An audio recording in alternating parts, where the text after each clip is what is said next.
Good evening, everyone, and it's a great pleasure to welcome you all for this exciting 2 days session, Management of Breast Cancer in New Millennium, recent clinical updates from SABCS. It's a pleasure to welcome and invite Dr. Meenu Walia, ma'am, Senior Director, Head of the Department from Department of Medical Oncology at Max Super Specialty Hospital, Delhi. Good evening, Dr. Meenu, ma'am. The stage is set. We request you to please start the meeting with your opening remarks. Over to you, ma'am, please. Good evening, Tarun, and good evening to all the esteemed faculty. I welcome you all today. Last year, in the same month, in February, we had the best of SABCS 2021. And thanks to the support of each one of you, it was a big success. It gives me again immense pleasure to welcome you all to this year's conference, a platform where leading experts from the field of medical oncology, radiation oncology, surgical oncology, radiology, and pathology from all across the globe have gathered to brainstorm together on the management of breast cancer in the new millennium. Breast cancer, we all know, a lot has changed from the times that we started our practice, and the lot keeps on changing. The recent clinical updates from SABCS is something that we are going to talk in this bonanza. In the coming sessions, we will see a lot of insightful and practice-changing discussions by the esteemed speakers and panelists. I look forward to this academic bonanza as a value addition to our existing knowledge and a scope for new gateways of learning. Conveying my best wishes to all, and without much delay, let us begin the sessions. And over to Tarun to take the event flow ahead.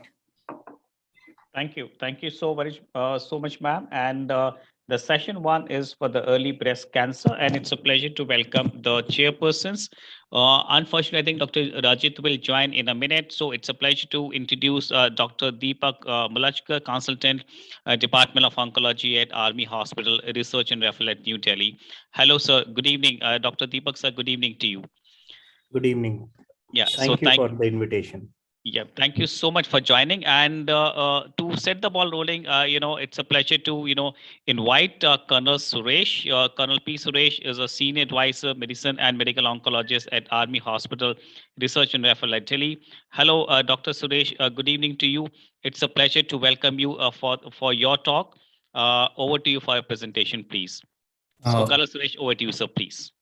Thank you very much. A very good evening to all of you, and a big thank you to the organizers for giving me this opportunity to present this make a presentation in this wonderful conference. I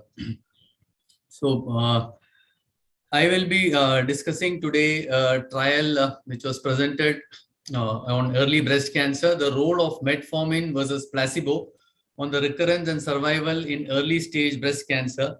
The CCTG MA32 trial, it was presented by the Canadian Cancer Trialist Group by Dr. Pamela Goodwin. So she has already done a lot of work on, sorry, it's not moving. She has already done a lot of work on metformin in this setting. And okay. So use the touchpad. Not moving. Huh? Use the touchpad to move the slides. Okay, started moving. Okay, so the early work on metformin in breast cancer and on how it was its role has already been published in JCO 2009 previously. So metformin is an agent which you are very familiar with. It's a very good agent that is used in diabetes mellitus, as we all know. And the mechanism of action of metformin is through the activation of adenosine monophosphate kinase complex, or the AMPK. So now the AMPK has two types of actions. One is that it has got some metabolic actions whereby it inhibits ATP-dependent processes like gluconeogenesis, protein synthesis, fatty acid oxidation, and glycolysis. Now, by this, it improves the uptake of glucose by the skeletal muscle. Now, this results in less insulin resistance and less circulating insulin levels. So that is the metabolic action, and there is a direct genetic action Again, AMPK by phosphorylation and stabilization of the tumor suppressor gene, the tuberous sclerosis complex 2 or the TSC2 as is seen here in the right side here. So TSC2 is an integrator of signals from multiple pathways like the PIK3, PTEN, AKT, as well as the RAS-RAF pathway. Now it integrates the signals and passes on the signals to the master regulator of protein synthesis, that is the mTOR. And by stabilizing and inhibiting TSC2, so AMPK is able to, metformin is able to inhibit the mTOR pathway also. So this is the genetic mechanism by which again metformin can inhibit the growth of cells. So this was the background on which further studies were done, and there was a study of neoadjuvant chemotherapy in diabetic patients, in HER2 positive patients especially, where it was found that the use of metformin in diabetic patients resulted in better PCR rates compared to the use of other drugs which are used for the treatment of diabetes. So metformin is a very inexpensive, well-tolerated generic drug that is widely available throughout the world. And hence, the Canadian group decided to investigate the role of metformin in early breast cancer. So the trial was started in 2010. Enrollment was completed in 2013. There was a second interim analysis done in 2016, which showed that the role of metformin in ER and ER, that is hormone receptor negative disease, was not there. That is, there was a futility on that arm of the trial. And in 2016, the ER negative arm was stopped, and the ER positive arm was continued for further analysis. And in 2020, the trial was completed. 21, the updated analysis was presented at the SABCS 2021. So as you see here, it is the this trial was done in adults, adults 18 to 74 years of age, invasive breast cancer, early breast cancer, T1 to T3, N0 to N3, non-metastatic. Now it could be ER/PR positive, negative, or HER2 positive. All the patients received standard breast cancer therapy, and all patients had to be non-diabetic. This was important. And they received the standard therapy of chemotherapy, radiation therapy, hormonal therapy, as was mandated by their tumor status. Now, the patients have adequate organ function. They had less intake of alcohol, as low as possible. And there was no past history of any lactic acidosis, which is an important side effect of metformin, but a very rare side effect. The stratification was based on the hormone receptors, the HER2 positivity or negativity, chemo, any versus none, and the body mass index. The dose of metformin was 850 mg twice daily for 5 years versus placebo twice daily for 5 years. So there are multiple groups in this trial, as you can see, from UK, USA. USA was the biggest group, Canada and Switzerland. So the primary objective was invasive disease-free survival in these two groups treated with metformin versus placebo, in addition to standard breast cancer therapy. The other secondary outcomes were the overall survival and other breast cancer-related outcomes. So the primary analysis in the ER/PR positive subgroup of breast cancer patients, regardless of the HER2 status. So if we look at the this table, which shows the the population in the two groups, it is well balanced here, as we can see. Median age of about 52 to 53. The BMI was all less than 30. Most of them were postmenopausal, predominantly white race, 90%. T2 stage was the higher stage, and N1, N0 and N1 were the majority of the patients, and grade 2 and 3 tumors, and HER2 positive tumors were about 16%. 84% received neoadjuvant or adjuvant chemotherapy, 87% hormonal therapy, and 73% received radiation also. So a well-balanced group between the two arms. Grade 3 toxicity of metformin was seen in about 20% of the patients, and surprisingly, it was also seen in about 16% of the patients on placebo. So, sir, you have 2 minutes to conclude. Yes. So the IDFS in the ER positive patients, as we can see here, there was no improvement in the IDFS in the ER positive patients. The hazard ratio was 1. The overall survival in the ER positive patient, metformin versus placebo, no improvement in overall survival. Again, the hazard ratio was 1. So the conclusion was metformin should not be used as breast cancer treatment in the ER positive early breast cancer adjuvant patients. The futility analysis, the ER negative patients, follow-up showed that again it was futile only, and again the conclusion was it should not be used as breast cancer treatment in this population. An exploratory analysis was done for the HER2 positive population, there were about 620 patients, and in this population, there was an a priori plan to examine metformin versus placebo by SMP status. And here there was a previous studies had shown that the C allele resulted in better responses to chemotherapy and metformin. So C allele was seen in 70% of these HER2 positive patients. So as we can see here, there is an improvement in survival with metformin in the HER2 positive overall patients in IDFS as well as OS. If we go by the SMP status, the ones with the C allele had a majority of the benefit. The only issue was this trial had not specified the p-value, which would be statistically significant. So these results have to be considered as thought-provoking and encouraging, and further prospective trials are required to confirm this finding. So to conclude, metformin does not improve IDFS, OS, or any other breast cancer outcomes in unselected high-risk, moderate, or high-risk ER-positive patients. However, metformin, this result does not have any implication on the use of metformin for the treatment of diabetes in breast cancer patients. We should remember that, because diabetic patients were not included in this group. Exploratory analysis shows that an SMP in HER2 positive patients, a specific SMP which is related to the ATM gene, has got better response rate when metformin is added, the C allele of it. So these observations should be replicated in future research. So these are the important findings from this trial. Thank you very much. So thank you so very much, sir, for such an eloquent presentation. So can I request Dr. Deepak Murajkar, sir, to take it forward and invite the next speaker, please. Dr. Deepak, sir, over to you. Thank you, sir. As always, a very, what should I say, very fruitful talk from your side.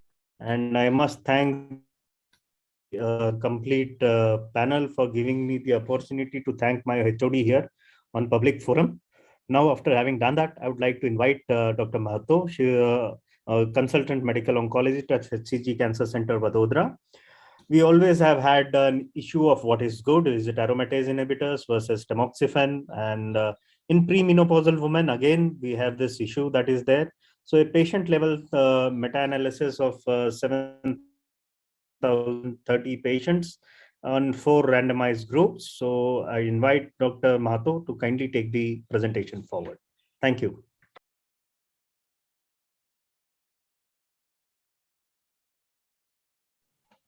Am I audible? Yes, sir.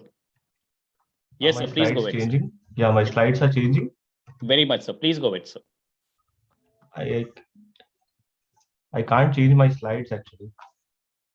Just 1 minute. So please use the touchpad or the mouse to use this.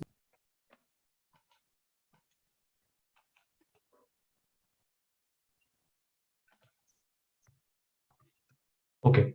So as sir has already told, I'm talking about the aromatase inhibitors versus tamoxifen in the premenopausal women who have a ER-positive early stage breast cancer treated with ovarian suppression. This is a patient level meta-analysis of 7,000 patients in 4 randomized trials.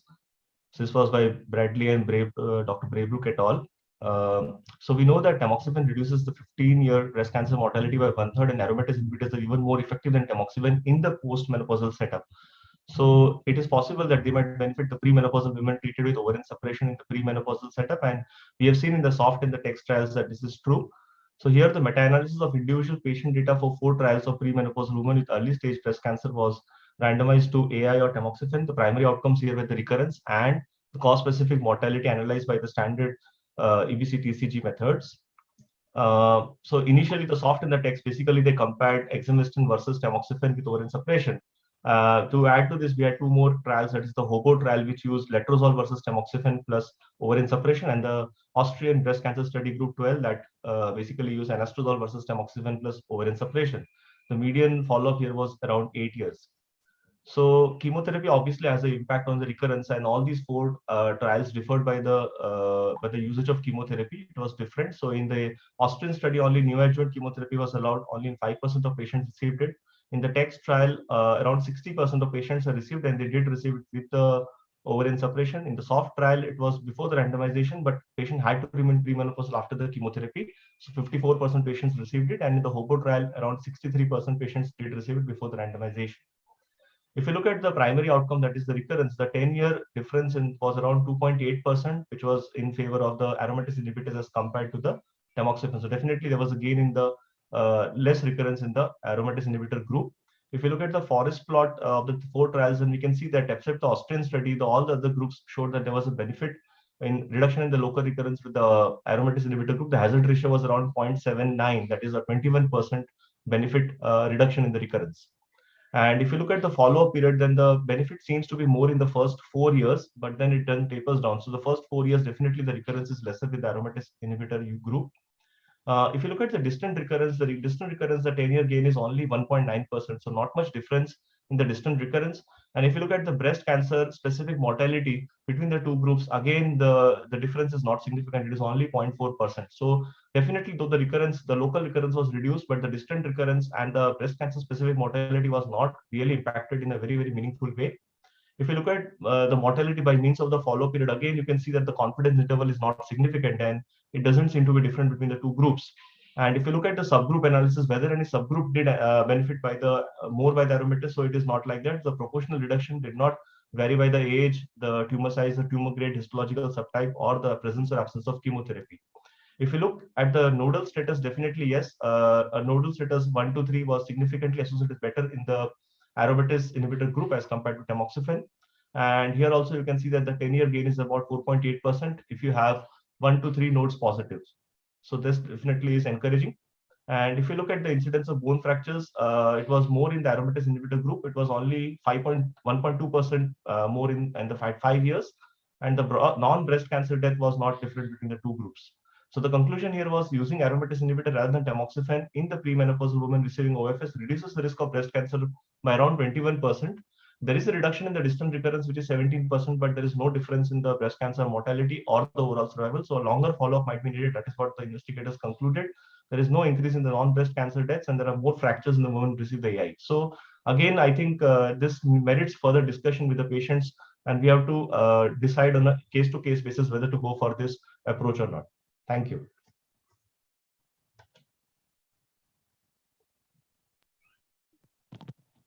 So thank you so much for such a wonderful discussion and absolutely on time. Thank you so much, Dr. Mahato. So you can have some questions coming up in the chat box. So moving forward, it's a pleasure to welcome the next speaker. And this is none other than Dr. Jyoti Wadma, ma'am. Hello, ma'am. Good evening to you. Dr. Jyoti, ma'am, is Director of Medical Oncology at Medanta, the Medicity Hospital. Ma'am, over to you for your talk, please. Good evening, everyone. Thank you for the introduction. I shall be presenting the randomized comparisons of adjuvant exemestane with ovarian function suppression versus tamoxifen with ovarian function suppression versus tamoxifen alone in premenopausal women with hormone receptor positive early breast cancer. And I shall be presenting the update analysis of the text and soft trials which were presented in the recently held SABCS in December 21.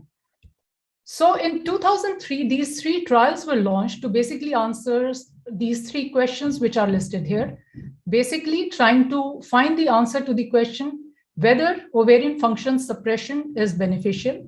Is there any differential benefit with the use of OFS with either tamoxifen or an AI in form of exemestane? And the third question, which however could not be directly answered because PERSH trial was closed early due to limited patient accrual. We all have read the 5 and 8 year median follow-up analysis of soft and text trials. I'll be presenting the planned update analysis, which was presented at median follow-up of 12 and 13 years of soft and text trials, respectively. The maximum follow-up has been 17 years. Now, these are the 2 trials, the text trial and the soft trial, and they randomized patients into these 2 arms, the text trial into tamoxifen with OFS for 5 years versus exemestane with OFS for 5 years. In the soft trial, there was a third arm of tamoxifen alone, and we now have the follow-up of 12 to 13 years.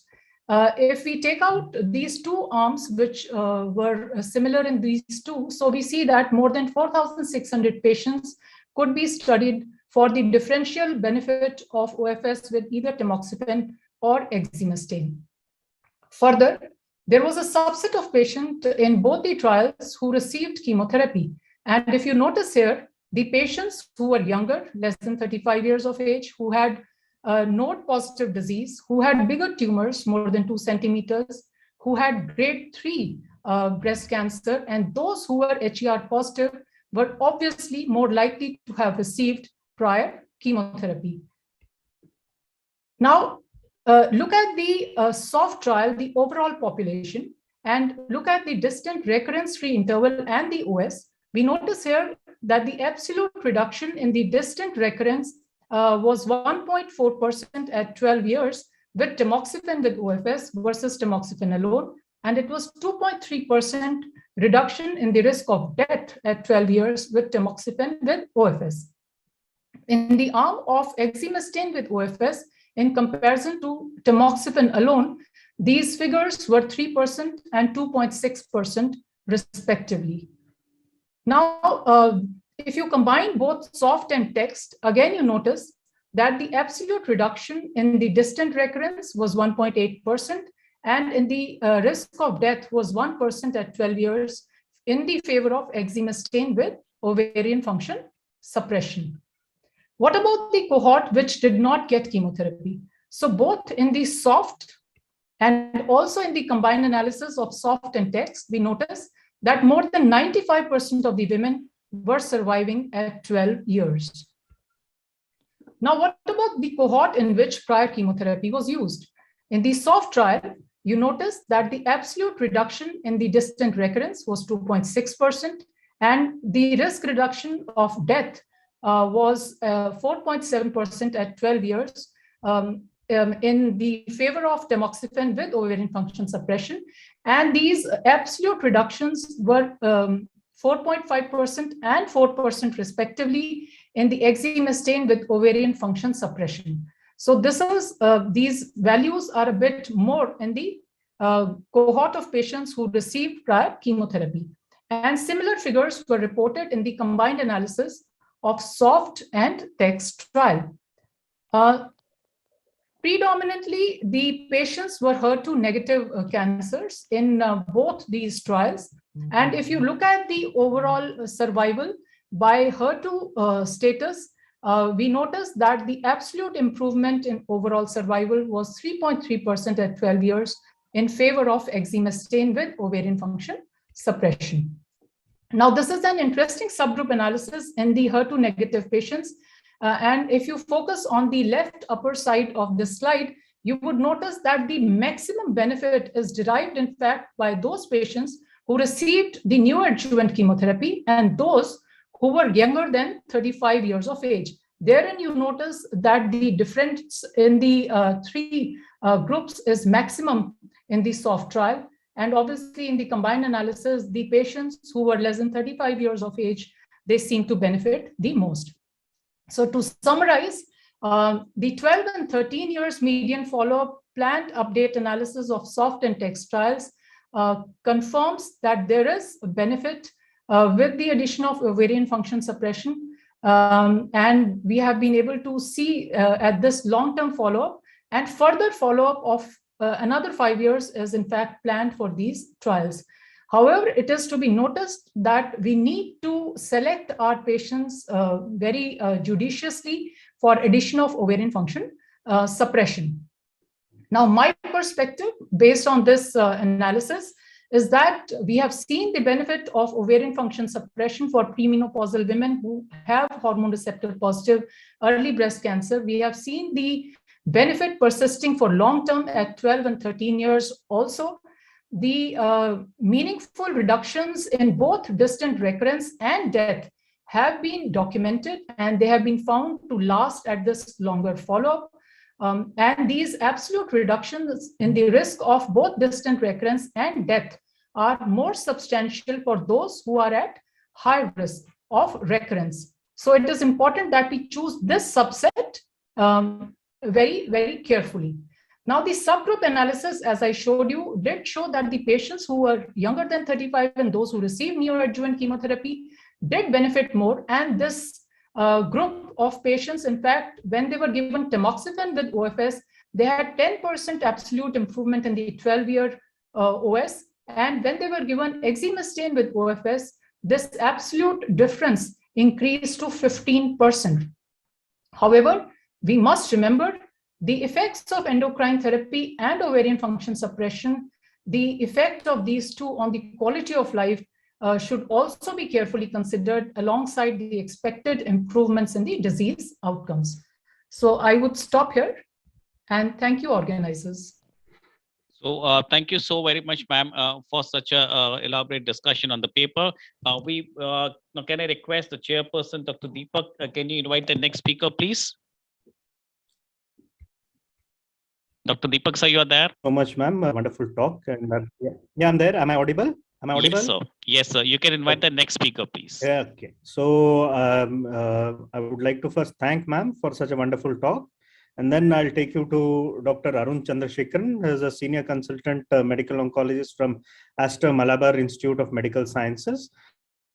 Now we have a new NEOS trial, and I think to shed light on what were the findings from that trial, I would like to invite Dr. Arun Chandrasekharan to please come over and take forward the talk.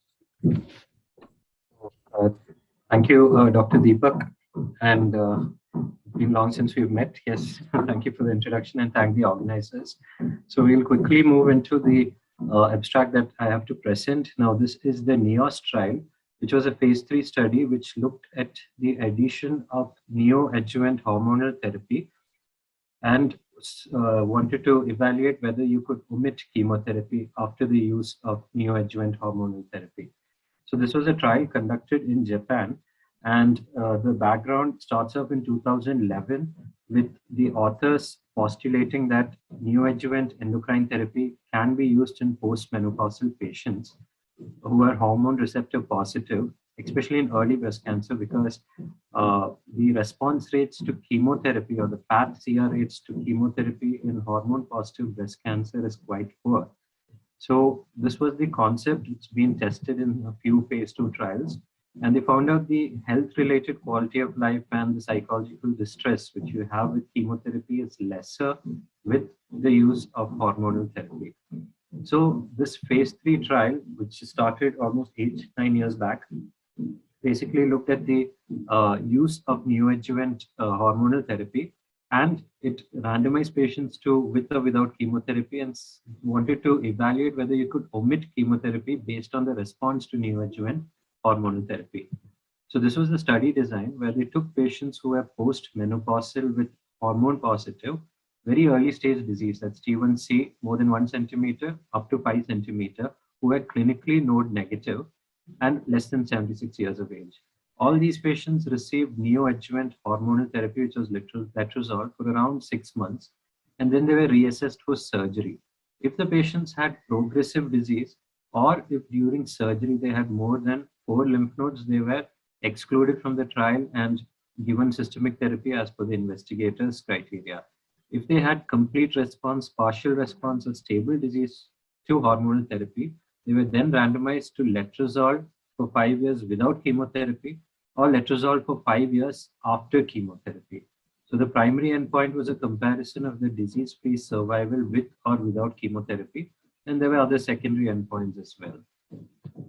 So this trial, had the construct diagram as shown here, where almost 900 patients entered the trial, but towards the end, 882 patients were given neoadjuvant hormonal therapy, and they were taken up for surgery, of which the final number which were eligible for randomization was 669. And then they were randomized into those 2 arms with and without chemotherapy, and then followed up. So here you can see the baseline patient characteristics, as we expect patients who are mostly in the age of 60s, and the majority had T2 disease, more than 2 centimeter tumors in 60%, and the majority were progesterone receptor positive. More than 20% Ki-67 was seen in around 40% of the population as well. This was the response to neoadjuvant letrozole, with complete response seen in around 2% in both arms, partial response in around 60%, and stable disease in around 40% of the patients. So this is the final results after 8 years. Actually, the disease-free survival and the distant disease-free survival was not evaluable because adequate number of events were not reached. They needed 170 events, but they could only reach 60 or so events. There's a problem with hormone-positive breast cancer. However, they reported the 8-year disease-free survival to be around 85.6 versus 82%, with a hazard ratio which was not clinically significant. Also, in the distant disease-free survival, it's around 90%. And again, the two arms, if you see the differences, were not statistically significant. This basically tells you that the use of chemotherapy did not have any major advantage in these patients. This is the overall survival. Again, the overall survival was same in both the arms. Now, this is a subgroup analysis of all the patients. And what they found out is who were the patients who benefited from this chemotherapy. One was patients age less than 60, the younger patients, patients who had larger tumors, T2 and above, and those who had high Ki67. So these three patients benefited, as you can see, from the chemotherapy, whereas the other patients, irrespective of their progesterone status, irrespective of their grade, or irrespective of their clinical response, post neoadjuvant hormonal therapy, they all had equal effects with or without chemotherapy. So the trial concluded that you could use neoadjuvant endocrine therapy as a standard of care, especially in patients with postmenopausal, luminal, and clinical node-negative breast cancer. And the use of adjuvant therapy has its role in the certain subset of patients. And as of now, still the use of adjuvant chemotherapy should largely depend on your Oncotype DX score. But if you don't have that score available, you could use these, subclinical features. And neoadjuvant hormonal therapy definitely is an option which you can offer your patients. So my take on this trial is that, yes, the final analysis is yet to be done because of the inadequate number of events that are seen yet. So we should wait for the final results. This can be done. This neoadjuvant hormonal therapy can be used, especially in your elderly patient where you want to avoid chemotherapy. You can give 6 months of neoadjuvant hormonal therapy and then take the patient up for surgery. But again, the patient who you would choose this is in a patient who has a large tumor. This trial included patients with clinically node-negative T1 and T1C and T2 tumors. The patients who you should not omit to give chemotherapy, this is what we do in clinical practice, patients with tumors larger than 2 centimeters who are younger, less than 60 years of age, and who have a high Ki67 of more than 20%. Such patients, it's better not to avoid chemotherapy. Thank you. So thank you, Dr. Arun sir. Dr. Rajit, we can see you. Hello, good evening. Dr. Rajit, can you hear us? Yeah, good evening. Good yeah, evening. Hi, so final word from you, and then you can invite Dr. Sahu, please.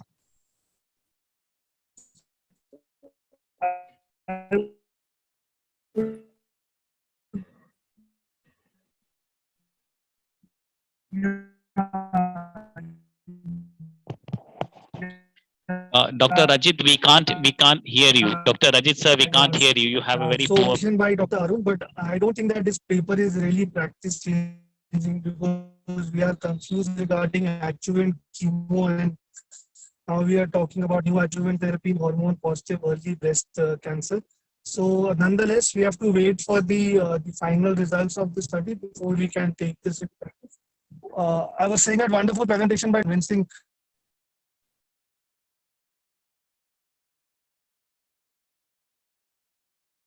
I think we have lost Dr. Rajit. So once again, good evening, everyone, and it's a pleasure to welcome and invite. It's a pleasure to welcome and invite Dr. T.P. Sahu sir, a senior consultant medical oncology, Silverline Hospital from Bhopal. Dr. Rajit sir, we can't hear you. So can we request to support him? Can you mute Dr. Rajit sir, because I think he has a bad signal.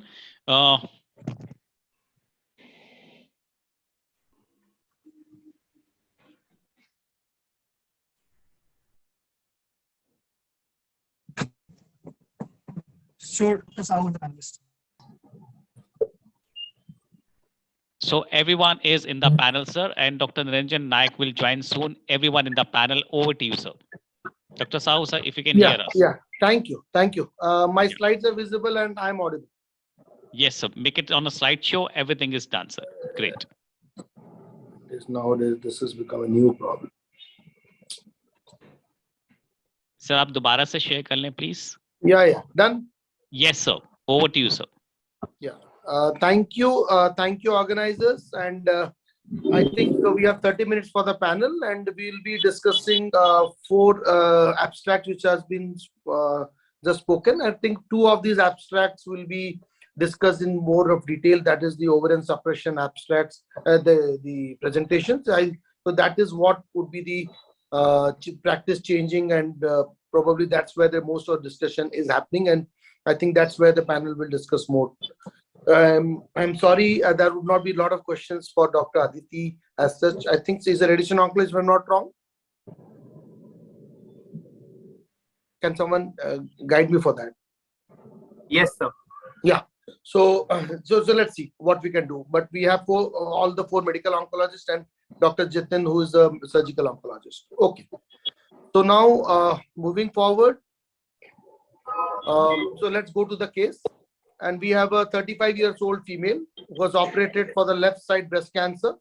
We have a 4.5 centimeter lesion, 4 axillary node positive, grade 3 tumor, ER positive, HER2 negative.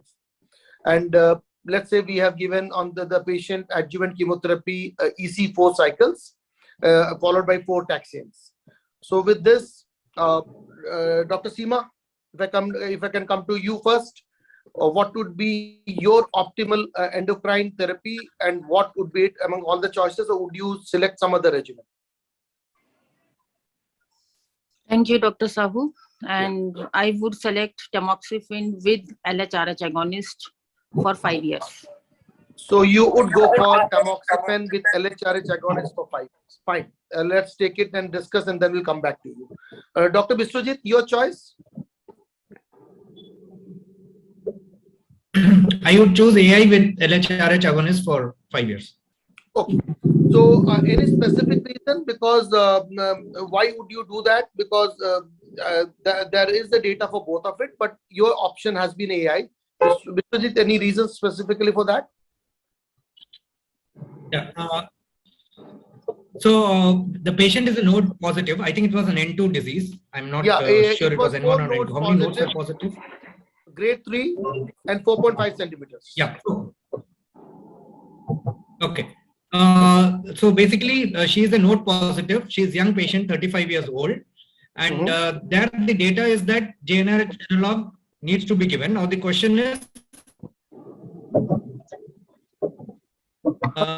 whether we need to add tamoxifen or letrozole. Hello?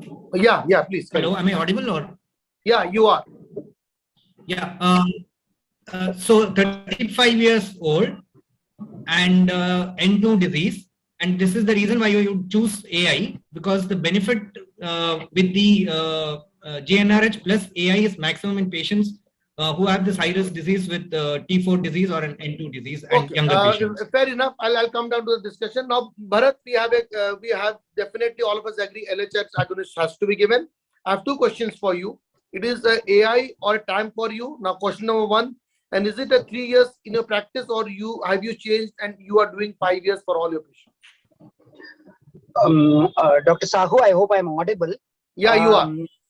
So my choice would be either tamoxifen alone or LHRH plus an AI. This depends on a long discussion with the patients. I've had some bad experiences with LHRH in this setting. But if I've heard you right, you told me your points of discussion will be on a AI plus LHRH agonist versus TAM alone. I've heard you right. TAM alone. Yes. Perfect. Yes. So this is expanding the aspects of discussion. Fine. And I'll ask you later why you told TAM alone, but you were going on. Please carry on. You had some bad experiences. Please carry on with yes. Yes. Later or now? No. You please. You first finish, and then I'll come to the other panelists. See, whenever we look at all the trials, we are always discussing 3 and 5%. In terms of absolute reduction in distant metastasis recurrence, and overall survival. These are young women, and I sort of feel that we offer ovarian suppression, at least I'm talking only about myself, without really understanding the impact of ovarian suppression on so many things, including sexual health. Hardly discussed, and even if discussed very summarily. And I have had patients who have come back to me with sort of fine. social problems. Point taken. So now you tell me, in such a scenario with no trials comparing a 3 years or 2 years versus a 5 years, although the text and soft, the most spoken out trial have a 5 years thing, but we have earlier trials of a 2 to 3 years of LHRH agonist. 5 years. Is it 2 to 3 years or 5 years for you? 5 years. 5 years. Okay, fine. So Chaturbuj, soft also allowed oophorectomy after a period of 1 year if necessary. So 5 years for. Okay. So Dr. Chaturbuj, a very clear-cut question. Is time an option at all in this scenario for a patient who can afford and just can take your advice and do it regularly as you want to? So I think tamoxifen alone is not an option for me, sir. Okay. Since you asked a clear-cut question, so I'm giving a very clear-cut answer. So either AA plus either OFS plus tamoxifen or OFS plus AA. No, you have to commit yourself. That was the best, easiest answer. Either of the things. Which one of the two? So which one of the things? So what I practically do, I'm going to tell that only. Initially, I start with tamoxifen plus OFS, and after a few months, I substitute tamoxifen with aromatase inhibitor because the lady is premenopausal. So straightforward, I don't start on aromatase inhibitor. Any particular reason for that? Point number one, any data to switch over, because you told you do it for a few months, maybe a year or so, and then you change over. That's what you told. Because she's a premenopausal, so when we start ovarian function suppression, that is LHRH agonist, I believe that it will take some time for the for these drugs to make her postmenopausal, and otherwise I will definitely prefer aromatase inhibitor plus OFS. Okay, Dr. Seema, coming back to you, because you work in a center which has a high load of patients, and your opinions do matter.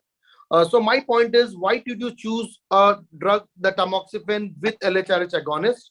And question 2, which I wanted you to take it is, have you ever thought of using only tamoxifen for a patient who's ready for LHRH agonist? There are 2 questions to it. So why I choose tamoxifen with LHRH agonist for 5 years and not an AI? Because there is no OS benefit with AI in this population. That's why I choose TAM with LHRH agonist. I do give tamoxifen to patients, definitely, but I do discuss with them regarding the side effects that are expected with the use of LHRH agonist. She's 35, 4 nodes positive. She's a high-risk patient. And in that case, I would prefer using LHRH agonist if patient is willing to accept the side effects. So the point that is very well made by the panel is, in such a patient, especially premenopausal, it makes sense that we should be offering everyone, at least in a high-risk subset, a LHRH agonist.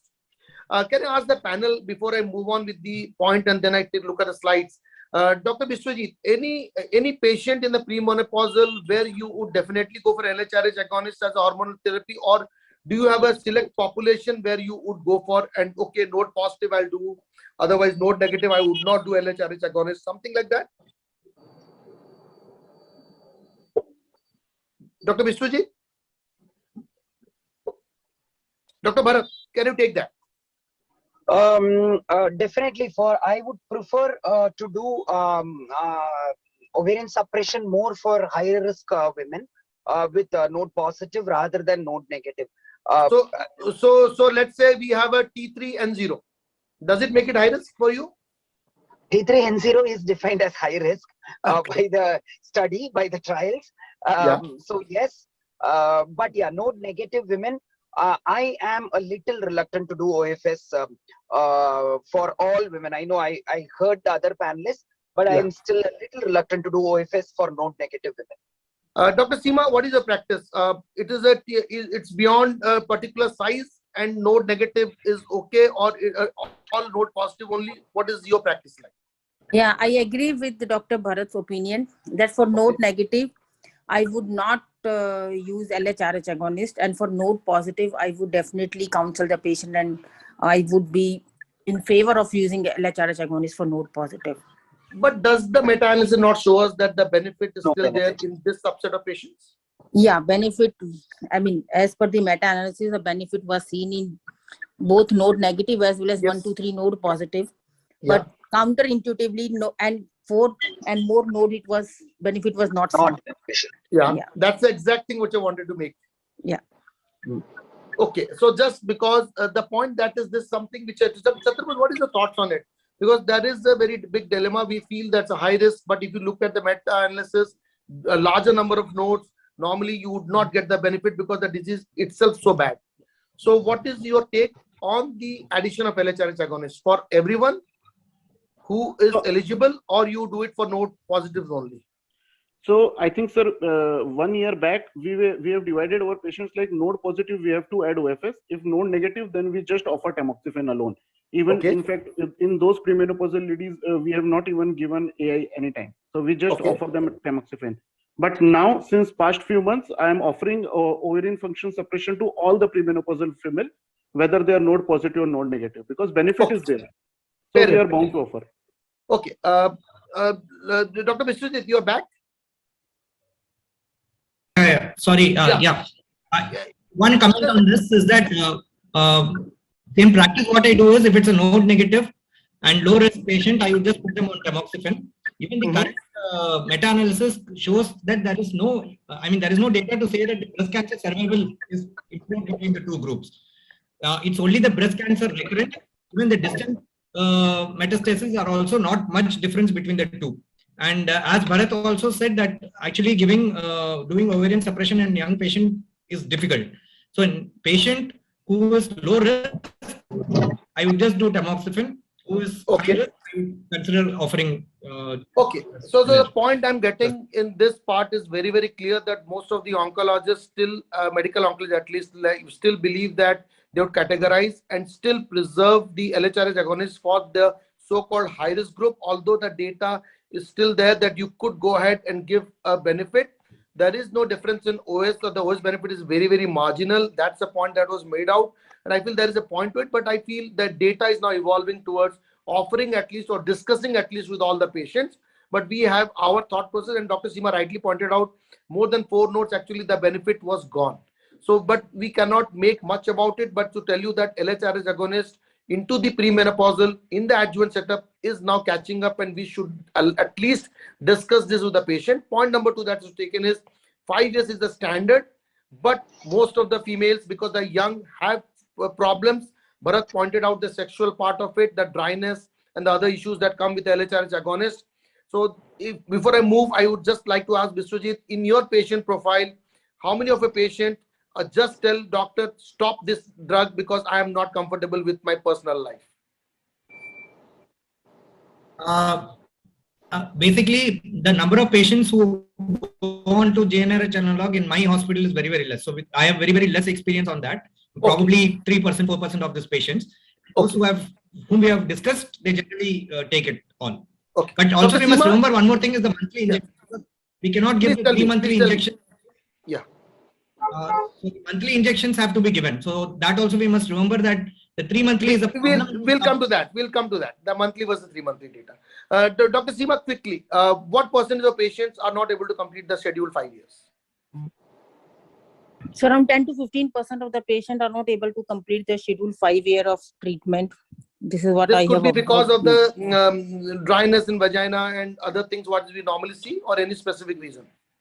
Yeah, this is one of the reasons. Some patients do complain of significant bone pains. Fatigue, myalgia. That is also being reported by quite a number of patients. Chaturved, any different answers? And then we move on. No, sir. I think I agree with the. Okay, fine. So that is also a point coming out that gradually, if we doctors are convinced, then more and more so patients are also convinced to carry on. We all know that the maximum benefit has happened with tamoxifen. That's why even the panel spoke that some of the patients, they would still consider tamoxifen as the gold standard, especially the low risk patients, because they do not want to add an LHRH agonist, which is okay to give, but has own toxicity, and that could affect a female in a lot of ways. And if you look at this data from OFS for soft, definitely we do see that both the TAM OS and the And the exemestane with the ovarian suppression does have a benefit, although the benefit looks little more towards in the hazards part towards the exemestane arm. But if you look at it, that the disease, the distant recurrence was little better with this, but the OS survival was little more better with the tamoxifen and OS. This was the soft data if you look at the 8 years analysis. And if you look at a meta-analysis which is published in 2021, it was a network meta-analysis of 32 studies. They actually told the same thing, that the OS benefit date was only there with the tamoxifen and the ovarian suppression. The OS benefit was not there with the aromatase inhibitor and the OFS, although the DFS benefit was there. So on the OS part, I think the controversies remain, but tamoxifen is a drug that has persistently shown, but exemestane is catching up. And this EBCTG, this meta-analysis of around 7,000 patients, but tells a different story, that probably exemestane also has the same benefit amount as tamoxifen. This is where I would stop on this point. The recurrence part has been well pointed out. I just wanted to ask something here. And this is what I think so Seema was alluding to, that the benefit really goes away. The distant recurrence and the mortality is just matching each other. So OS benefit is not much different, although the DFS, the recurrence, local recurrence is little better with the exemestane now. Again, I'm skipping this and just going to something that I just wanted to discuss was this part. I think Biswajit, you pointed out this part when you told that in a selective patient, you would probably go for an aromatase inhibitor and a OFS. And this is the data, although not a very direct comparison. But look at the hazard. And if the patient has received chemo, no chemo, that's not much of a benefit. But if the patient had received neoadjuvant therapy, their benefit is more towards the exemestane. The nodes are more towards exemestane, and patient who received neoadjuvant chemotherapy is more likely to be bulky. And the higher grade also benefited with exemestane. So, Dr. Seema, with this, although not a direct evidence, and we medical oncologists have to normally pull the data very long, can we tell that in a very high risk, patients who are bulkier, receive neoadjuvant, nodes are more, maybe 4+, and high grade, you would be more comfortable with the aromatase inhibitor and OFS rather than TAM? I mean, I completely agree with you that there is a data which suggests that in such very high risk patient, probably AI is better in terms of DFS with respect to TAM. But in my practice, I'm not using AI in the adjuvant setting. Okay. And I have only used in few patients where tamoxifen cannot be given because of steatohepatitis, which is being caused by tamoxifen. Okay, fair enough. So I have told you the data. Anyone in the panel wants to tell something, because we will now go to the other 2-3 things that has to be discussed. Nothing? I just wanted to tell one thing, sir, because yesterday I came across the patient. Means I know we all know soft text analysis, but if we go to NCCN guideline, it still says for the post 5 years of endocrine therapy, if some patient is on tamoxifen and she remain premenopausal, NCCN guidelines recommend to continue tamoxifen for another 5 years. There is no mention of aromatase inhibitor anywhere. This is just one point I came to know yesterday itself, because after going through NCCN guidelines. Bharat, can I ask you a very simple question which already affects? We are doing LHRH agonists probably to suppress estrogen better. Let's say a patient has achieved a good estrogen suppression and has gone through the chemopause and probably have a prolonged chemopause. Would that matter? Does it make a sense that those who do not regain the menstrual cycle, you would just go with the endocrine therapy, not add LHRH agonist? Or do you do your blood test to reconfirm what you are thinking is the scenario? Always. The blood test is always done to the estradiol, and the FSH levels always guide the therapy in a post-chemo amenorrhea setting. If the woman is under 55 and was menstruating, or even 60, but usually 55 in practice, and she was menstruating at diagnosis. In India, we hardly see women menstruating after 55. But reports are there till 60 women who are still having periods till 60. So, Biswajit, it's a good thing to state in this panel that we would feel that a patient who's not menstruating after chemotherapy could be a transient phenomena. do the estradiol FSH LH, document, and then decide your hormone therapy, because most likely they are eligible for the ovarian suppression. If it is within 1 year, then I would not, because it's difficult to say when again there will be a breakthrough. So 1 year, definitely I would not suggest doing aromatase inhibitor or aromatase inhibitor without any GnRH alone. Okay, fine. Dr. Chaturbuj, do we treat HER2 positive with ER positive differently on this scenario of the adjuvant endocrine therapy? No, I think it doesn't matter. Means ER positive is ER positive. There is some data tell TAM probably does better, but there's not high level evidence, very small numbers. There is some data, again, you stretch it, but I don't think that is practice changing. So this is something which Bharat told. And Dr. Seema, how reliable are the reports? The estradiol, FSH, LH, do you feel very comfortable with the outside reports which you get in Tata, or you only want something that is in-house? No, we are not routinely monitoring estradiol and FSH level in patients. Okay. If the patient was menstruating at the time of diagnosis, we consider that patient as pre-menopausal, and then we decide hormone therapy with TAM, with ovarian function suppression, or TAM alone. So if I get you right, that on a ovarian suppression, on a patient who is on a LHH agonist, you do not do a estradiol FSH LHS during the treatment process. Am I right?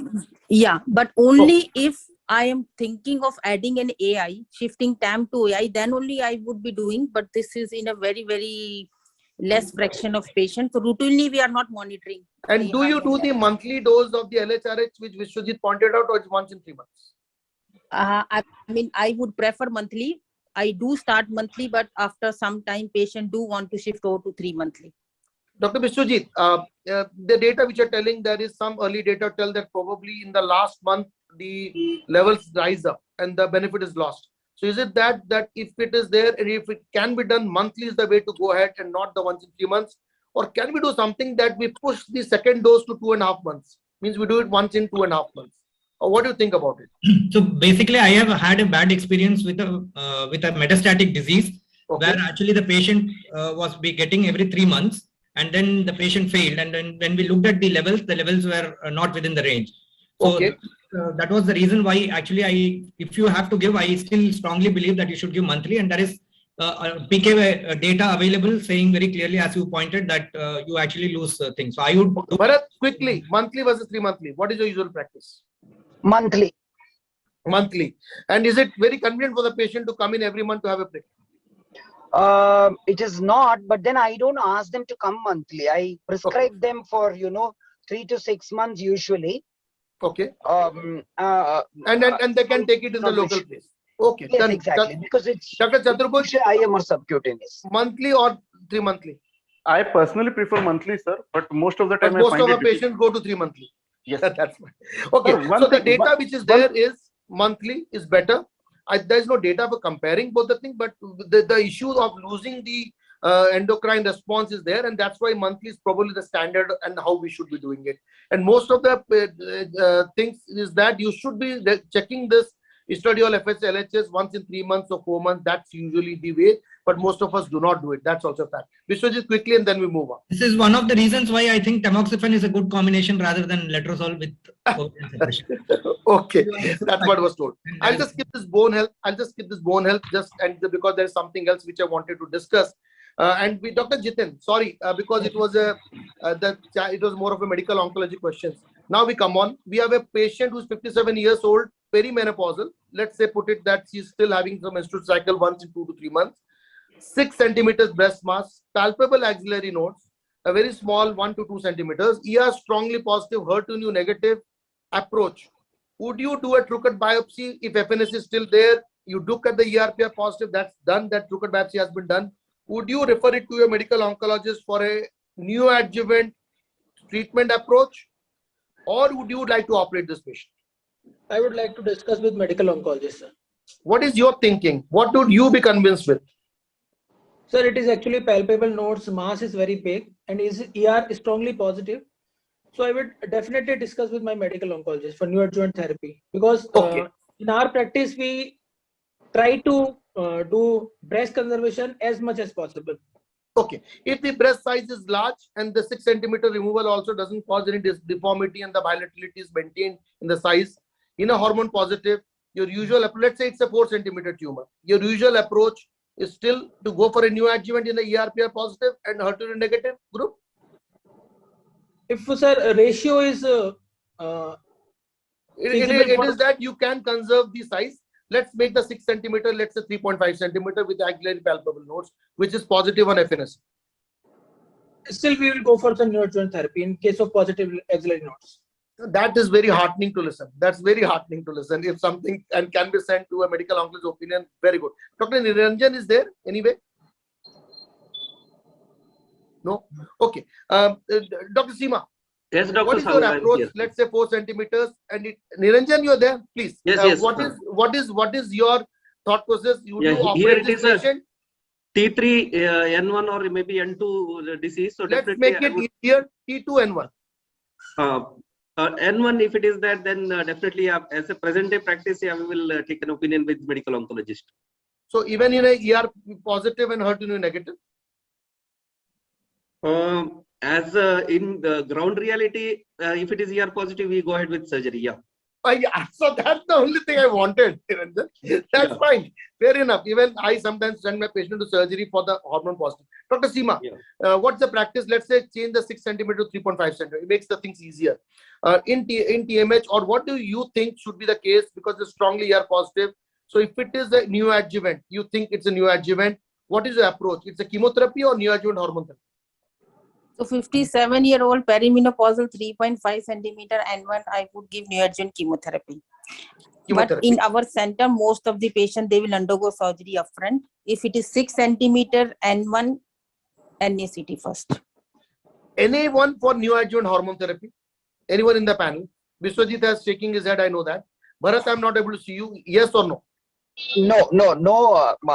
I'm not convinced about. If you are going to give neoadjuvant chemotherapy for an LABC, regardless of hormone therapy, as of now, it would still be chemotherapy and not hormone therapy for me. Dr. Chaturabhuj, any experience on neoadjuvant hormone therapy? No, sir. I think unless until patient is unfit due to some cardiac issue, neoadjuvant chemotherapy would be the treatment of choice. Okay, if I have to tell you, no, this is a 72 years old, little skeptical for chemotherapy, is strongly ER/PR positive, thus Niranjan wants, I can conserve the breast if you can reduce it.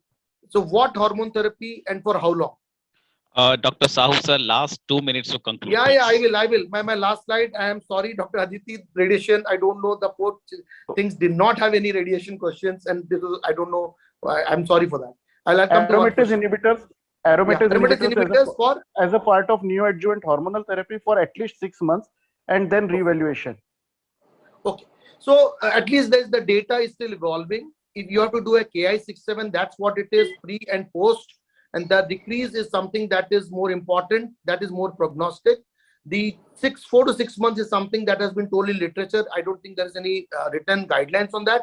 But if you are doing it, do it optimally for 4 to 6 months or till the maximum response and then operate.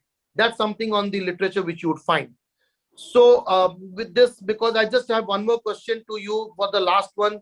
Has anyone been trying metformin and giving it to reduce the incidence of recurrence? Dr. Bharat and then Dr. Seema, yes, no, quickly.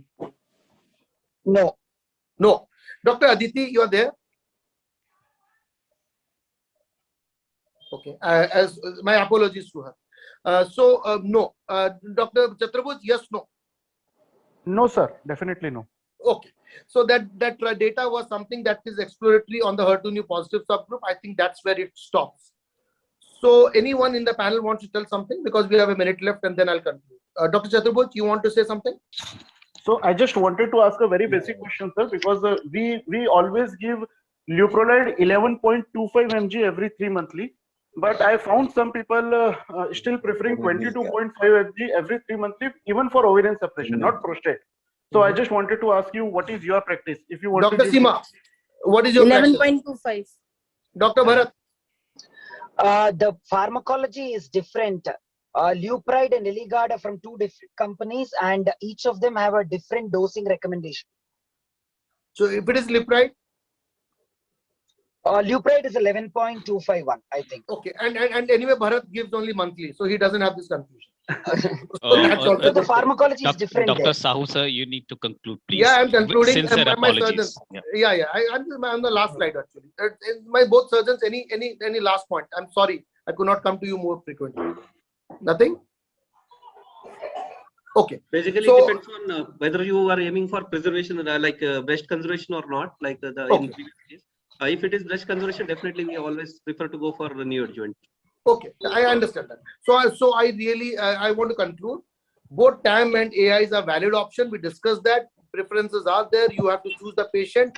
OFS is the key in the right patient group.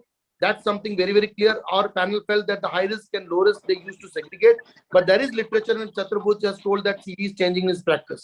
Duration of 2 to 3 years versus 5 years. 5 years is the standard, and soft and text have validated that. Monitoring hormone levels are important, especially in the premenopausal. Sometimes it's a very difficult job, and the labs reports are not very authentic. We have to be very, very careful. Bone health is of paramount importance, and also the patient LHS agonist, the sexual health is also that should be discussed. Neoadjuvant hormone therapy, at least I have not started. That's what I had made the slides, and I'm good to know that none of my colleagues do it. So with that, I really close here. Thank you, and sorry to my other 3 panelists, Aditi, Niranjan, and Chitin. I would have wanted to come back to you more. Thank you, and thank you, organizers, on behalf of myself and the panel. So thank you so much. So thank you so very much, Dr. Sahu and the esteemed panelists for such a wonderful discussion. Now, because of the paucity of the time, we will move quickly to the next session, which is on HER2-positive breast cancer. It's a pleasure to welcome the esteemed chairperson for the session. We have Dr. Naresh Somani, Director and Senior Consultant at Somani Hospital and SCG Cancer Center, Jaipur. And of course, the co-chair is Dr. Jatin Sareen, Director, Department of Medical Oncology at Ivy Hospital, Mohali. Hello, good evening, Dr. Naresh Somani, sir, and good evening, Dr. Jatin Sareen. We request you to take the proceedings further. We already have Dr. Barbara with us.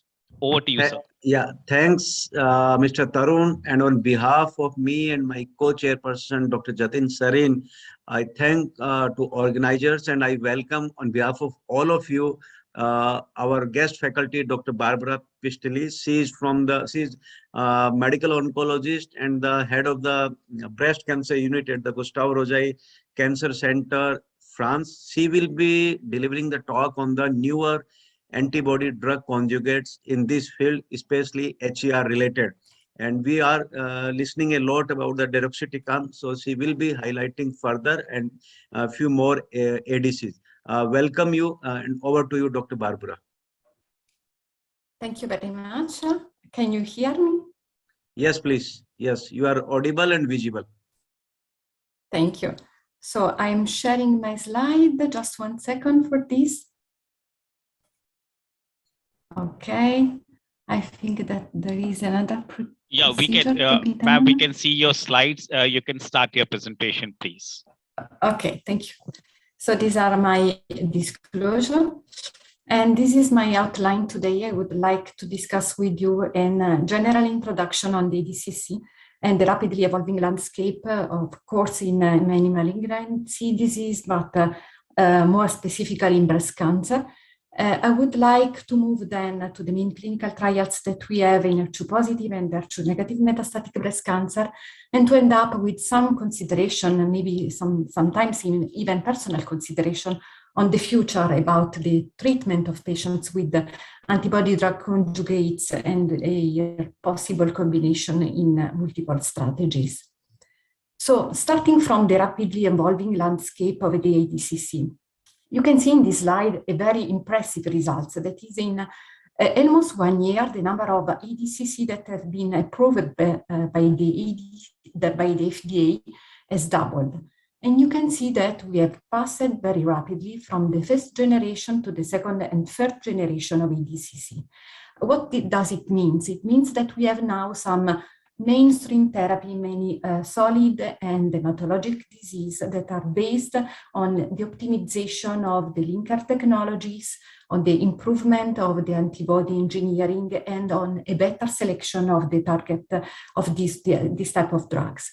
These drugs are characterized in their third generation by higher drug-to-antibody ratio, a higher stability in the bloodstream, And that means finally a better safety profile and a higher efficacy. And if we look at a bit more in depth to the structure of the antibody-drug conjugates, we can see that as first they are the most complex platform that we have in medicine until now. And they are composed of an antibody backbone that have a major impact on the serum half-life and even on the immune response that they can generate. But also the payload can generate an immune response in terms of immunogenic cell death, and can be the type of payload that can induce or not a bystander effect, and is strongly related as well to the toxicity of the drug. And if we look, for example, also to the drug-to-antibody ratio, we can easily understand that is something that can influence the efficacy of the drug, but also the drug metabolism. And the linker finally can have a major effect on the payload release and on the bystander effect, but also on the off-target toxicity of these drugs. So if we look at the antibody-drug conjugates and we understand that they have a very complex technology, we can also understand that some minor changes in the ADCC components can induce major changes in their therapeutic index. What I mean that they are composed of different parts that can have an interplay among them, can have some interactions with the tumor, but also interactions with the tumor microenvironment. And all these have a major impact on the different activity of these drugs in the different contexts, in the different malignancies, have a different on-off-target effects, and can have an efficacy also in tumors that are typically resistant to the specific payload that is linked by the antibody-drug conjugates. So the things that we are doing now, for example, in Gustavus, is to have a large program in which we are trying to better understand what are the mechanism of actions of the ADCC and what are the biomarkers that can predict the tumor response and resistance to this type of drugs, with a very complex platform that requires some specific technologies, and that finally wants to better understand what are the biomarkers to better select the patients that can benefit from this type of drugs.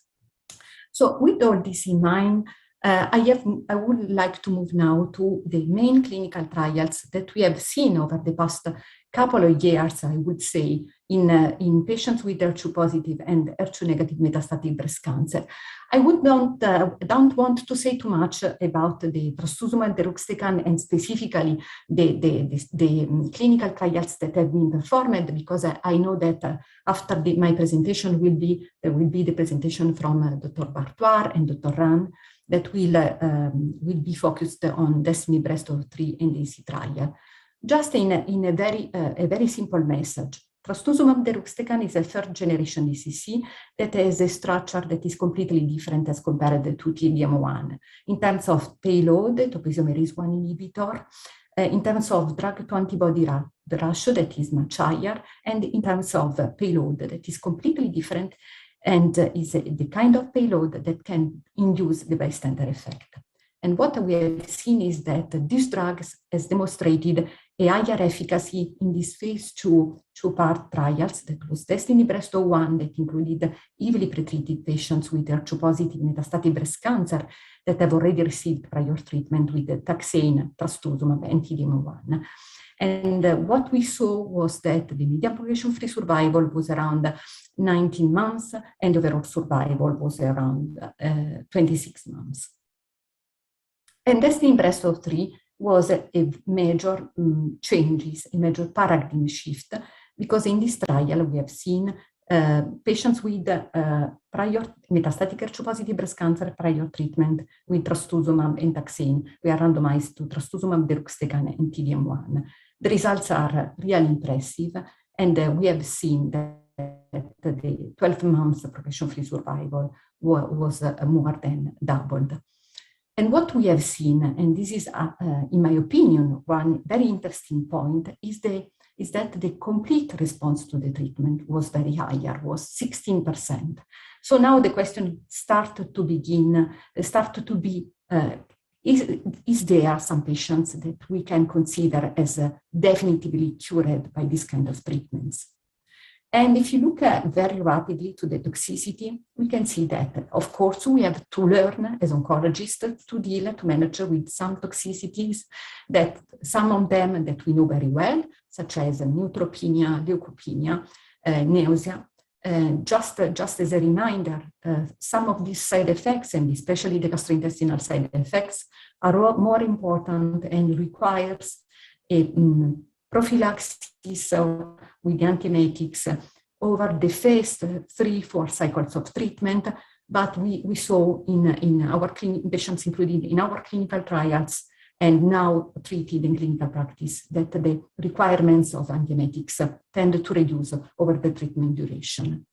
And another important point is the interstitial lung disease. We have seen that the percentage of patients with breast cancer that can experience interstitial lung disease is around 13% in DESTINY-Breast01, 10% in DESTINY-Breast03, and the majority of them were grade 1 and grade 2. What is important to say about the ALD? The message that I would like to say is that it's very important to know this kind of side effects. It's important to understand that it exists, that we have to consider that patients treated with this drug can experience this type of side effects, even if it's quite rare.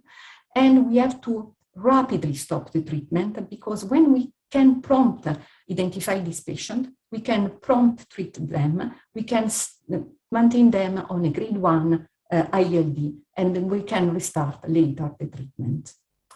Another antibody drug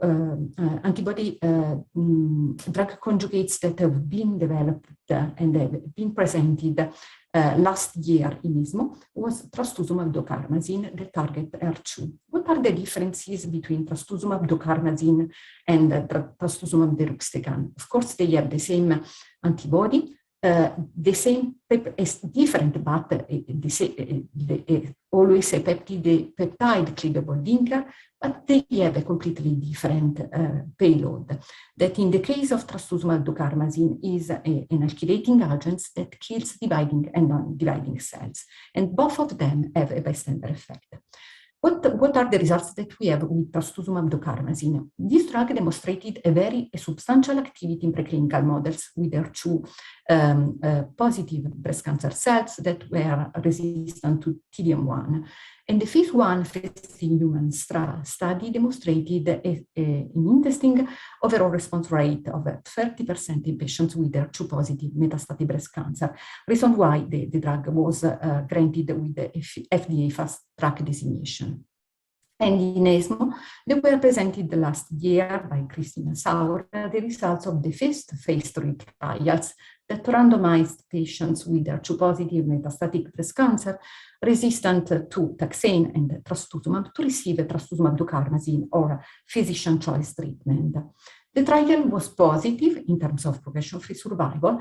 The difference in terms of overall survival was non-statistically significant, but you can see that the overall response rate was quite similar in the two arms. And another point that this is important is that a substantial proportion of the patients experienced some kind of ocular toxicities. And finally, also that patients treated with trastuzumab docarmazine can experience as well some kind of interstitial lung disease. What does it mean? My consideration is that despite the different payload and the different linker, we have two drugs that can induce in interstitial lung disease. What are the explications for this? Indeed, you know, we don't have a definitive explication about the ILD, but what is possible is that this kind of side effects is related to an uptake of the drug, an uptake of the whole antibody from the alveolar macrophage that is HER2 independent. So it's something that can be really considered an off-target toxicity.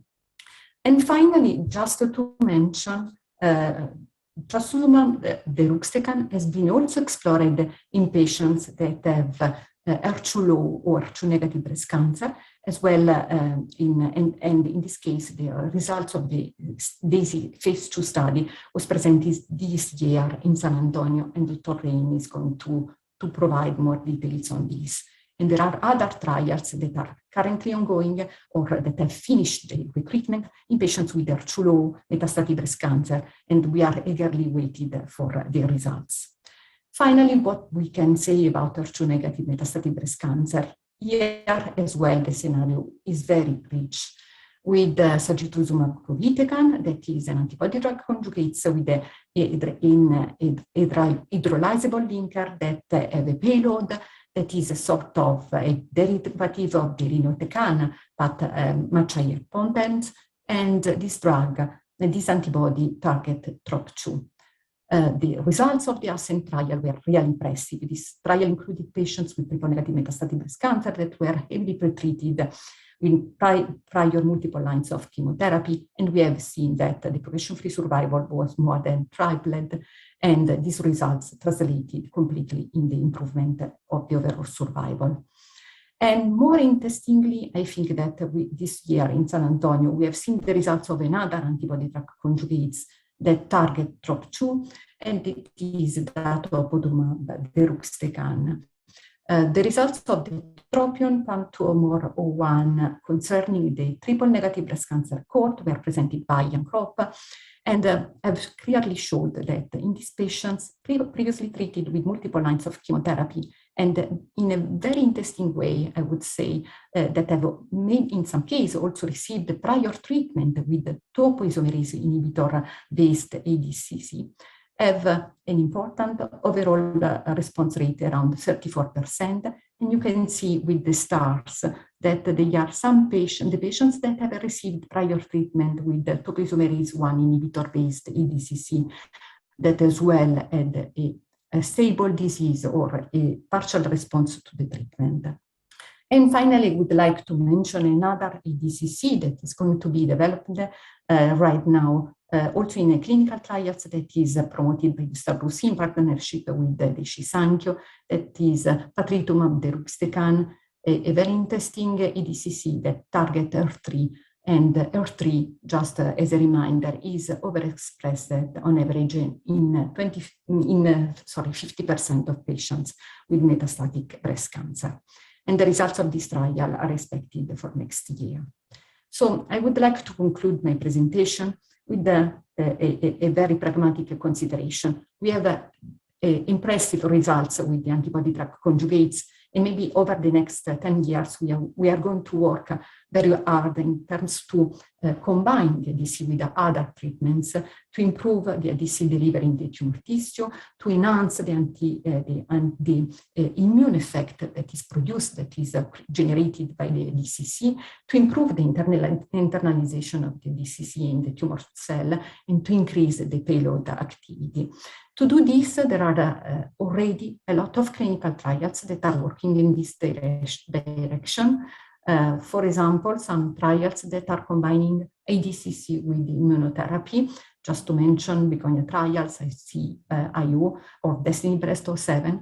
Why this? There is a strong rationale on this because the ADCC we have seen can induce an ADCC, but also in an immunogenic cell death.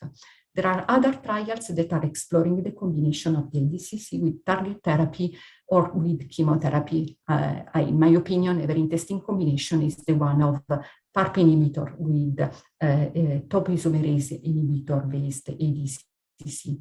And finally, I think that a better knowledge, a more in-depth knowledge of the ADCC can induce in the next future to create some platform of personalized ADCC that are based on the better knowledge of the targets that are expressed in the specific patient's tumors, or even we can think to combine or to put in a sequential schedule different types of antibody-drug conjugates. And thank you very much for your attention. Over to you, Dr. Jatin Sarin. Thank you very much, Dr. Barbara. This was really crisp and enlightening, and I now invite another very good speaker, Dr. Anubha, and she will take us through phase 2 study on trastuzumab deruxtecan. Dr. Anubha is head of Department Medical Oncology at Patel Hospital, Jalandhar. Over to you, Dr. Anubha. Thank you. I hope I'm audible and the slideshow is visible. Hello? Yes, ma'am. Yes, Yeah, ma'am. You're great. audible Yeah, and the we slides can are see. visible. Please. Yeah, thank you. Thank you to the organizers. Thank you, Dr. Jatin. And that was a beautiful talk by Dr. Barbara and very informative and exhaustive as she covered the various ADCs in advanced breast cancer. And she mentioned this study, and I will talk about it a little bit more. This was the study looking at trastuzumab deruxtecan in advanced breast cancer patients, regardless of the HER2 status. It was a phase 2 study with biomarker analysis, the DAISY trial, and it was presented by Veronique Dieras. Basically, we are all, fairly well aware now that trastuzumab deruxtecan is an antibody drug conjugate, which has significant efficacy in heavily pretreated HER2/neu overexpressed and HER2/neu low expressed metastatic breast cancer. We've all heard about the DESTINY trial, where it has shown a doubling of the progression-free survival as compared to TDM1 in this subgroup of patients. But what was different in this trial, the DAISY trial, was this looked at the activity of trastuzumab deruxtecan in 3 different cohorts: HER2/neu overexpressors, HER2/neu. Ma'am, sorry to interrupt. Your slides are not moving. Can you make it into the slideshow, please? Yeah, hold on. Let me stop sharing and go back again, maybe. Yeah, that would be good. Mm-hmm.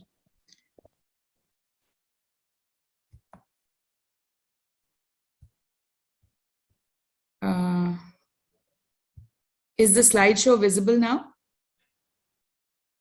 Hello? No, ma'am.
So we already talked that I'll be talking about the DAISY trial. And the background, we already know that trastuzumab deruxtecan has efficacy in HER2/neu overexpressors and HER2/neu low expressors, metastatic breast cancer. What was different about this trial is that here we are looking at the activity of trastuzumab deruxtecan in 3 different cohorts, which are the HER2/neu overexpressors, HER2/neu low, and the HER2/neu null expressors. And in this study, they wanted to look at the drug mechanisms of action and identify biomarkers associated with drug response or resistance. Next slide, please. So here we have the objectives, and we're looking at, we had the primary objective here was the best objective response rate in each of the cohorts. There were various secondary objectives that included progression-free survival, duration of response, clinical benefit rate, and overall survival. What is interesting here is that, again, I will briefly describe the 3 cohorts. The cohort 1 was the HER2/neu overexpressors, that was IHC 3+, or IHC 2+, but FISH positive, that were resistant to taxanes, trastuzumab, and TDM1. In cohort 2, we had the HER2/neu low, which was the IHC 2+, FISH negative, or the IHC 1+. And cohort 3 were those that were IHC 0, and these were patients who were resistant to anthracycline, taxanes, and if they were HER2 positive, they had received CDK4/6 inhibitors and hormone therapy. There were also some translational objectives where they wanted to look at the bystander effect of trastuzumab deruxtecan, the immune effects, and predictors of primary resistance. They had biopsied the metastatic sites at baseline and on treatment and on tumor progression, and blood samples for DNA analysis were collected at baseline.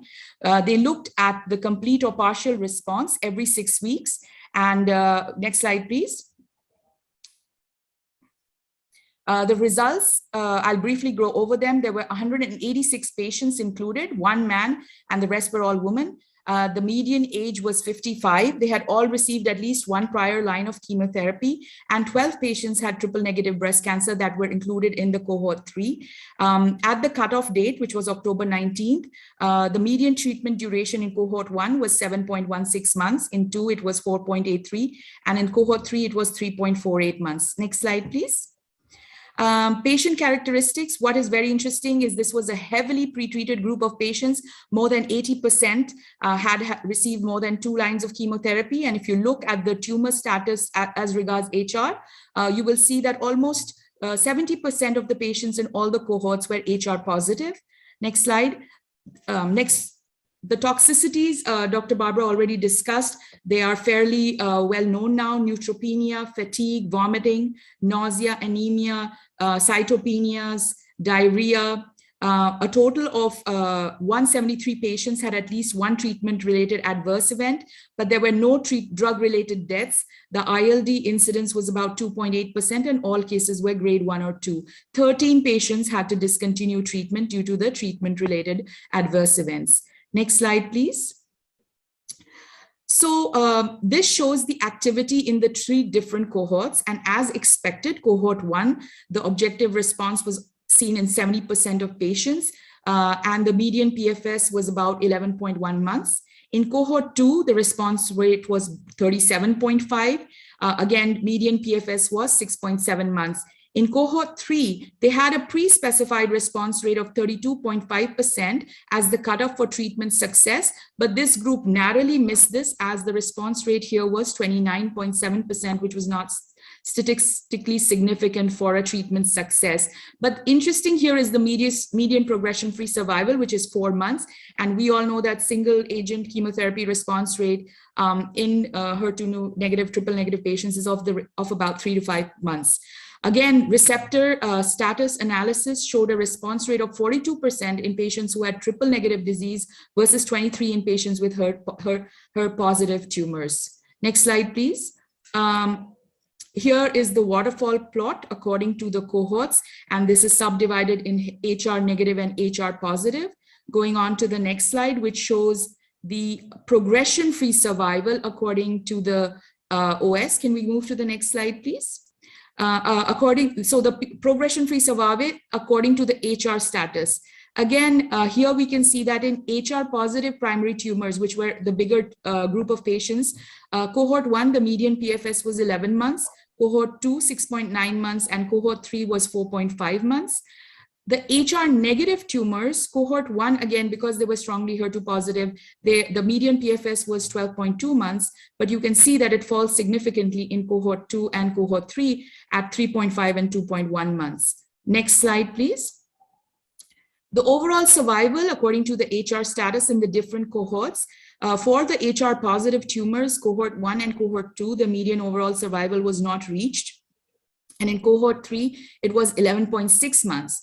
But when we look at the OS in the HR negative subgroup, as you can see in cohort 1, it is not reached, but cohort 2 was 6.6 months, which was actually lower than cohort 3 at 10.3 months. The authors, next slide, please. So the authors concluded that trastuzumab deruxtecan showed clinically meaningful activity in patients in heavily treated HER2 overexpressors. But they also underlined the fact that trastuzumab deruxtecan showed efficacy in patients in heavily treated HER2 low expressors and HER2 null expressors. The safety profile was consistent with the previous reports that have already been discussed, and biomarker analysis, of course, we will hear of in the future. So next slide.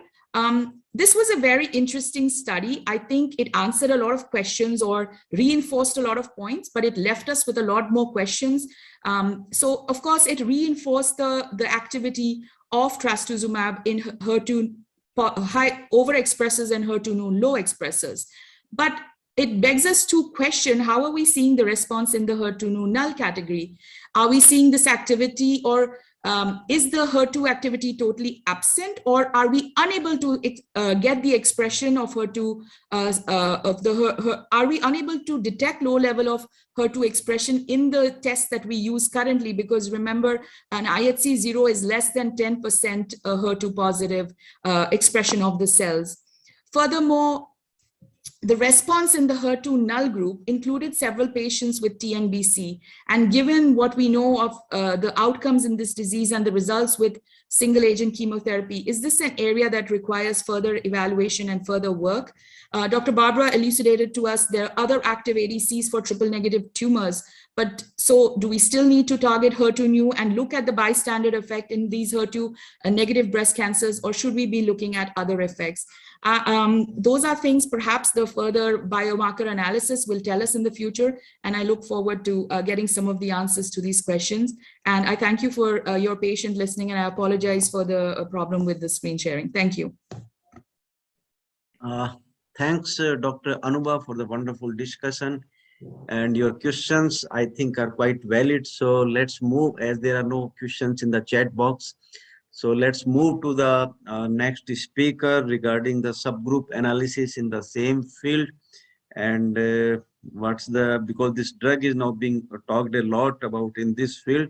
So Dr. Darshana Rane from the Nanavati Hospital, Mumbai, will be giving the subgroup analysis of the randomized phase 3 Destiny breast cancer trial, the difference between the two molecules based on the subgroup analysis. Over to you, madam. Thank you so much. Good evening to all of you. Can I request you all to share the slides, please? Thank you. So today we will discuss about the trastuzumab deruxtecan versus the trastuzumab emtansine in patients with HER2 positive metastatic breast cancer, a subgroup analysis from the randomized phase 3 study Destiny Breast 03 by Sarah Hovitz. Next slide, please. So this study basically is a randomized phase 3 study using this new molecule. The patients that were taken were mainly the unresectable or metastatic HER2 positive breast cancers who were previously treated with trastuzumab and taxane. They could have brain mets, but should be clinically stable and treated with brain mets with radiation therapy of more than 2 weeks duration before the start of this trial. And it was stratified for the hormone receptor status, whether the patients were previously received pertuzumab or no, and whether there were any visceral diseases per se. And they were randomized 1:1 with the new molecule given in the 5.4 milligram per kg 3-weekly pattern, and the TDM1 was given 3.6 milligram per kg 3-weekly pattern again. And a primary endpoint was progression-free survival rate, and a secondary endpoint was overall survival, and other secondary endpoints as usual were seen. What was important to note here, at the time of the data cutoff, that is in March, in May 2021, 125, that is 48.6% of the trastuzumab deruxtecan patients, and 214, that is 82% of the TDM1 patients had discontinued treatment. The median follow-up was 15.9 months, and brain metastases were measured at baseline by the CT or MRI, and subsequently also monitored throughout the study. Next slide, please. So the baseline characteristics, all the patients that were taken were of median age of around 50 to 55, and the number was 260 in the trastuzumab deruxtecan, and 262 in the TDM1, so on equal number.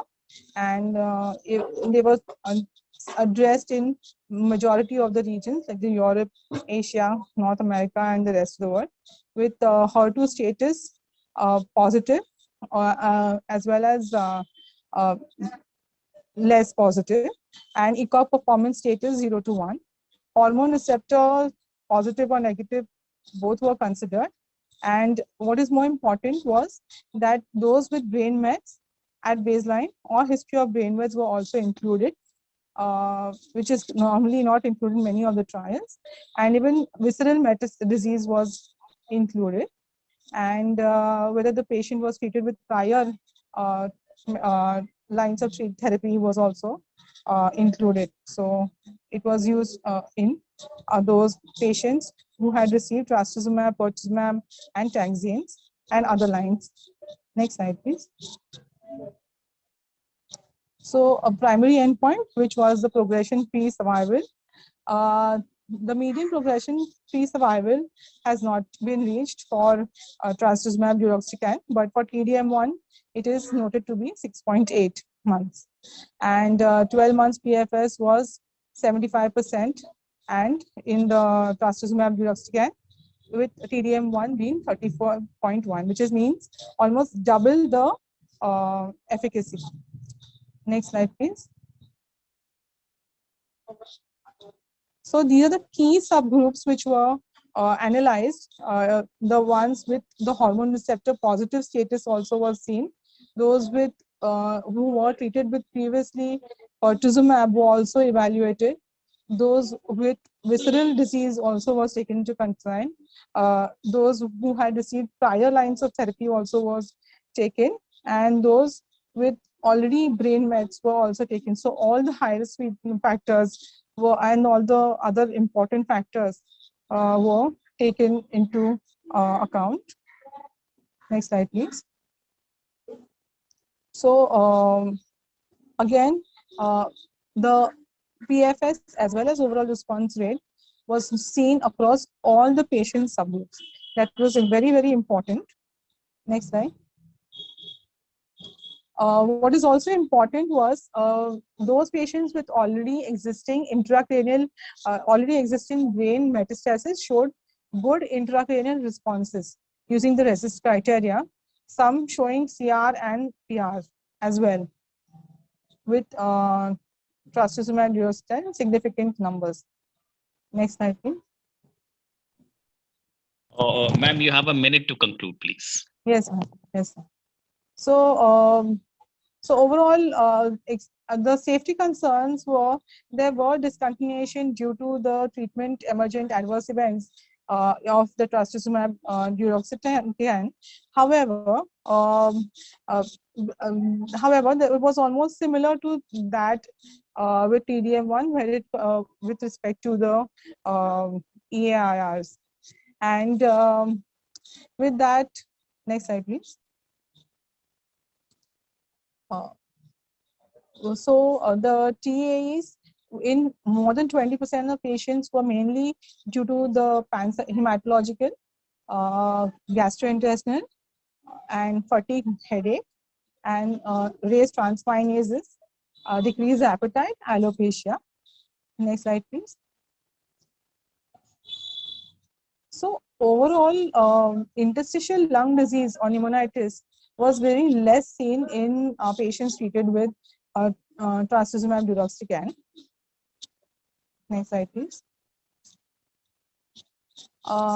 So to conclude, so trastuzumab deruxtecan treatment demonstrated a consistent efficacy benefit in terms of both PFS as well as overall response rate over the TDM1 molecule across majority of the important patient subgroups. In patients with or without brain metastasis, trastuzumab deruxtecan treatment resulted in greater efficacy compared to TDM1.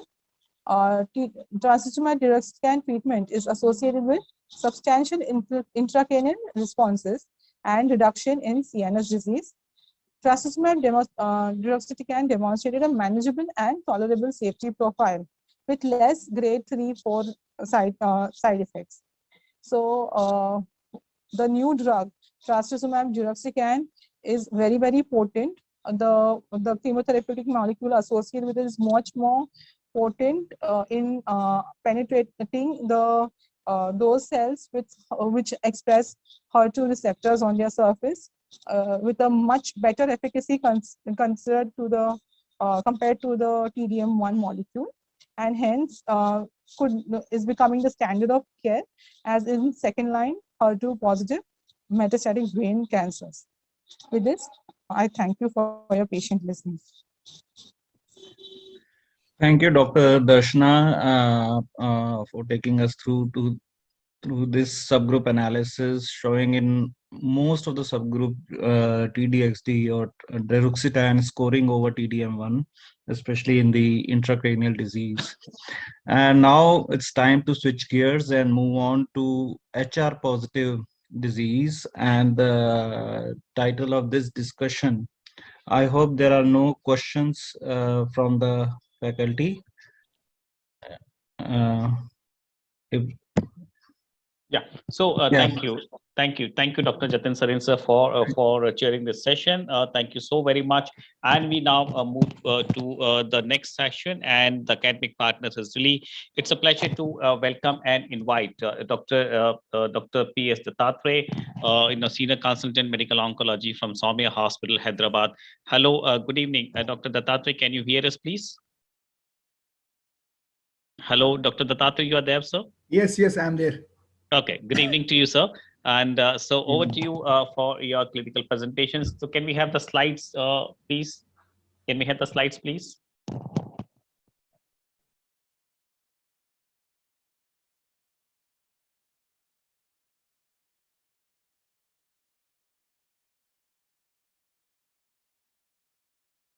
So Dr. Dattatray, sir, you just have to say slide next.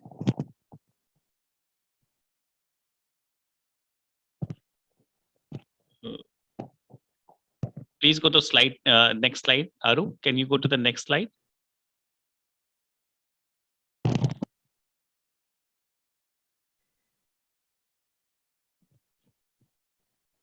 Yeah.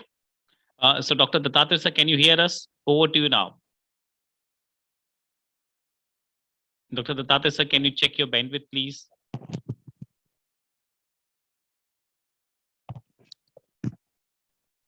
Hello.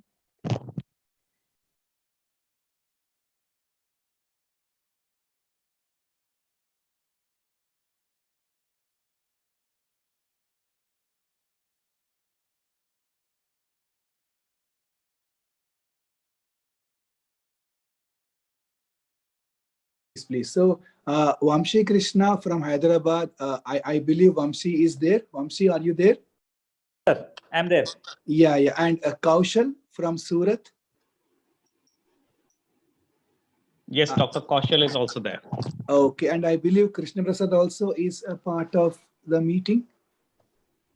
Yes, sir. Okay, fine. So, can I have the next slide, please? So, we all invite you to share some clinical experience of this molecule by name abemaciclib, which, as we all know, is a CDK4/6 inhibitor. And I'll present one of my clinical experiences in a patient of ER positive HER2 negative MBC who had poor prognostic factors. Next slide, please. So, yeah, these are my disclosures, and I'll proceed accordingly.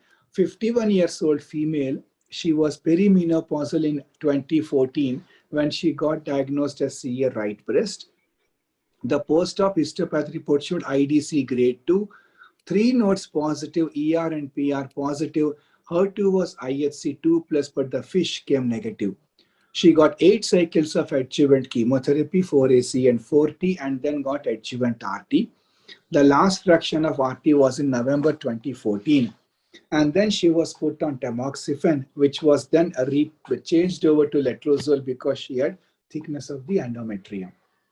Now, the treatment got over in around November 2019 when she finished the entire 5 years. And then after some 8-9 months or so, she came back in August 2020 complaining of fatigue appetite loss, and bone pains around the shoulder. And often, Vamshi, I would just like to ask you one thing quickly. Recently, we have been trying to use, say, 10 years of endocrine therapy. And what is your thoughts about using 10 years of adjuvant endocrine therapy? So I usually would prefer at this point to go for 7 months of 7 years of letrozole if I'm using. That's the latest data that came out. So 10 years of AI at least I would not be giving. If I'm using tamoxifen, yes, I would go for 10 years of tamoxifen. One thing is probably at this point the the interest of using ovarian suppression is a little bit going down slowly. Again, we had the meta-analysis just last week. So that's how I would be treating. So tamoxifen 10 years, probably the 7 years. 7 years. So going forward in August 2020, after around 10 to 11 months of the last month of endocrine therapy, she had fatigue, appetite loss, and bone pains. PET scan showed multiple right lung nodules, lymph nodes in the subcranial area, and a lesion between the mid clavicle and the first rib. And that lesion was causing the shoulder pain. A rebiopsy was done showing again IDC. ISC showed ER positive. PR was 2 to 3%, which was like labeled as PR negative. HER2 was again FISH negative. The Ki67 was 24%. Now, she was explained about the anti-treatment plan, but she wanted to try some alternative medications. She did so for a month, but then came back to us with no improvement at all. Now we know that MBC has multiple disease features which confer a less favorable prognosis, like shorter time to recurrence from early stage, liver metastasis, visceral disease, high tumor grade, and negative PR status. Can we have the next slide? And tumors vary in their metastatic potential and the time to metastatic spread. Next slide, please, Tarun. So does anyone of you, Kaushal, do you believe or look into these features when you have a patient of metastatic breast cancer coming to you? Yeah, of course, because these are some of the high-risk features we can say. So potentially we need to switch very effective medications in this type of the features. So definitely when the patients come to us with this type of the features in metastatic setting, we will definitely look these factors while considering the treatment option. Excellent. Vamsi, agree? Yes or no? Yes, absolutely. So I think more and more we are not going to be treating a relapse patient like all the relapse the same way. You're going to look at the site, you're going to look at the resistance, you need to look at what is the volume of disease, the grade is important, negative PR is important. So it's not as simple as it used to be probably 10 years back. Definitely we need to look at all these factors. Absolutely. Krishna, are you there? Krishna Prasad? Yeah, I am there. Okay, okay. What do you think? Do you believe that we need to look into all these features? Yeah, I think we need to look into all these things. Probably more and more we will be looking at the reverse order, in the sense we are trying to see which patients you're not going to offer a combination, which are the small group of patients wherein you'll probably use hormonal therapy alone. And so that would be the reverse of all these things. A rare patient who is strongly ER/PR positive, very low grade, no visceral disease, no liver mets, and a long time since the previous treatment would be the small group of patients where you may not use, combination treatment. So other than that, most of them you would use if any of these features are there. So taking that forward, next slide, Krishna, you can start. What next? I mean, like for this patient now, she has poor prognostic features, like the disease came back within 12 months. Next slide, please, of the last hormone therapy treatment. And then she has PR negative now. What do you do? So she basically has got secondary hormonal resistance by definition, just about that in the case. So generally such patients, you will probably try to give a combination treatment of CDK4 inhibitor and fulvestrant probably would be the best choice. So what I would do in such a patient is going by the feasibility of CDK4 inhibitor. I would go with CDK4 inhibitor plus fulvestrant. If not, then the other options would come into place. So since you beautifully pointed out the importance of the poor prognostic features, does that make you tilt in choosing one CDK4/6 over the other? I would say it would tilt very little bit, but it would. So if somebody has got, liver metastasis and seems to have primary resistance, these are the two subset where it has been beautifully shown that abemaciclib has got an excellent role and benefit to play. Perfect. Next slide, please. Then that's what Krishna was pointing to about the Monarch 2. And then this patient had visceral disease, and these patients tend to do better. Next slide. And the hazard ratio has been, next slide, please, has been almost 0.675 in those patients who had visceral metastasis. The next slide, please. Your comments on this, Vamshi Krishna?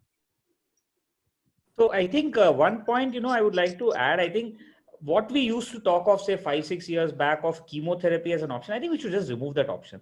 I think there'll be a very, very small subset of a relapsed patient in a HR positive where you would want to give chemo now. I think that's one part we have to, like Krishna said, looking at the small percentage where you don't want to give CDK4, a percentage where you want to give chemo is also very small. So that's point number one. Number two, all these factors are important. And again, at the beginning, we would say all the CDKs are same. I think that's something we know is not true completely. There are small subsets where probably, again, maybe it's a bias on my side, but I personally am favoring Abema in these subsets, visceral Mets over only bone Mets, PR negative, because we have really looked at these subsets in the Abema trial. And I feel it's a slightly stronger CDK4 in these subsets at least. So that's how I would go with it. Next slide, please. Kaushal, your final word. Yeah, Next absolutely. slide, please. Tarun. In general, we can consider any CDK4/6 inhibitor, but some of the patients where such high risk features are there, we can say the endocrine resistance, high grade tumors, the PR negative, visceral disease, particularly the liver mets as well as the brain mets. And when the patient has been exhausted, treated with previously with the multiple lines of the endocrine therapy. So in this particular subset, the Abema has some edge over the other available CDK4/6 inhibitors. Yeah, I think I also tend to agree that the strongest data about the CDK4/6 inhibitor working across prognostic subgroups having poor features has been abemaciclib. At least we have data about that, and therefore we should possibly tilt towards using that whenever you have these prognostic factors. Tarun, next slide. It's not moving. And the next slide. Yeah, so here, Krishna Prasad, like this is what is sometimes discussed about PR negative or liver metastasis, high grade. So what would you say your thoughts or inputs or comments about the Monarch 2 and the Monarch 3 about these those red three groups there? So I think in these trials, they carefully looked at that, and they picked up those patients where the benefit is maximum. So I don't think that there is no benefit for patients without these features, but the benefit is maximized when you have high risk features, which are the three above, that is high grade, liver metastasis, and PR negative. Perfect. I think you got at a very important point that all patients stand to benefit with abemaciclib based regimens, but these are the patients who benefit the most. Next slide, please. So coming to my patient, so this was the PET scan report of September 2020, that lesion in the clavicle there, the lung nodules and the lymph node. Next slide. The patient in September then started off with abemaciclib and fulvestrant, which is what Krishna also chose. And then after a week, around the 7th, 8th day, she had grade 1 diarrhea. And I think next slide. And I think what we need to do is that to teach the patient about diarrhea happening with this molecule. The patient went on to get pre and probiotics and antidiarrheals, and the serum creatinine became 1.9. Next slide. Vamshi Krishna, what is it you do when you put your patient on abemaciclib? When this is what the recommendations for diarrhea management are? So when I give them the Abema, again, to be honest, touch wood, I have not had this severe diarrhea. Maximum diarrhea I've seen in a patient has been grade 2 and which was well managed with antidiarrheals. So what I do on day 1 is educate them, write them a course of, tell them to keep Lomotil or Loperamide with them and tell them, look, if you get diarrhea, take it and give me a call immediately. And so far, so good, never had a problem right now. Kaushal? Yeah, same. Fortunately, I also didn't get much diarrhea as a side effects, but it can be easily controlled with the lopamide, and then there is no need to get admitted. All the patient has been sorted out on OPD basis. Yeah, I actually quite agree with that. See, in all the panel discussions where I have been involved, almost all my colleagues have said that the problem of diarrhea, at least in our Indian patients, doesn't seem to be that much as what the literature mentions. And having said that, we need to start anti-diarrheals at the first sign of loose, and that's the key to tackle the problem. Along with that, increase intake of oral fluids. As I did mention, the serum creatinine also became 1.9. Next slide. Krishna Prasad, what is your opinion about RFT alterations, the creat getting altered when you put your patient on abemaciclib? So I think increased creatinine when you put patients on abemaciclib is generally not related to renal dysfunction. It is basically more like a paper toxicity. Of course, we need to be careful when this happens in the background of diarrhea. We can't ignore that because it might be an indicator that patient is actually becoming dehydrated. But generally, we need to just monitor it, not do anything about it. Absolutely. Vamshi, some comments from you? Again, I think, to be very honest, we are having these discussions over the last 1.5 years. And when the drug came, we were very apprehensive. I remember pre-Abema launch, everyone used to say, okay, palbo-ribo is fine, Abema is going to cause diarrhea. And when we started using the drug, that really fear is not there anymore. I mean, I'm pretty comfortable using. Again, all three drugs are good drugs, let's be honest. But in certain specific situations where you want to use Abema, I don't think you need to be really scared about it or worry too much. Just watch out for these two things and you're good to go. Absolutely. Next slide, please. And so therefore, what happens is if by chance the patient worries about the creat rising, you please check the BUN or cystatin, calculate the GFR, and then you can tell the patient that the kidney function is not impaired because this drug doesn't impact the filtration at the glomerular level. And therefore, the creatinine happens only because it blocks the tubular secretion of creatinine. Next slide. So what happened in Feb 2021, after 3 to 4 months of this combination, we found a complete response. Next slide. And that's the scans of Feb 2021 showing a complete metabolic response across all the lesions. Now again, as Vamshi and Krishna told, that we tend to look at the best part, but then these type of CRs are not that common. Majority of patients tend to have partial response or stable disease, a very few progress, and a very few have complete response, and that would come to less than 10% each. Next slide. Vamshi, some comments on the patient's response. Dr. Dattatreya, sir, you need to conclude in 2 Okay, minutes. I'll conclude. So this patient till June 2021 came with back pain, fatigue. Next slide. And after 10 months of Abema and fulvestrant, you found out that there was progressive disease. And this is not what we expected. Next slide. Lastly, so we did go for a CGP to find out that the PIK3CA was mutant, but so was TP53, and that possibly explained why the response was short-lived. I conclude with this, but this was my patient of Abema who responded well initially, only to progress in 10 months' time. Thank you so much.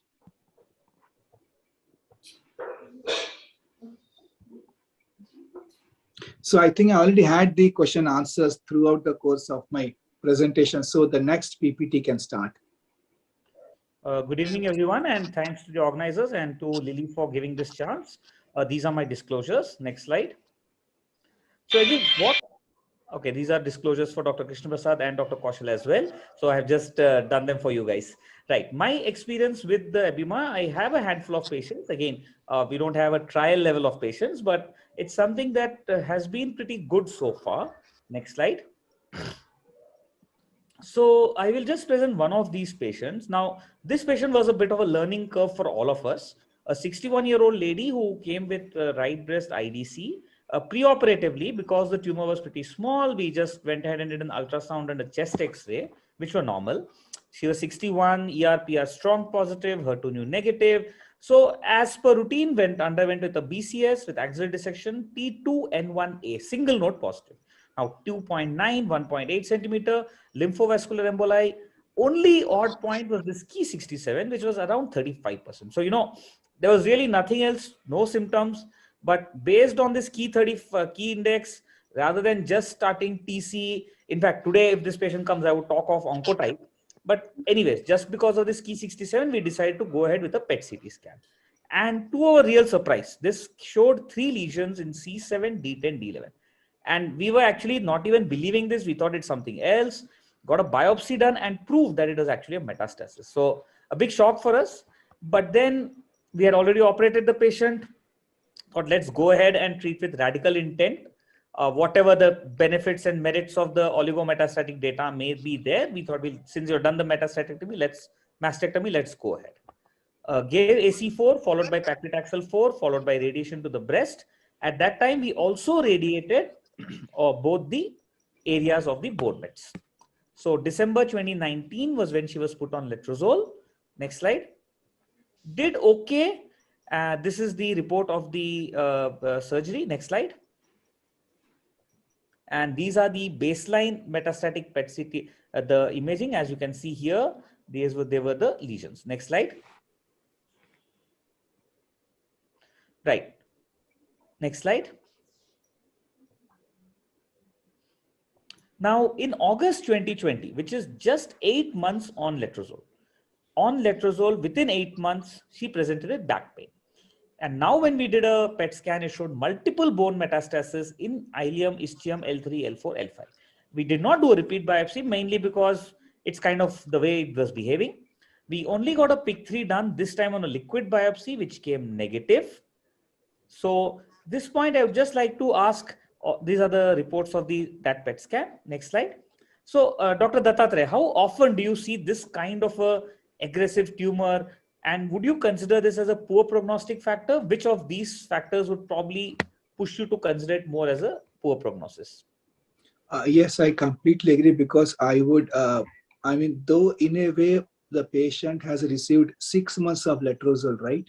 And then it progressed. So, yeah, so though it would not be labeled as a primary ET resistance, thinking it was MBC from day one, but still such a rapid progression on letrozole despite having received intensive chemotherapy, which in a way is also one line of MBC as well. The disease coming back so fast would be labeled as a poor prognostic factor. Having said that, maybe it has crossed the 6-month mark, but the way it came back so fast, I would that's what I think is a clinical judgment, and these gray areas exist. Dr. Kaushal, your thoughts on this? Would you? Yeah, I agree with Dr. Satya. Okay. Dr. Krishna Prasad, what's your thought? Not just the question of resistance. Would you want something like a 2 bone metastasis which have developed new versus this kind of multiple bone metastasis? Would that make a difference in the way you approach the patient? It would. But in this patient, the very fact that it's come back so rapidly, I think that would be the overwhelming factor in deciding the next line of treatment. Okay. What about PIK3? Would you do routinely PIK3 at baseline nowadays, or do you still wait for the relapse before you do it? No, generally we are waiting for it to relapse. Okay. And what is your thoughts on the PIK3 mutation negative versus positive at recurrence? Do you think that gives a worse prognosis, or is it a better prognosis? Or does it really not matter much? So I think we need to have more data on this, but at the present moment, PIK3 mutation negative is a bad sign. Okay. So again, all the factors in this patient from day one actually were kind of expecting it that she'll relapse. Honestly, we knew that once you have no symptoms and baseline bone mets, we thought she'd not do well, and it was borne out. But I had hoped for at least a few years before she would relapse, and she relapsed pretty early. Next slide. So what next? Let me start this time with Dr. Krishna Prasad. Patient on letrozole within 8 months, baseline MBC, though treated with radical intent, and has now come back within 8 months. What would be your plan? So if this patient had not received chemotherapy upfront, I think I would have thought about chemotherapy now.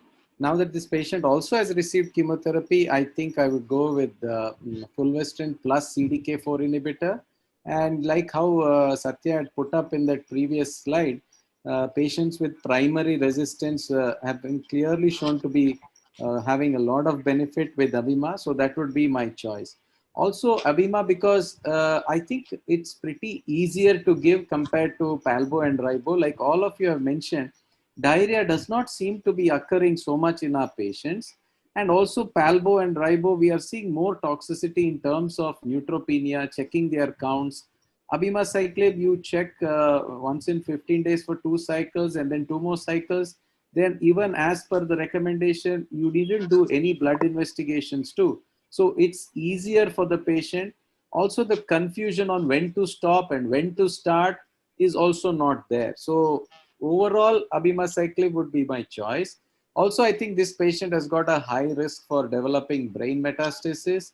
We know that, ribociclib and palbociclib, there are some papers saying that they are active in brain mets, but we also know that palbociclib is it tends to get pushed out easily by through the blood-brain barrier. That is because it's a substrate for the pathways which excrete the drug out, whereas abemaciclib in vitro studies is known to even prevent this from happening. So overall, I think abemaciclib would be my choice. Fantastic. I think you have really given a lot of food for thought. Dr. Kaushal, let's unpick that one by one. I mean, what's your thought number one on this issue of being easier to administer, because you don't need to look at the counts that frequently. ECG is something you really don't need here. And the fact that patients don't need to remember when to stop. Do you think practically these are important points? Yeah, definitely. These are some practical points, because number one, it is continuous therapy. So that is more important point, because some of our patients are, though they are affordable, they are not so much educated. So in that particular subset, the compliance is a big issue. Sometimes they will take the medicines for 20 days, 25 days in ribo and palbociclib, while abemaciclib is the continuous therapy. So that is one of the good points, patient point of view. Second thing, the neutropenia or side effect profiles, though we are getting neutropenia as a side effects in patients with abemaciclib, but they are very much asymptomatic and do not bother for that during the treatment aspects. So these are the two important points from patient point of view as well as from us, that it is very easy to handle the drugs. And as we discussed earlier in presentations, that the diarrhea is not so troublesome side effects. So definitely my choice is also the abemaciclib plus fulvestrant in this case compared to the other two CDK4/6 inhibitor. Perfect. Dr. Satya, we have a different population. We deal with their patients, relatives who are all US returned, US educated, who know everything. And then the patients stay in a village, and then we face this problem of when to stop the medicine or not. That's a different problem probably in Hyderabad we both face. But what about the other point which Dr. Prasad made? Again, a kind of a hypothesis generating, that if patient has relapsed early, you do expect brain mets, probably Abema has better penetration in the brain. Do you think that's important, and what do you think about that? I mean, like abemaciclib has an edge because it's able to penetrate the blood-brain barrier. So CNS metastasis may develop, may not develop, but that becomes an important point for me to choose the drug, but the last one in the order. Because the incidence of brain mets in ER positive is less, but then still it does happen. Even I have seen patients. So I think that's also one more reason why we may tilt to choose abemaciclib. Though in this particular case, with the kind of the resistant disease we are dealing, I would definitely embark upon option 2 of abemaciclib and fulvestrant. And all the points, I echo all the points of Kaushal and Krishna Prasad. Okay, sir, can I ask one question, please? Dr. Vamshi, sir, you have 2 minutes. What is the response rate to Dr. Palanki? What is the response rate of abemaciclib in the brain, sir? We have the response rates, I think, come to 25%. 25%, sir? In the brain? Yes, you are right. 25%. I think, if I'm not wrong, it was 25% was the clinical benefit rate what they saw, and that's what I recollect. So I'm not talking about the drug working in the CNS metastasis. I'm trying to tell that this drug seems to be has the penetration of reaching the blood-brain barrier. Will that prevent the CNS mets or not? I don't know. Therefore, I told you last on the list would be this feature of abemaciclib. Right. Next slide, please. So, Dr. Manish, I think we'll discuss it over some time because we just have a minute left. Next slide, please. Yeah. Right. So this is again the same slide what Dr. Satya showed you, all the stratification factors. Next slide. Again, going by the overall survival by ET resistance. In secondary resistance, it is significant, but just crossing the unity line. Primary resistance also it is crossing, but then look at the curves, they separate out. So even though you don't have a complete, the so-called p-value or the unity, still I would say that it is something that we need to consider. Next slide. So in this patient, we did start abema fulvestrant. In October, patient had significant pain relief. Only grade 1 diarrhea subsided. And then we did a PET scan after 5 months. Dr. Vamshi, can I ask you one question, please? Dr. Manish, can I just finish? And then if we have time, we'll take the question. Yeah. So we found reduction in the avidity of all the lesions. Next slide. Next slide. This is the PET scan report. Next slide. So what next after she progresses? This is a question which we are asked often. Would we do everolimus exemestane? Would we jump to give chemo? Because in the second line, you already used your fulvestrant and your treatment with abema. So what next? So quickly, Dr. Kaushal and Dr. Dattatreya, and then we can stop. Dr. Kaushal, your call. Exemestane if the patient is not so much symptomatic or the disease is within control limits, and send the patient's biopsy sample for the NGS also. Okay, Dr. Satya, would you repeat the biopsy? No visceral metastasis, mildly symptomatic bone mets or asymptomatic bone met progression, everolimus exemestane. Otherwise, as you rightly said, we might think of NGS and maybe switch on, start chemotherapy early on. The other thing that I would also just suggest is to do a biopsy also on the PIK3. That was the first biopsy we did, was a liquid biopsy. We did not do the tissue biopsy for PIK3. So that's the other thing which we should be doing. Next slide. So that was our slides. And so thank you everyone for the nice meeting. And really every time we discuss this, we learn something new. Tarun, if we have time, we are happy to take Dr. Manish's question. Otherwise, we have to proceed. So I just wanted to ask that, you said that in primary resistance, abemaciclib the curve seems to distance themselves better as compared to secondary resistance. Whereas, if I remember correctly, in the Paloma 3, it was the secondary resistance which favored better with palbociclib. So would you state that in primary resistance better to give abema and in secondary resistance better to give palbociclib? See, the Paloma 3 did not specify and stratify specifically. These are all post hoc analysis. For even abema, you do this analysis and say that, yes, it is working in both the sectors. Would I say that in secondary that is better than this? I don't know. There's no head-to-head comparison. Personally, I would leave it as in second line, you can use, secondary resistance, you can use ribo or palbo or abema. Primary, I would give the edge to abema. That's the way I look at it, because primary definitely in Paloma 3 did not show any benefit. Whereas ribo showed a benefit in post hoc analysis in that same setting. So that's how I would look at it. So this was pre-planned analysis in abema? Abema, yes. So thank you so much. Thank you so much, Dr. Dattatreya sir. Thank you so much, Dr. Vamshi, Dr. Krishna Prasad, and Dr. Kaushal for such a wonderful discussion. We move forward. And again, this is again a sponsored session, and the academic partners are Novartis for this. And we have a pleasure to welcome and invite the first speaker for this. And this is none other than Dr. Manish Singhal, sir. Hello, good evening, Dr. Manish, sir. Dr. Manish, everyone knows, is a senior consultant in the Department of Medical Oncology at Indraprastha Apollo Hospital, New Delhi. Dr. Manish, sir, over to you. You have the first talk, and sir is going to talk about the redefining the standard of care for post-menopausal HR positive, HER2 negative advanced breast cancer. Sir, over to you. Dr. Manish, sir, over to you. Can I request you to share the slide set from your end? Okay, sir. Okay. Can we have slides, please? So here are the slides, sir. Yeah, thank you very much.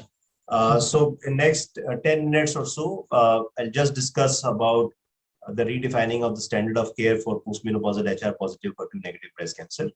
And of course, the discussion is all about different CDK4/6 inhibitors. And we all know that CDK4/6 inhibitors have come of age. as far as the treatment of advanced metastatic HR positive HER2 negative breast cancer is concerned. Next slide, please. Next slide. Next slide again. Yeah. So this is about, the next slide. So starting off from a case discussion. Next slide. Yeah. So this is a 63-year-old woman who presented with a lump in the breast, 2.1 centimeter with 2 palpable axillary nodes. And the biopsy is HR positive HER2 negative.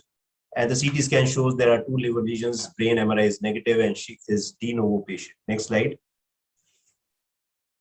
So we understand that the treatment goal is to prolong survival, restrict treatment-related toxicity, symptom relief, and quality of life. Next slide. So this is achievable by, this used to be achievable with tamoxifen and aromatase inhibitors.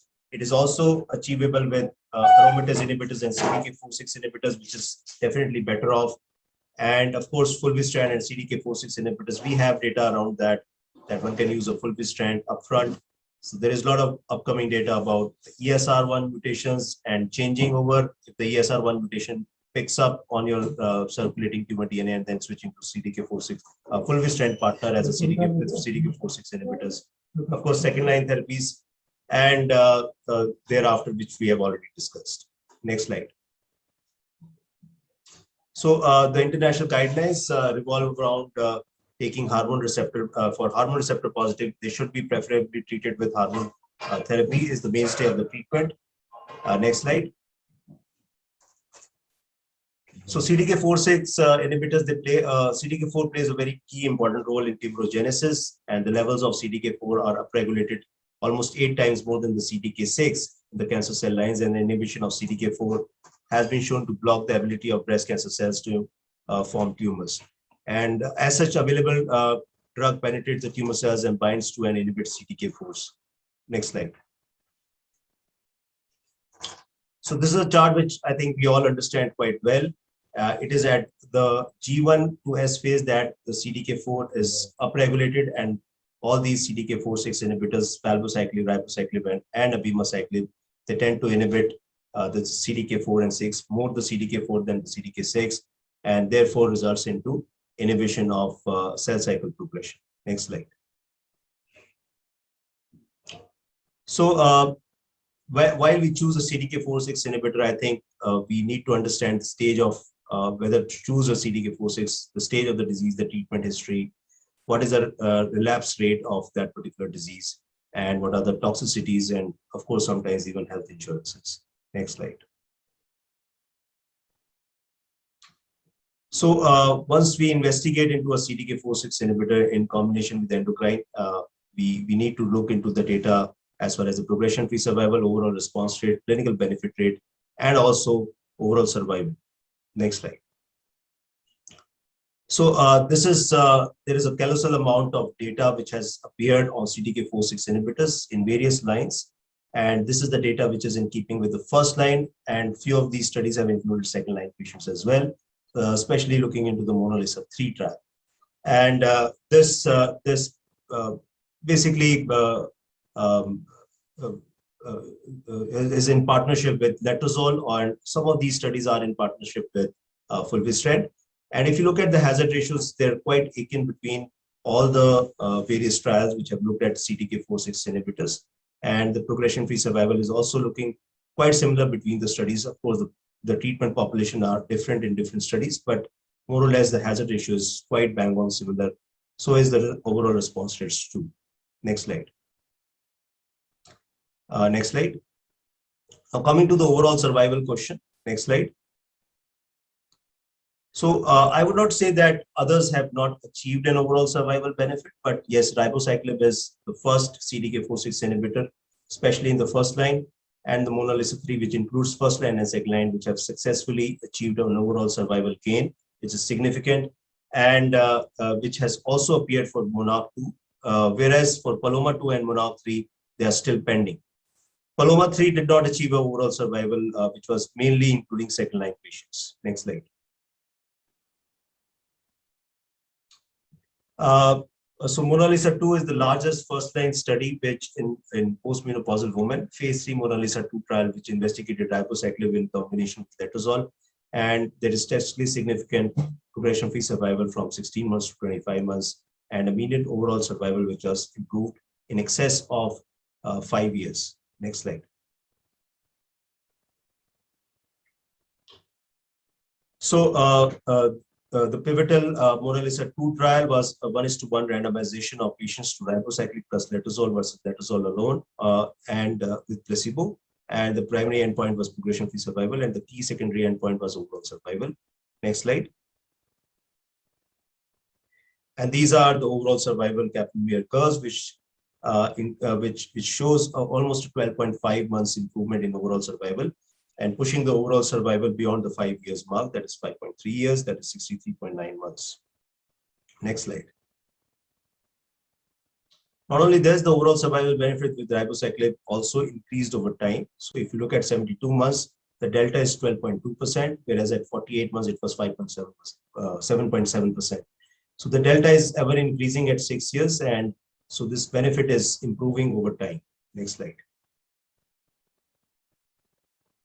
So this is true for almost all patients, although those patients who are not de novo, they seem to benefit slightly lesser, but the weight of the point estimate is definitely towards ribociclib, although the 95% confidence intervals are crossing the unity line, but especially in de novo patients, the improvement is seen, and with 95% confidence well within the unity line. And the number of metastases or all other subset analysis, the forest plot shows that, yes, there is improvement in overall survival, which is consistent with all the various subsets. Next slide. It also delays the time to start of chemotherapy by almost a year, that is 11.7 months. And these are the various curves to suggest that, yes, one can easily delay chemotherapy by almost a year for those patients who receive Krixana and letrozole from the start of their treatment. Next slide. The depth of reduction is also better off. So it's a depth of tumor response, which is better off with ribociclib and letrozole as compared to placebo and letrozole. So both group 1 and group 2 shows better reduction with ribociclib as compared to letrozole, whereas those who have small reductions are definitely they are more common with letrozole alone. Next slide. Almost treatment ongoing at the data cutoff, the treatment ongoing was almost double with ribociclib and letrozole as compared to letrozole alone. And the major reason for stopping of treatment was progressive disease, which was 78% with letrozole alone and 61% with Krixana and letrozole. Next slide. So these are the toxicity. I think we all are quite well versed with the toxicity profile. Neutropenia seems to be most common, but seems to be mostly well managed with either dose reduction, dose replace, and as we learn to manage them better. Liver function test derangements are seen more commonly. So this is one thing which needs to keep in mind, that we have to do repeated liver function tests at least more frequently in the first couple of months, and then we can decrease the frequency of liver function test. Fatigue and nausea, vomitings are slightly more common with ribociclib. Next slide. So looking into the differences between various CDK4/6 inhibitors, the preferential inhibition of CDK4 versus CDK6 is the preferential inhibition for CDK4 is 8 times higher with ribociclib, which is almost neutral with palbociclib. The free drug concentration is also more, although the major safety concern is QT prolongation and also the liver function test, which can get deranged more commonly with ribociclib as compared to others. Next. The request, if you can conclude your presentation. Yes, I'm ending. Ribociclib combined with endocrine is the only first-line treatment with longer overall survival benefit, and this can be considered a preferred treatment option in HR-positive, HER2-negative advanced breast cancer in post-menopausal patients. And it is shown consistent overall survival benefit across their 3 clinical trials, irrespective of the therapy partner, line of therapy, or menopausal status. Next slide. Next slide. So yes, it prolongs overall survival, delays start of chemotherapy, improves and preserves quality of life, and has an established safety profile. With that, I thank you for your kind attention, and over to the organizers. So thank you so very much, Dr. Manish sir, for such a brilliant presentation as always. Now we move, there's a panel discussion. To drive this panel discussion, it's a pleasure to welcome Dr. Ankur Behel sir. He's a Senior Director, Medical and Hemato-Oncology at Fortis Memorial Research Institute, Gurugram. Hello, good evening, Dr. Ankur Behel sir. And Dr. Ankur is going to drive on living longer and living well, now a reality in patients with HR positive, HER2 negative advanced breast cancer. So before you set the slide, sir, it's a pleasure to invite all the panelists. We have Dr. Satish CT, Consultant Medical and Hemato-Oncologist from Bengaluru, Dr. Suman S. Karant from Gurgaon, Delhi. We have Dr. Saurabh Prasad from Nagpur. We have Dr. D. Manikandan from Chennai, and we have Dr. Abhishek Anand from Narayan Cancer Center, Patna, and Dr. Ankur Punia from Jaipur. So good evening, everyone, the esteemed panelists. Dr. Ankur Behel sir, over to you for your moderation, please. Thank you so much. Thank you so much, organizers, for this invitation. Can I have my slide decks, please?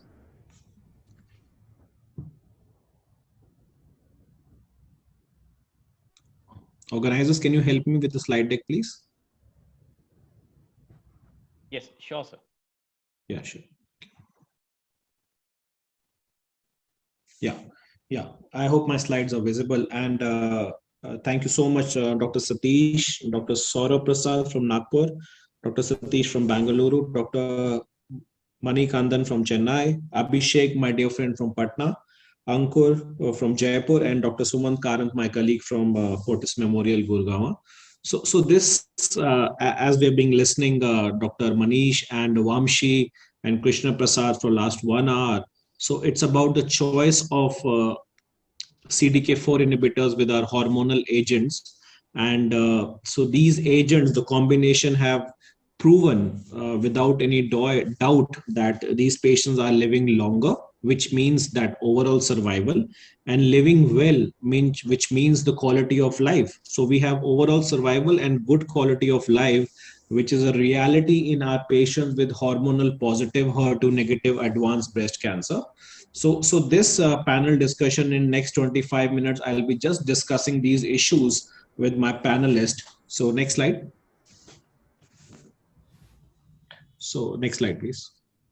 So hormone positive breast cancer, and we have been seeing in last decade or so that these hormonal agents have evolved.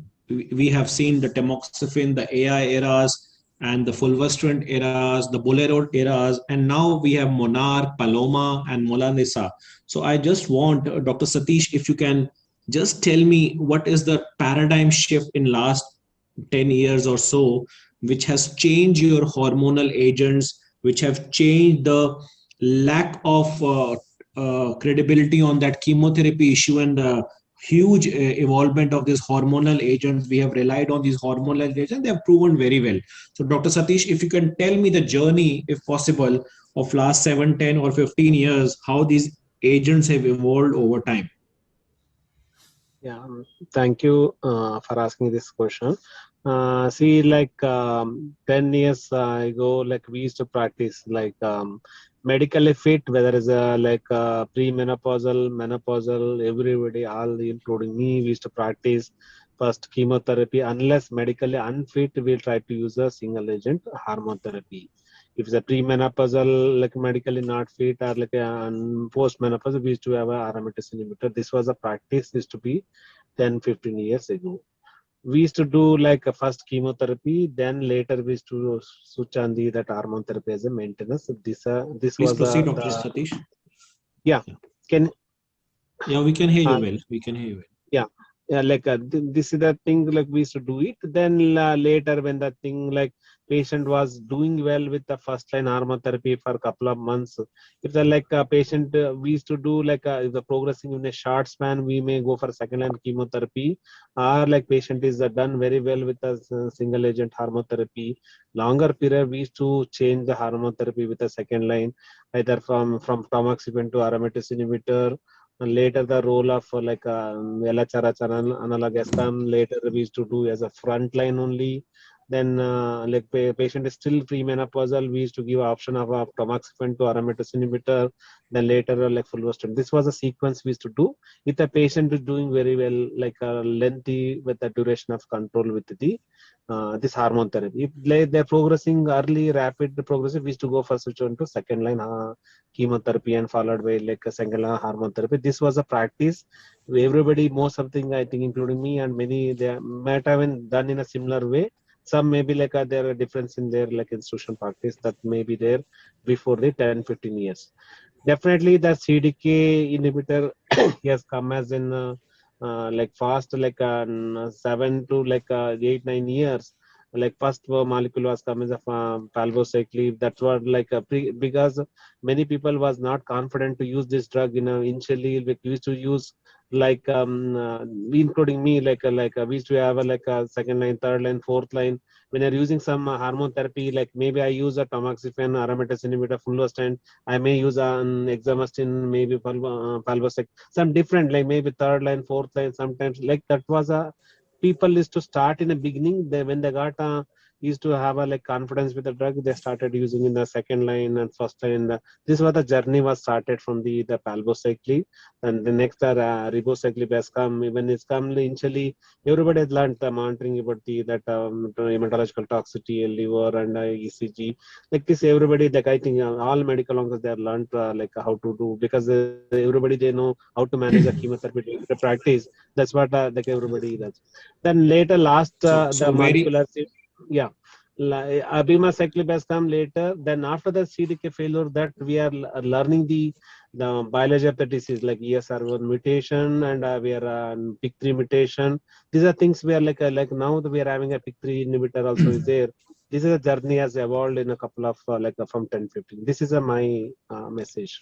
So very, very rightly said, and he has briefed the whole decade in last 2-3 minutes. So from tamoxifen to AI to switch to fulvestrant to FACT trial to Bolero trial, and then Paloma, Monarch, Mona Lisa, and then Monarch, and then we have the Solar trial. So very rightly said that we have to distinguish our breast cancer patients and those who are strongly ERPR positive and HER2 negative. There's a different way of treating these patients, and we can treat such patients with hormonal treatment rather than with chemotherapy. So very rightly said by Dr. Satish, and I acknowledge him for that. Next slide, please.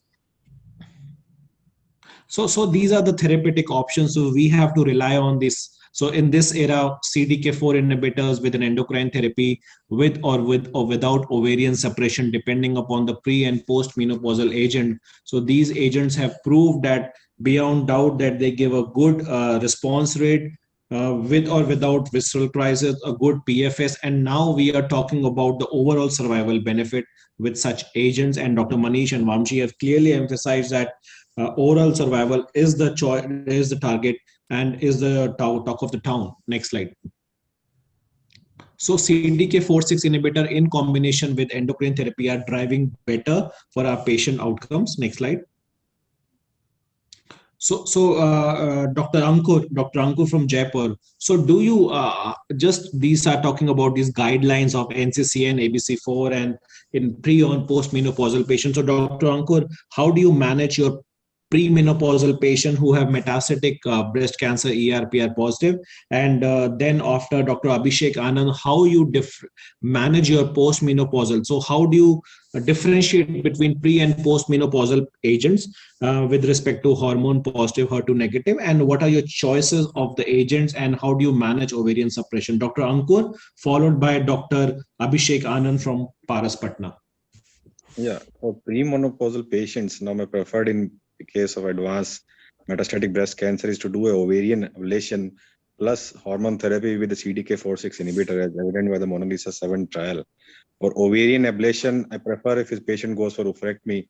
Otherwise, I'm happy to give them LHRH agonist, antagonist for the suppressing the ovary.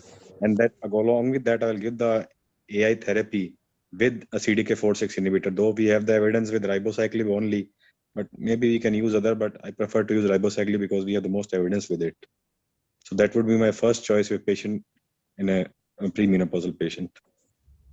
So very rightly said. So Dr. Ankur, one point. So when you are starting, suppose it's a 35-year-old lady with ER/PR positive, HER2 negative metastatic breast cancer. So you would do a Zoladex or LHRH agonist with tamoxifen, or you straight away write down a letrozole with this GnRH analogs? Letrozole. If I'm doing ovarian suppression, then I think it's better to use AI rather than to use a tamoxifen. So from day one, you will use letrozole without tamoxifen. I mean, you will prefer letrozole. Yes. Yeah. So Dr. Abhishek, on postmenopausal status, first line in metastatic breast cancer, what is your choice? So of course, if we go by the data and the clinical practice as well, so CDK4 inhibitors along with the AI should be the treatment of choice for postmenopausal first-line therapy.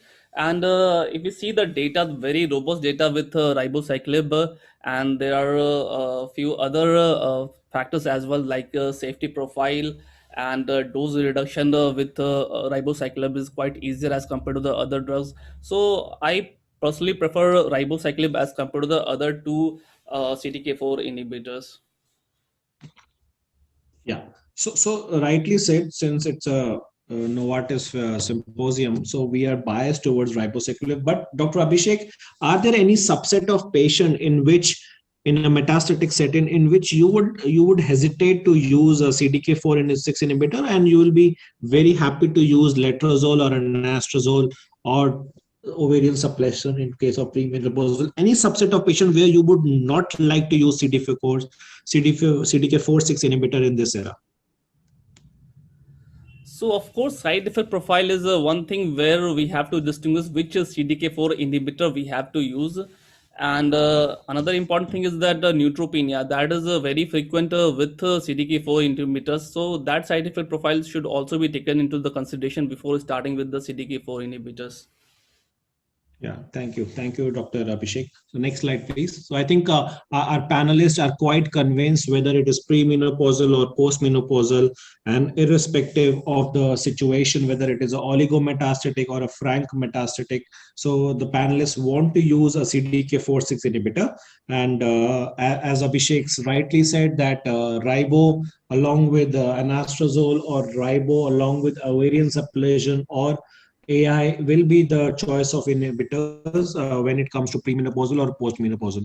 So, Dr. Saurabh, when we see the literature, Dr. Saurabh Prasad from Nagpur. So, when we see the literature, so what are our goals and what are our standard of care? Are we looking at progression-free survival? Are we looking at post-progression? Are we looking at time to chemotherapy? So what is our goal, which have been seen in last 3-4 years, whether it is PFS, OS, overall response rate, quality of life, time to next chemotherapy? So what do you see when you put these patients on hormonal agents with CDK4 inhibitors? So what do you think in your mind, and what will be your next line of agents when they progressed? Dr.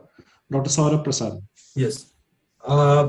When I start treatment, basically all the parameters are kept into mind, including when the second line treatment would start and what would be the quality of life of the patient. That is the foremost. When we discuss with the patient what treatment line they would prefer to go for. So in hormone positive, HER2 negative metastatic disease, my first line is usually for premenopausal ovarian suppression with the AI and with CDK4/6, and for postmenopausal with AI with a CDK4/6. I have used all the three CDK4/6 and I am comfortable using all the three, but I prefer ribociclib over others. So I have been a PI in abemaciclib study. Patient tolerate other like abemaciclib also better. Usually, all the patient will progress on these first line, and on progression, I usually do a rebiopsy if it is possible to check for PIK3 mutation in all the patients, and where the biopsy is not possible, I do liquid biopsy to see whether PIK3 mutation is present or not. Those patients who comes PIK3 mutation positive, my standard of care would be alpelisib plus fulvestrant. And those who doesn't come positive, I have both options, either a fulvestrant alone or everolimus with exemestane. Yeah. So as Dr. Saurabh rightly said, that the treatment goals in treating a metastatic breast cancer and standard of care is rightly, initially we look at the PFS benefit, then we had overall survival benefit, ribociclib, and in the Monarch we had a abemaciclib advantage as well, and the Paloma trials showing the updates that the trend is toward overall survival as benefit. So all three CDK4 inhibitors, usually the Abema and the Ribo, have shown that OS benefit, and certainly they have also proved that the quality of life when these CDK4/6 inhibitors are added to the hormonal or an endocrine therapy partner, the quality of life is no more less when these agents are compared. Next slide. So next slide, please go on. Let's go to the next question. Continue the next slide. Yeah. Next slide, please. Next slide. So Dr. Somant, if I may ask you, we have all three drugs on board. The Palbo was the first drug which came on board, and then the ribociclib, and then we have abemaciclib with all the endocrine partners, various trials of Paloma, Mona Lisa, and Monarch. So I just want to ask you from your end, how do you choose? How do you select these patients when it comes to a CDK4/6 inhibitor? And what is in your mind when you select all these agents?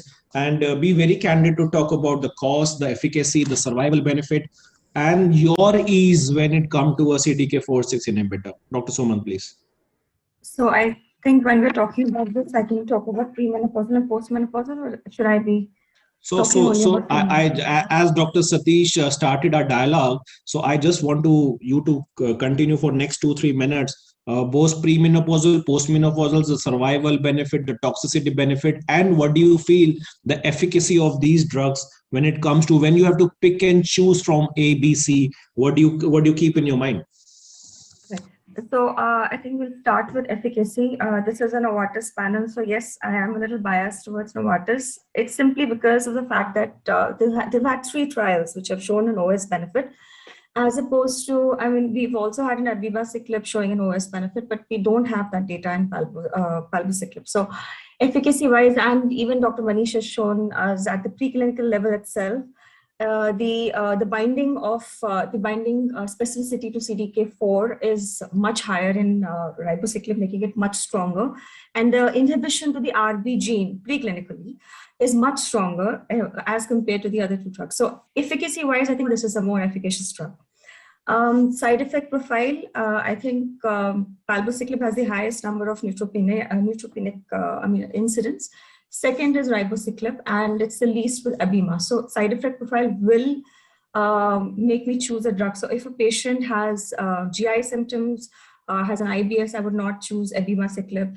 If a patient has a cardiac history, I would not choose ribociclib. If a patient has an extensive bone metastasis, I would probably not go towards palbociclib.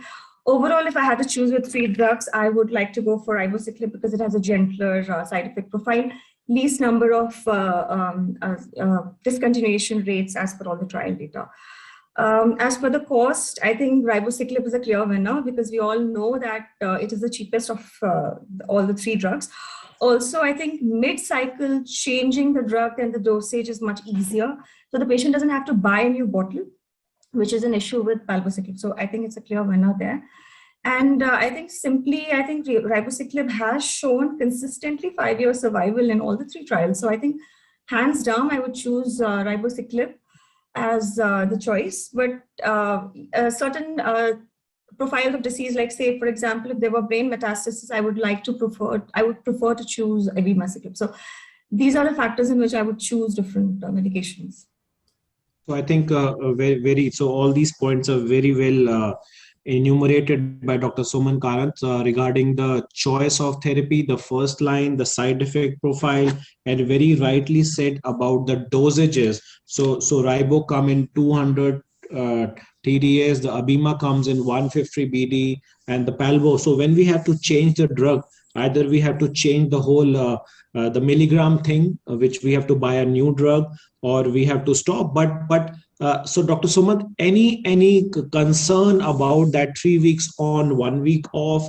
Any concern about the compliance issue with Ribo, Palbo, and Abema, the continuous dosages? And any concern about that the cell cycle inhibition? Why do you want 3 weeks on, 1 week off, and why do you want continuation in abemaciclib, no weeks off? So the compliance issue which I see, and particularly one note from your side, when the patient has progressed on a primary endocrine therapy, and when there is a primary resistant to an endocrine therapy, and when there are visceral metastasis, do you think that the newer CDK4/6 inhibitor abemaciclib have an edge over Palbo and Ribo on this part?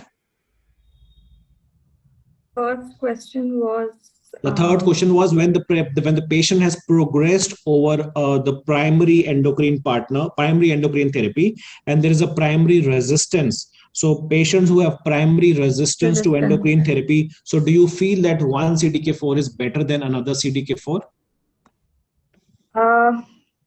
I prefer ribociclib, but yes, we just heard the abemaciclib symposium, and yes, it's definitely abemaciclib works even in patients who have progressed over another CDK4 inhibitor. So I guess there is an indication for that, but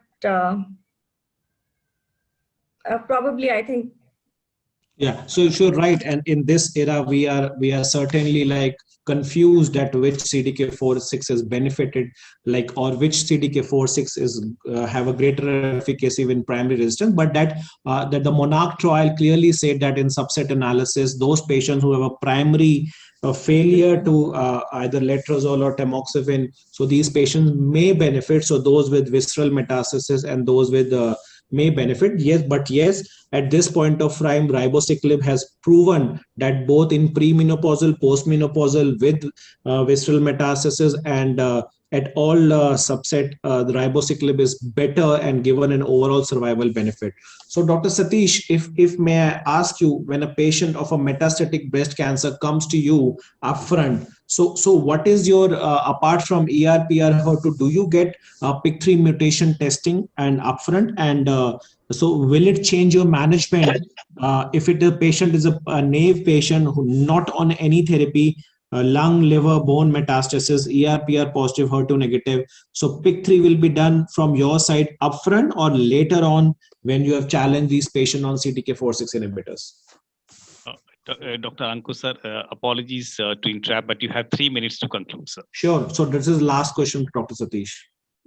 Yeah, thank you, Ankur. Like I may not do PIK3 mutation, and this is in an institutional practice of an academic research oriented.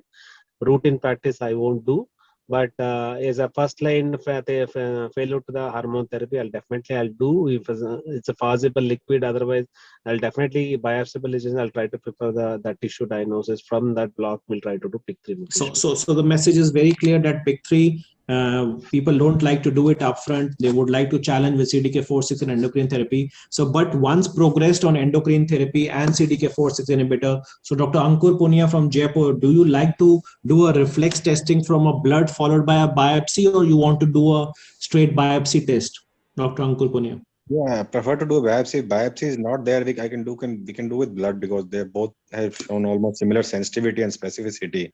So either is a good option to detect PIK3 mutation. So if possible, I will get a biopsy. If not possible, I will go for blood. So very rightly said, and that if possible, do a fresh biopsy, and if not, if it's a difficult site, then a blood test, RT-PCR or an NGS-based test. Usually we prefer RT-PCR with the choice of ease, which we get from RT-PCR, a specific test. But yes, NGS is more specific and sensitive to detect those PIK3 mutation. And we know that SOLAR trial, that alpelisib with fulvestrant gives a PFS benefit when these drugs, alpelisib is combined with fulvestrant apart from fulvestrant alone. So there's a 2-time PFS advantage. And in view of paucity of time, and we're sitting at 7:50, so I would like to close the session and thank you very much, organizers and the organizers and my panelists for giving us wonderful input to all these choices of therapies in HR positive and HER2 negative breast cancer. Over to organizers, please. Thank you. So thank you so very much, Dr. Ankur Belsa and all the esteemed panelists for a great discussion. Now we shift the guests. Now we have the plenary sessions, and to do the honors, let me have a pleasure again to welcome Dr. Meenu Walia. Madam, good evening, Dr. Meenu Walia. Request if you can, invite the first chairperson, and then subsequently we can invite Dr. Shahid. So thanks, Tarun. And before I go further, excellent discussions by Dr. Manish and Dr. Ankur. And to begin the plenary sessions now, I have the honor of inviting a very renowned figure in medical oncology, both nationally and internationally, Dr. D.C. Doval. He is known to the entire faculty, entire oncology faculty in our country. And Dr. Doval, please, I'll request you to kindly share the session, please.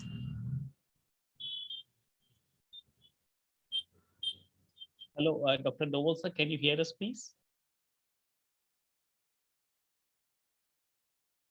Dr. Doval, sir, you need to unmute yourself. Hello.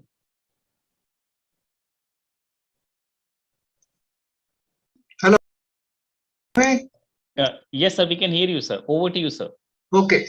So the next speaker for the session would be, the speaker for the session would be Dr. Shaina Dawood from Dubai, and she's known to all of us. She's a visitor to our country quite often, and we have been listening to her quite often.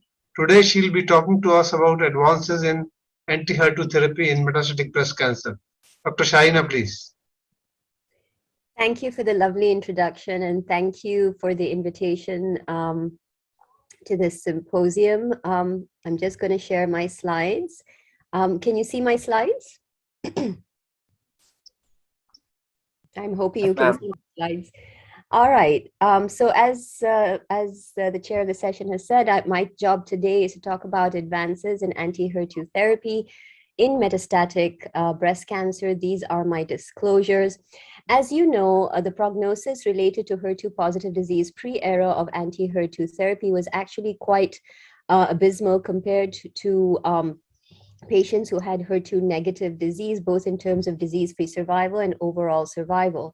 We then saw the results of the pivotal trial from Suleiman et al. That was published nearly 2 decades ago, looking at the role of trastuzumab plus chemotherapy versus chemotherapy alone in these patients with advanced breast cancer. And you can see a clear improvement in progression-free survival, and there was also an improvement in overall survival. However, 50% of these patients progress within 12 months of the first-line therapy, and outcomes get progressively worse for patients receiving treatment in the second line and beyond. We then went on to the Cleopatra trial, which looked at the combination of pertuzumab, trastuzumab, and chemotherapy versus trastuzumab and chemotherapy as first-line treatment in patients with HER2-positive disease. And in terms of outcome, we saw phenomenal improvement in overall survival, where there was an absolute improvement of almost 16.3% when you gave dual anti-HER2 therapy in that first-line setting. And this became the standard of care in the first-line setting. But since the introduction of dual anti-HER2 therapy with pertuzumab, trastuzumab in that first-line setting, we've seen the introduction of a plethora of different novel anti-HER2 therapeutic agents, including TDM1, lapatinib, neratinib, tucatinib, and trastuzumab deruxtecan, just to name a few, because you can't put all of them on this slide over here. And the question has always been, can we do better? Can we, by optimally integrating these newer anti-HER2 agents, build an algorithm that will allow us to improve the prognostic outcome of our patients and essentially change a non-curable disease into a chronic disease that may actually attain cure in a certain subgroup of patients, which is actually a talk for another session. So I think going forward, in patients with HER2 positive disease, the first question we ask ourselves, how do we optimally approach a patient who's got a disease-free survival of less than 6 months, or has progressed on first-line therapy with pertuzumab, trastuzumab in that metastatic setting? So we did see the results of the Amelia trial that randomized patients in that second-line setting to either T-DM1 or lapatinib plus capecitabine. Again, there was a clear improvement in progression-free survival as well as overall survival. But the question then came, could we do better than T-DM1 in that second-line setting? And this was a clear yes, with the introduction of newer ADCs, such as trastuzumab deruxtecan, which differed from T-DM1 in that it had a cleavable linker that allowed the payload to permeate within the cells and have a bystander effect without actually requiring any active transport. So trastuzumab deruxtecan has a payload with a different mechanism of action. It has a high potency payload, a high drug to antibody ratio of 7 to 8, which is nearly double that T-DM1 has. The payload has a short systemic half-life with a stable linker payload, and it's tumor selective cleavable linker and definitely a significant bystander effect. So this particular agent was then investigated in the Destiny Breast-01 trial, which took a group of patients heavily pretreated with an anti-HER2 therapy and chemotherapy in the metastatic setting. And you can see by using trastuzumab deruxtecan first line, you got a progression-free survival of approximately 16.4 months and a median overall survival that was in fact not reached. So this set the stage for the Destiny Breast-03 trial, which was the first randomized phase 3 clinical trial that took patients with metastatic HER2 positive disease who had either a DFS of less than 6 months or had progressed on first-line therapy with trastuzumab and a taxane, at least in the advanced metastatic setting. And these patients were randomized to receive either trastuzumab deruxtecan or T-DM1. The primary endpoint of this trial was progression-free survival with a key secondary endpoint of overall survival. And what you see here are results that were presented at ESMO last year by Javier Cortez, where you can see that the primary endpoint of progression-free survival, it was significant. The progression-free survival improved from 6.8 months with T-DM1 to not reach with trastuzumab deruxtecan, associated with a hazard ratio of 0.28 and a p-value that has a number of zeros that I can't even count. In terms of key secondary endpoint, in terms of overall survival, although statistically not significant, there was a strong trend towards improvement in the overall survival with trastuzumab deruxtecan. And you can see in all the key subgroups, trastuzumab deruxtecan was the clear winner, but I'd like to draw your attention that almost 50% of these patients had received prior pertuzumab. So not the whole 100%, but 50% had received prior pertuzumab in that metastatic or adjuvant or neoadjuvant setting. And you can see that irrespective of whether you used pertuzumab or not, there was a clear improvement with the use of trastuzumab deruxtecan. Now we've established that the change in standard of care in the second-line setting is now trastuzumab deruxtecan. What is the optimal third-line strategy? Well, there's been a number of other ADCs, such as trastuzumab decarmazine, which has a different payload and also has a very good bystander effect. And we have seen some good phase 1 data for trastuzumab decarmazine, where you can see on this slide here, 48 patients with HER2 positive metastatic breast cancer treated with this agent, single agent. And you can see a heavily pretreated group of patients. Overall response rate is about 33% with a progression-free survival of 7.6 months. And 80% of these patients had received prior T-DM1. So last year, we did see the results of the phase 3 trial, which is the TULIP trial, that actually took patients, again, who had all progressed on T-DM1 and at least 2 lines of anti-HER2 therapy randomized to receive either trastuzumab decarmazine or physician choice of chemotherapy that had to include an anti-HER2 therapy.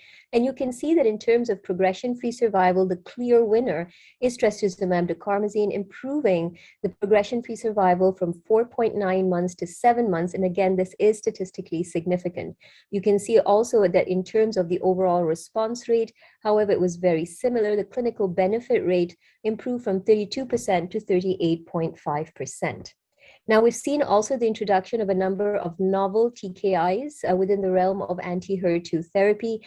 Two very important studies in mind, the HER2CLIMB study and the NALA trial. The HER2CLIMB study took patients, again, heavily pretreated, who'd also all received previous TDM1 and were randomized to receive either tucatinib trastuzumab plus CAPE versus placebo trastuzumab plus CAPE.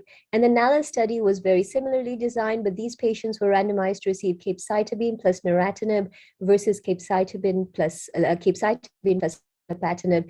And you can see in both the trials, there was an improvement in progression-free survival. In the HER2CLIMB study, progression-free survival improved from 5.6 months to 7.8 months, and it was statistically significant. When you look at the overall survival in the HER2CLIMB study, again, there was a significant improvement in the overall survival from 17.4 months to 21.9 months. This was statistically significant. In the NALA trial, there was a strong trend towards improvement with CAPE and neratinib, but this was not significant. We've also seen some results with another novel antibody, margetuximab. Again, this trial randomized patients who had all received TDM1 and previous treatment with pertuzumab and trastuzumab, randomizing patients to receive either margetuximab plus chemo or trastuzumab plus chemo.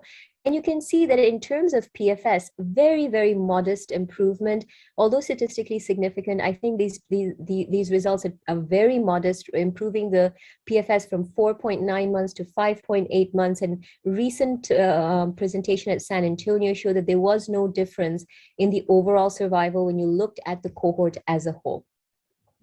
So coming to the third important question is, how are we going to deal with patients with CNS metastases? And again, this is very important within the realm of HER2 positive disease, because we know that more than 50% of patients with HER2 MBC will develop brain metastases at some time point.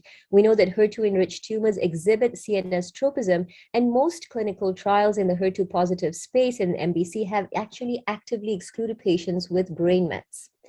We have now, with the new anti-HER2 agents, a plethora of different trials that have actually looked at anti-HER2 agents within the realm of brain mets. And you can see across the board, whether you're looking at lapatinib, neratinib, tucatinib, pyronatinib, TDM1 or trastuzumab deruxtecan, there is some level of activity of these agents in brain metastases. But I think the two that really sticks out when you're looking at this data, which is summarized here on the slide, is the data from the HER2CLIMB study, where you see tucatinib plus CAPE plus trastuzumab associated with an overall response CNS of 47.3% and a PFS of 9.9 months. And the recently presented trastuzumab deruxtecan from DESTINY-Breast03 trial that was presented at San Antonio, we have a CNS overall response of 63.4% and a PFS of almost 15.1 months. Now, if you delve a little bit deeper into the HER2CLIMB study, where 46% of patients did have brain metastases at baseline, you can see that in terms of the progression-free survival, in terms of CNS progression-free survival, it improves from 4.2 months to 9.9 months, and this was significant. And when you look at the overall survival, again, there's an improvement in overall survival in that CNS group from 12 months to 18.1 months. Now, when you look at the DESTINY-Breast03 trial, and you look at that subgroup of patients that had brain metastases at baseline, you can see that in terms of giving trastuzumab deruxtecan, when you look at the PFS as a whole, there is an improvement in the median progression-free survival from 3 months with TDM1 to 15 months in the trastuzumab deruxtecan group, associated with a hazard ratio of 0.25. And when you look specifically at the overall response, you can see that there is an improvement in complete CNS response from 2.8 to 27.8% and a partial CNS response from 30.6% to 36.1%. So some interesting results showing that trastuzumab deruxtecan does work also in that brain metastases group of patients. Now, we can't forget also that in a lot of these patients who've got HER2 positive disease, quite a few will eventually develop, especially as we turn this disease into a chronic disease, they will develop leptomeningeal disease, and how best to approach them has always been something of a difficulty in our clinics.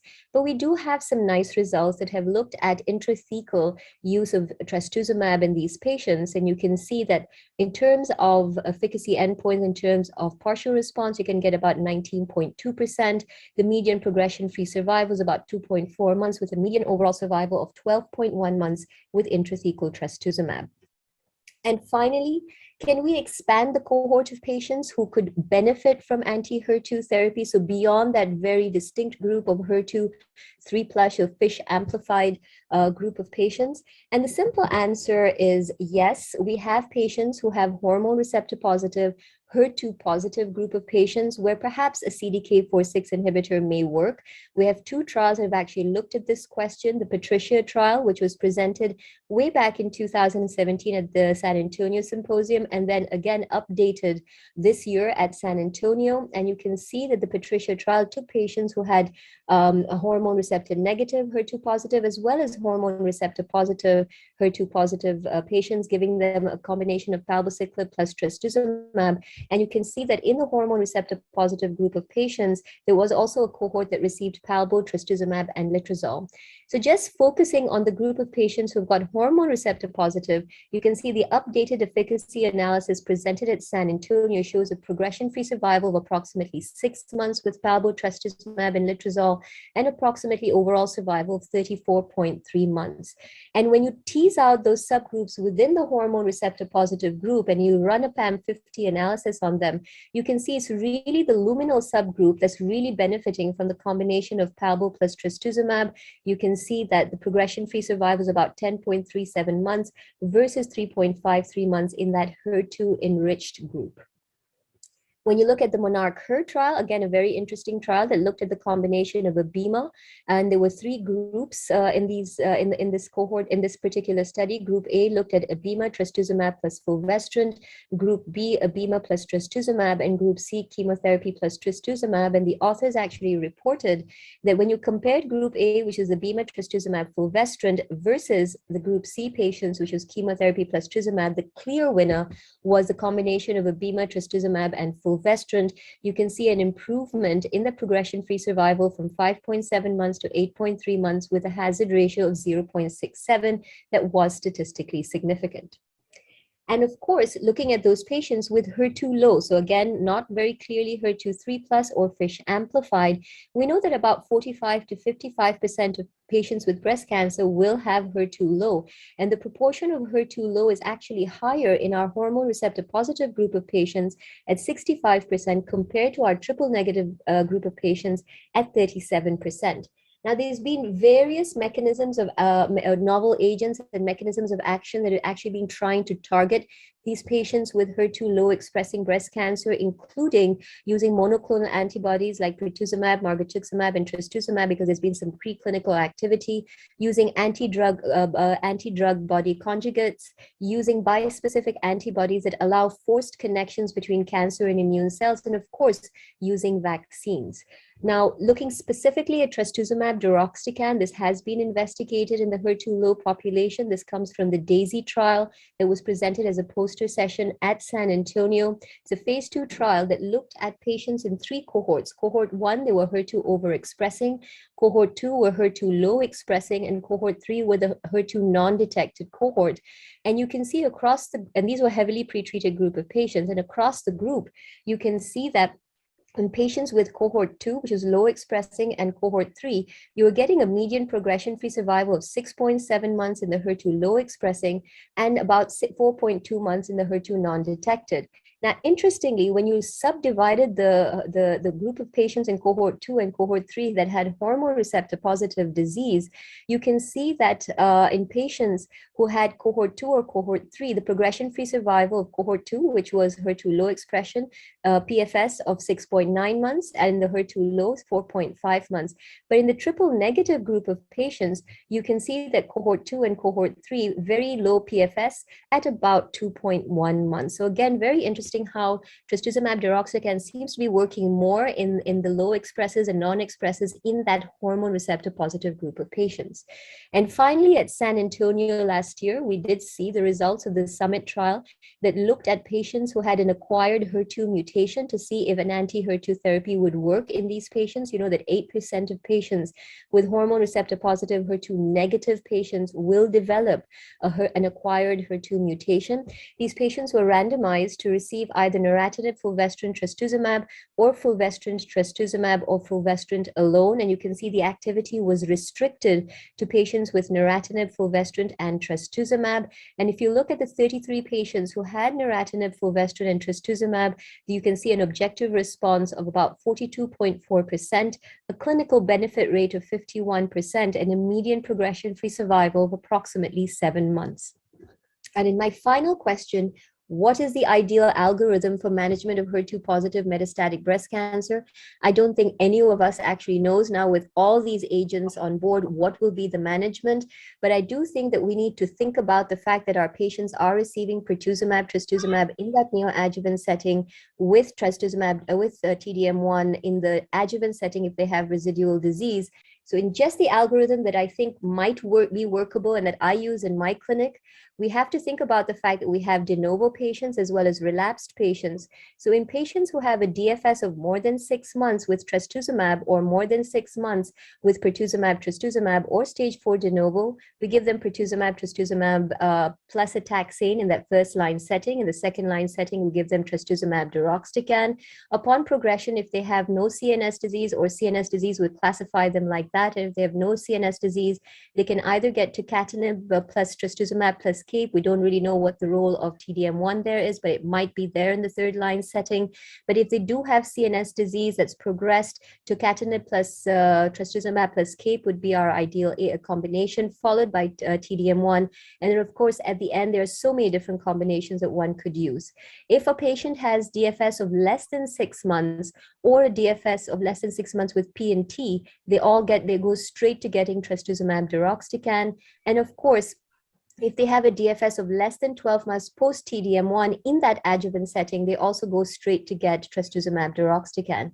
We can't forget the group of patients who have CNS relapse as their first site of relapse, where I think it's really a combination of local therapy for solitary meds or using tucatinib plus CAPE or even lapatinib or neratinib, depending on what is available. So thank you very much.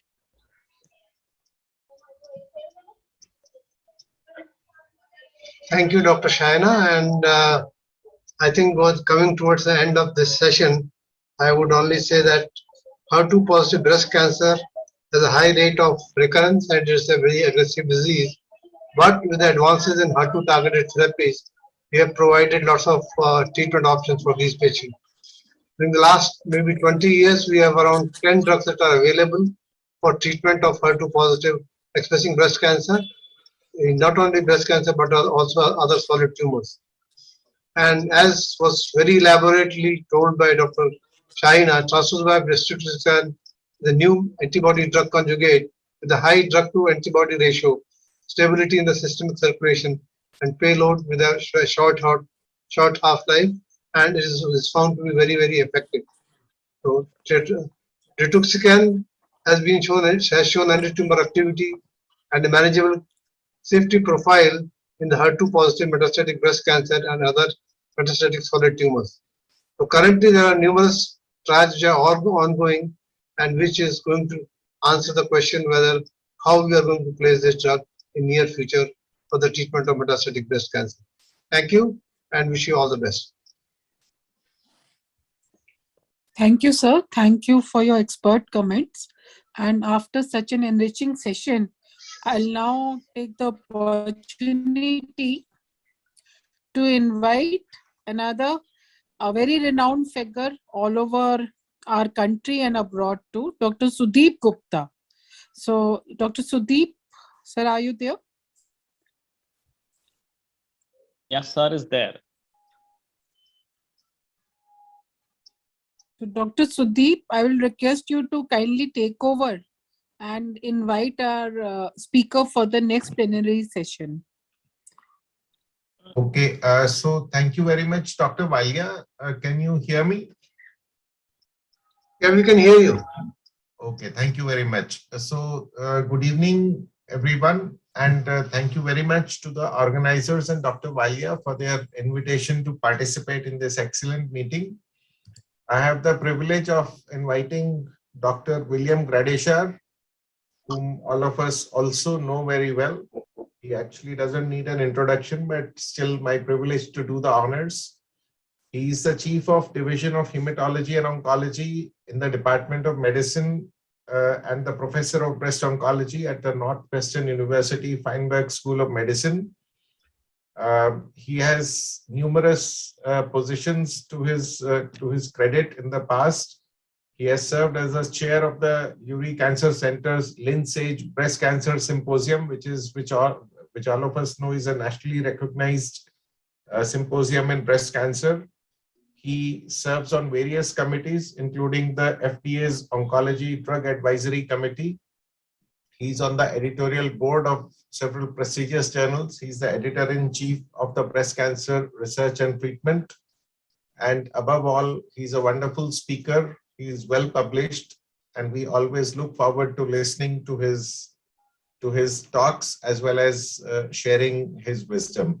So Dr. Gradeshar, it is my privilege to invite you to please take over and deliver your talk on immunotherapy in breast cancer. Thank you very much, Dr. Gupta, and I appreciate the kind words of introduction. I'm going to share my screen, and I'm hopeful that you can see my slide. Yes, we can see your slides.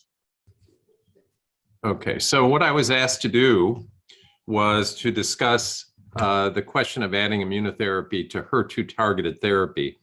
We'll hear a more extensive talk about immunotherapy in breast cancer from Dr. Rugo, who's on the agenda somewhat later, where it is approved in triple-negative disease. And by the way, that is what Chicago looks like this morning. So it's a little different weather than you have there. These are my disclosures. And I think the first thing we could say is that if we were talking about immunotherapy in HER2-positive disease, it would be a very short talk. I could finish it up in the next 2 slides. But if you look at the NCCN guidelines, as you already heard from the last speaker, we have a number of drugs that are approved. They're often given either as monotherapy in the case of antibody drug conjugates, or combined with chemotherapy as new drugs like tucatinib with trastuzumab and capecitabine for the HER2 CLIMB trial. What you don't see anywhere on the list is anything related to immunotherapy. And the same is true when you look at the adjuvant or preoperative regimens that are available. Again, these are well established. They've shown that you can improve the outcome of patients, both in the early stage setting and the metastatic disease setting. But what's lacking here is any hint that adding immunotherapy is going to provide any additional benefit. And what we're going to talk about is really the few trials that have been done to date that provide the reason why immunotherapy is not yet on any of the guidelines. So again, what you'll hear from Hope in great detail, Dr. Rugo, is discussion of the trials that do exist in triple-negative disease, and I just put 2 of them here in the advanced disease setting that you're familiar with, clearly showing that in select populations of triple-negative disease, there is an advantage for adding immunotherapy. Atezolizumab on the left, which has since been removed from the indication that we had in the US, so we were using it, now we're not using it. And on the right, pembrolizumab, based on the Keynote 355 study, which showed that in patients with CPS scores greater than 10, there's an advantage. So this is pretty well established for triple-negative disease, and more recently in the preoperative setting, we also use immunotherapy in patients as well, and we don't have to rely on PD-L1 status or a CPS score. So that begs the question, why aren't we doing this in patients with other subsets of breast cancer? And there's been some work in patients who have ER-positive disease, which is very preliminary. There has been work in HER2-positive disease. And in some cases, there may be a preclinical rationale for thinking that trastuzumab or other HER2-directed therapies added to immunotherapy could enhance the anti-tumor effect. For instance, in patients who are simply getting trastuzumab-based therapy, we know that ADCC, or antibody-dependent cellular cytotoxicity, is enhanced. There's more antigen release and antigen presentation, which makes it an attractive setting to use immunotherapy. There's also increased HER2-specific CD4 and CD8 T cells that are brought into the tumor microenvironment. And it also stimulates endogenous anti-HER2 antibodies. So if you look at a schematic, you might think that if you're using HER2 antibodies, be they trastuzumab or pertuzumab or some of the antibody drug conjugates, you're going to get more neoantigen presentation, you're going to get more release. And as a result of CD4 and CD8 cells coming into that microenvironment, you might have a situation where immunotherapy could significantly enhance the anti-tumor effect. That would be the desired outcome. But what is the data that we have to date shown?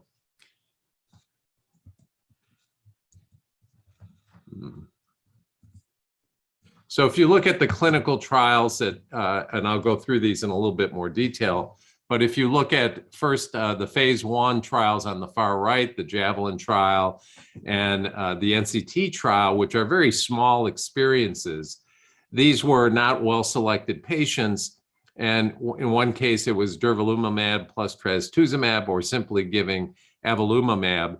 You can see that no patients responded in any way. But again, these were very small experiences. More recently, we've had a little bit larger trials that have looked at the use of trastuzumab plus pembrolizumab or atezo plus TDM1. And we can look at those in more detail. But if you just scan the slide, which really reflects the data that we have to date, there isn't a great deal of anti-tumor activity that's demonstrated with the addition of immunotherapy. So first, if we look at the Panacea trial, these were patients with no prior limit of prior systemic therapy. They had developed progressive disease on trastuzumab or TDM1, and they were randomized. This is a small study. It's not a pivotal trial, but patients either in the phase 1b trial got pembro and trastuzumab, and then in this larger phase 2 trial, once dosing was established, they went on pembro and trastuzumab. And in the phase 2 formal trial, you can see the dosing that was selected every 3 weeks. And what was demonstrated is that there weren't a lot of responses. So if you look at the PD-L1 positive patients in the phase 1b trial, only one patient responded. These are small experiences, obviously. In the larger phase 2 trial, once doses was established, again, there were a few more patients that responded, but response rate was only 15%. And in the PD-L1 negative patients, there was basically no response. So in the overall PD-L1 positive cohort, incorporating both the phase 1 and phase 2 experiences, the response rate was only 15%. And the duration of clinical response was also quite modest. More recently, we've had data from a larger trial, the K2 trial, which is depicted here. These were HER2 positive, locally advanced or metastatic disease patients who had previously received a taxane and trastuzumab or had progressed on metastatic therapy or within 6 months of adjuvant therapy.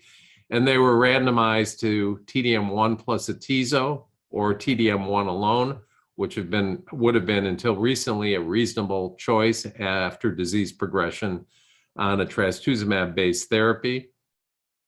And what we see is if you look at the intention to treat population, PFS is pretty much superimposable between the two.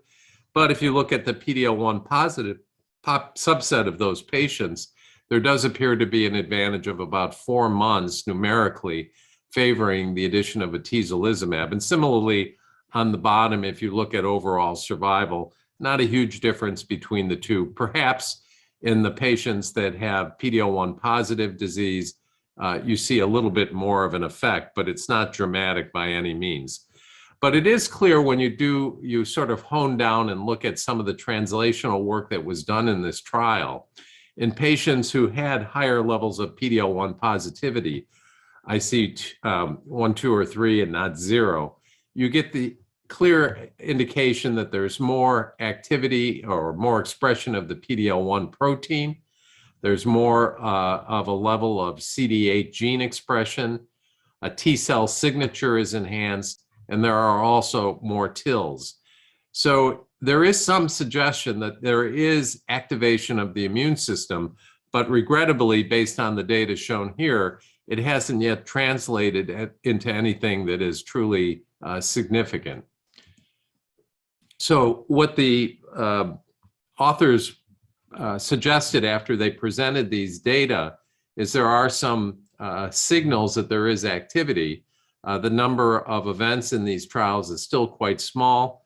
Of course, there was no new information regarding safety that would give anybody pause. The safety profile was pretty much consistent with the drugs that we've seen given individually. So what are we doing as we go forward? There are trials that are ongoing. This is a more formal trial, much larger, 1,500 patients, trying to tease out if that signal is really meaningful. So these are patients who will be randomized to atezolizumab plus TDM1 or placebo plus TDM1. And the primary endpoint of the trial is IDFS with secondary endpoints of overall survival, et cetera. Similarly, the NRG-BR004 is looking at patients with metastatic disease who've had no prior systemic anti-cancer therapy for metastatic disease, who are being randomized to pertuzumab, trastuzumab, and paclitaxel, which you might say is the Cleopatra regimen, with or without atezolizumab. And this will perhaps more definitively answer the question of whether an immunotherapy or checkpoint inhibitor added to standard chemotherapy, HER2-directed therapy in a first-line setting enhances the PFS and ultimately overall survival. So unfortunately, what we have today is really just tidbits of information. We don't have anything definitive that would make us think that immunotherapy should be part of standard approaches for metastatic disease at this point. Furthermore, we don't have clear data that use in any other setting would be reasonable either. So I think that what we'll learn from the trials that are ongoing is whether or not immunotherapy's use can expand beyond where it is already in triple-negative breast cancer. So with that, I'll stop.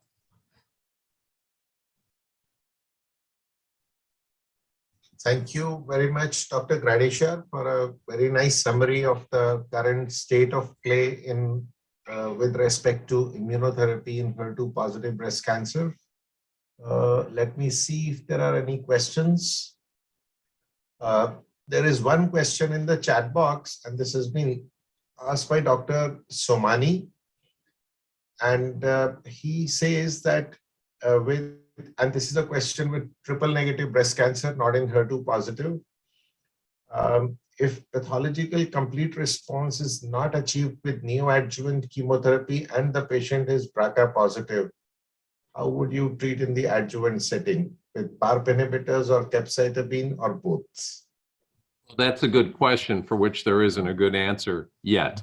So as you might expect, in places where there's access to a lot of these drugs, people are doing lots of different things. If you look at the Keynote trial that involved pembrolizumab preoperatively with chemotherapy, we would typically continue pembro postoperatively, and then the question becomes, would you add something to it? So in a BRCA patient, there is data that suggests that you can combine a PARP inhibitor with a checkpoint inhibitor. So I think it would be reasonable to do so in a patient who's BRCA positive. If the patient wasn't BRCA positive, I would consider adding capecitabine if they had residual disease. But we don't have good data with either of those strategies. We can simply say, based on smaller trials, that the safety profile is acceptable. You can do it. Whether it adds efficacy is unclear at this point. Okay, thank you very much. Is there any other question? Somebody was interjecting? Okay. So I think, your talk was very, very informative. And like you said, we barely have signals of activity for immunotherapy. Do you think the reason is that the bar is set quite high in ER positive and in HER2 positive breast cancer? And ER and HER2 by themselves are such attractive targets for which we keep getting new drugs that immunotherapy has very little opportunity to further improve the outcomes. So, for example, sorry, yes. No, I think that's a perfect observation. I do think that ER positive and HER2 positive disease might be different to some degree. I think that, using the simplistic analogy that ER positive disease is a very cold environment to expect immunotherapy to work, particularly in luminal A type cancers. So I don't think it's necessarily the same as HER2 positive disease, but to really make immunotherapy work in ER positive disease, we're going to have to change the microenvironment a little bit. So it may require combinations of therapy to accomplish that. Now, with HER2 positive disease, I do think you're correct. The bar is quite high. And even though there may be preclinical rationales for why immunotherapy could work, I'm guessing that it's not going to have a major effect in enhancing clinical endpoints. And it's simply because the therapies that we have, the HER2-directed therapies we heard about from the last talk, are just so good that trying to demonstrate that you can improve things significantly is going to be quite challenging. I'll be happy to be proven wrong, but that's what I'm thinking now. Excellent. So I don't think we have any other points of discussion with Dr. Gradesher. So thank you very much, Dr. Gradesher, for a very nice talk. And thank you for the invitation. Thank you very much. And I hand the podium back to the organizers.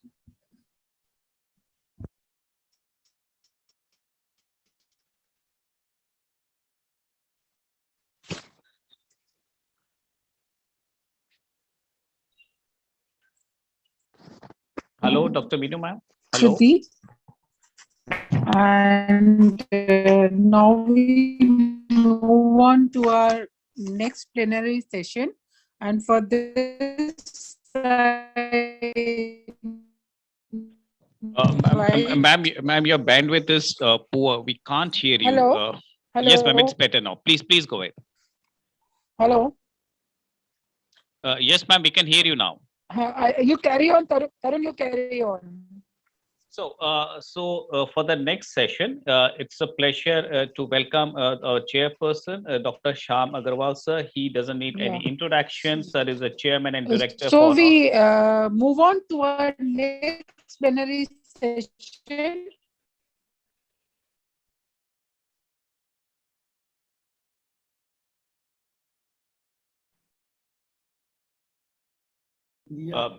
I think perhaps Dr. Agarwal, you could Tarun, you could perhaps begin because there is a lot of confusion. Right, Dr. Sudeep. Good evening. So I think I'll take over from here, and I do thank the organizers, Dr. Meenu Walia, for inviting me to chair this extremely important session. And good morning to our professor, Dr. Hope Rubo. And I really am getting butterflies wanting to introduce herself because she's such an accomplished person, and she's been a regular visitor to India, particularly to Tata Memorial Hospital, and she's been actually a leading light and a guiding force for at least Indian medical oncology community. And I think if you start looking at her, CV, I don't know what all to say and what not to say because it's going to take like 20 minutes. So just to briefly say, she is the professor of medicine at the University of California, San Francisco, Helen Diller Family Comprehensive Cancer Center. And, just to enumerate a few discoveries which she has made, scalp cooling to reduce chemotherapy-induced alopecia, the steroid mouthwash for, targeted agent stomatitis. And she is the chair or, participating in the TNBC translational research She is with the CALGB, which is now Alliance Breast Committee, as well as ASCO. And she has so many awards, and she continues to be an active clinician. So I think without much ado, I hand over the podium and the mic to Dr. Hope Rugo to tell us about the progress in the management of triple-negative breast cancer, which has actually so far been unlike HER2 and HR positive. But I think we're going to hear from her that several newer issues and agents are being discovered now. So I hand it over to you, ma'am, for your speech. Thanks so much, and really a pleasure to be here, and thank you for your very kind comments also. And nice to see everybody's either faces or cartoons or pictures far away, and also that it's a nice thing that we're now seeming towards the end of the pandemic after what seems like a forever time, 2 years. And Bill Gradishar and I were just talking about the fact that it's almost unbelievable the time that it's been since we've all seen each other in person, and hopefully that time is coming to a close. So we'll see. Lots of new challenges for everyone, of course, all the time.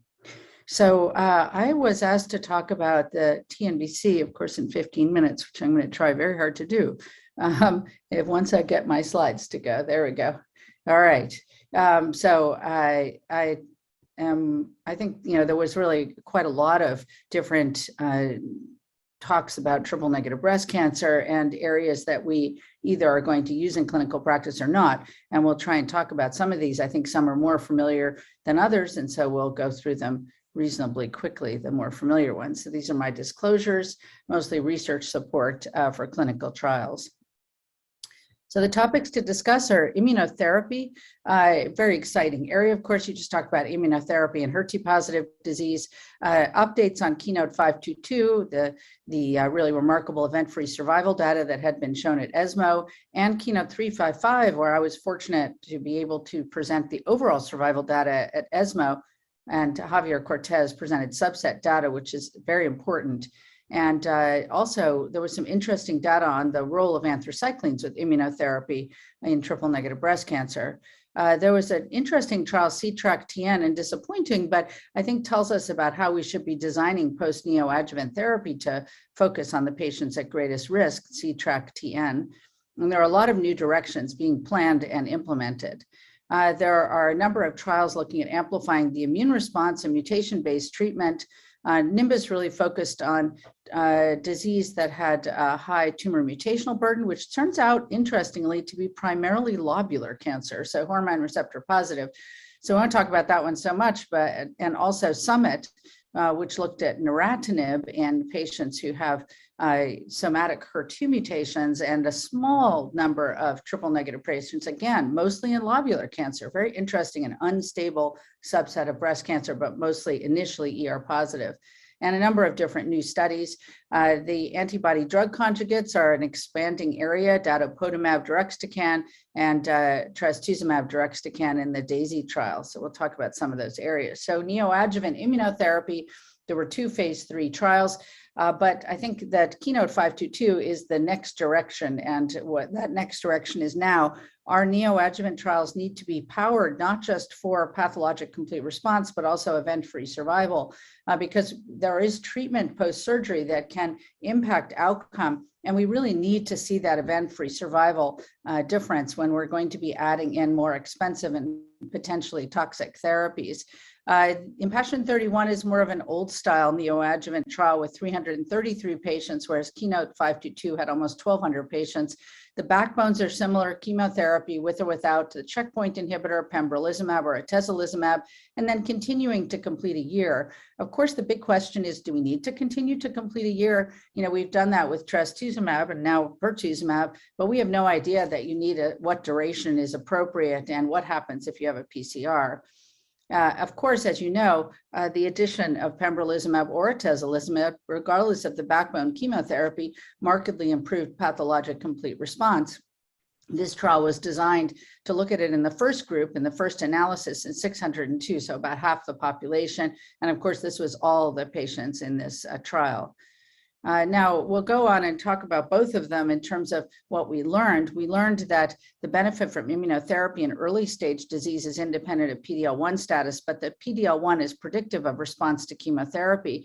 And you can see in the brown area, which is the placebo arm, these patients just received chemotherapy. And in the red arm here, this is by PD-L1 and PD-L1, right? So combined positive score less than 1 is 0. Here you have, and look at the 10 or more, which is the criteria. You can see that patients who have a higher PD-L1 have a much greater chance of having a PCR, even if they don't get immunotherapy. But that immunotherapy increases the rate of PCR regardless of PD-L1 status. And the same was true in the smaller IMpassion trial. So very helpful, and I think really solidifies that importance.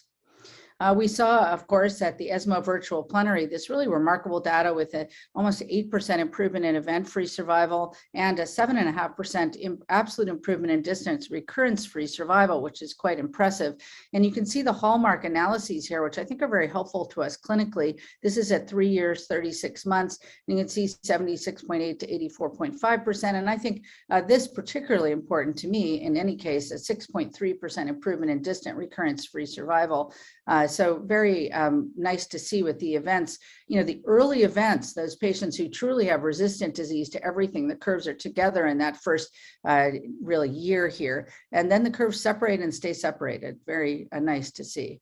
So what we saw at San Antonio was the update of Keynote 522, looking at censoring that had been planned by the statistical design and whether that impacted the event-free survival analysis, and then subsets to try and understand who benefits from pembrolizumab. In Keynote 355, we looked at the subset analysis of the CPS, or combined positive score, using the 22C3 antibody to see whether we could further define who benefited from pembrolizumab. The big question was the association of PCR with event-free survival and why PD-L1 is only important for metastatic disease, which we don't know the answer to, but it remains an ongoing question, presumably due to an increase in the relative mutations that correlate with resistance, as well as a marked decrease in the host immune ability of the host immune system to tackle the cancer, and also the ability of the cancer to downregulate the host immune response. So this shows you the event-free survival sensitivity analysis from Keynote 522, showing that regardless of the analysis, that the hazard ratio was to the left of 1 without overlapping confidence intervals. And the two groups that were called out and I think deserve specific mention are patients who received adjuvant capecitabine, which you weren't supposed to do, but some people did. And what you can see here is that the number of patients was 31 versus 13. So it's a really tiny number, and it made absolutely no difference in the hazard ratio, which you can see here. And then the other question that had come up was whether or not you had a positive margin at the last surgery. And as you can see here, the number of patients was 6 and 10. So that number isn't going to make any difference. And indeed, no difference in the hazard ratio here, 0.65. In fact, none of the censoring analyses impacted the hazard ratio. And then subgroup analysis, for some reason, this seems to have moved. I don't know why. Sorry about that. What you can see here, I looked at it this morning, it didn't move. Looking at the different subgroups to see which patients might benefit more or less from pembrolizumab with event-free survival is really important, because we don't want to be over-treating our patients or under-treating groups. And what we saw in the pathologic complete response was it looked like the benefit was primarily in patients who had node-positive disease and higher stage disease. Indeed, what we're seeing here is that regardless of node status or stage, there's a benefit for event-free survival, a really gold standard, with the addition of pembrolizumab. But the relative benefit is greater in node-positive disease. So the delta here, 9.2% versus 6.4% for node negative. For stage 3, 9.8% versus 6.9% for stage 2, although both benefited. And what's interesting is actually, if you look at PCR by node status, you see a relatively greater benefit benefit in node-positive disease. And you can see here at IA1 and IA2, the two interim analyses that were done. And this is also true at IA3, although not broken down in a public forum. And I think that's really interesting. You also see that overall, patients who had node-negative disease had a higher PCR rate, just relatively. This is much more striking when you look at stage. So you can see here, stage 3A and 3B have a lower PCR rate overall than patients with 2A and 2B. Why is this? Because it's not just disease burden. It has to do with the impact of disease burden on the tumor microenvironment. And in this situation, the tumor microenvironment becomes relatively immunosuppressed when you have a higher stage disease, higher disease burden. But you can see that the benefit from the checkpoint inhibitor is huge when you get to stage 3 disease. So it's really important in our patients who have higher disease burden. Now, we also saw interesting data on event-free survival by pathologic complete response. So as you know, patients who had a PCR had a very good outcome, not perfect, 92.5%, but very good outcome. And if you achieved a PCR, it didn't matter whether or not you achieved it by getting Pembro or not getting Pembro. Remember, more patients achieved a PCR with Pembro, but your outcome is very good. Those who did not achieve a PCR, somewhat surprisingly, had this marked greater than 10% improvement in event-free survival if they received pembrolizumab versus not. Now, why would this be the case? What's interesting is that we've seen a relative shift in stage at the time of surgery, and we call that residual cancer burden, of course, RCB, term developed by Fraser Simmons at MD Anderson. And what you see here, and if you look at the green again versus this red-brown, you can see that you shift the RCB 2 to 3 down with the addition of pembrolizumab in the first interim analysis, and you shift the RCB 0-1 up. So even if you didn't have a PCR, you have less disease burden and a better outcome. And we've shown this in the I-SPY 2 combined data sets. This is the 3-year event-free survival by residual cancer burden for triple-negative breast cancer. You can see how the patients who had an RCB3 had a considerably worse outcome compared to those who had an RCB 0 to 2. Obviously, 0 to 1 is better than 2, but 2 is much better than 3. So if you shift the RCB, you're going to have a much better outcome. This is paclitaxel followed by AC. This is paclitaxel with just 4 doses of Pembro followed by AC. And you can see the mean RCB goes from 1.68 to 0.46, so a big difference. Now, the cost of therapy, of course, is important other than the financial cost.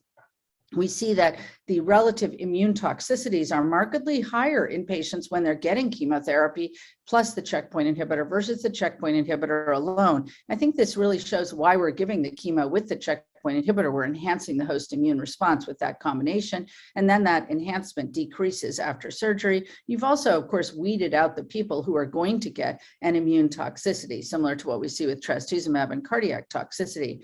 The primary toxicities, of course, are to thyroid and skin, but the rest are very important and can lead to death. In fact, 3 patients died of toxicities that were attributed to checkpoint inhibitor therapy during Keynote-522.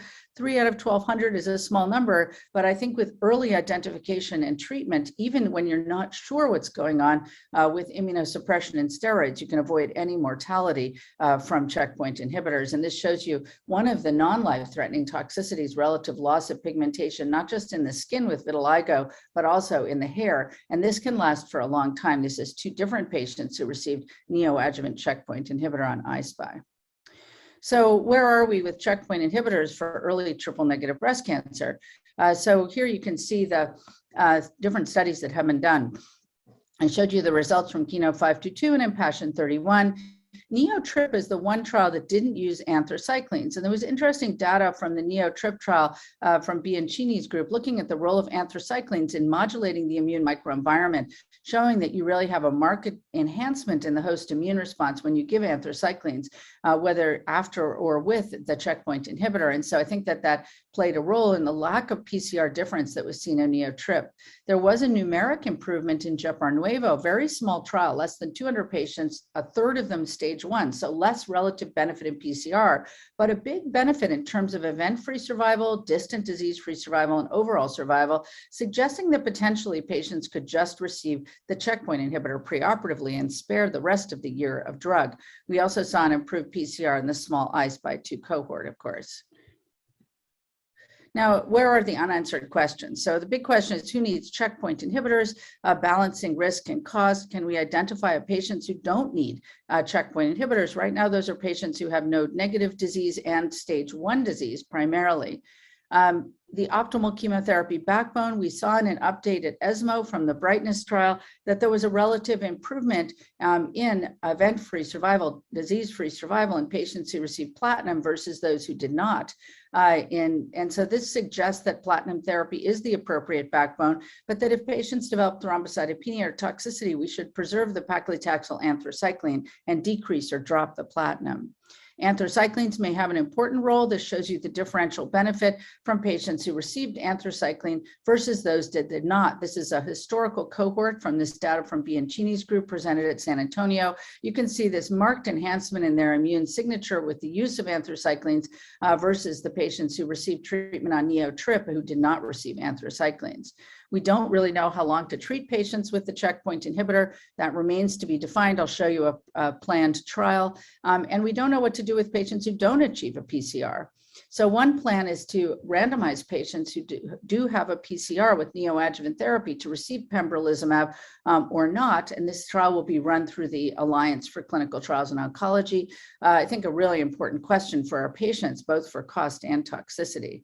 There are a number of ongoing phase 3 trials with checkpoint inhibitors in triple-negative breast cancer. The ones to look out for are NSABP B59 Geparduz in 1,500 patients, again, a platinum-based backbone with Atezo or not, continuing for a year. The adjuvant Impassion 30 trial. Now, it is my earnest hope that we don't treat these patients in the adjuvant setting, but this trial will give us additional data with checkpoint inhibitors after surgery. And then the post-neoadjuvant SWOG trial. The only downside in this trial, which has 1,100 patients in it, is that patients had to have completed their capecitabine. So you've eliminated the highest risk patients that relapse in those first 6 to 8 months in this trial. So we'll see what that shows probably in the not too distant future.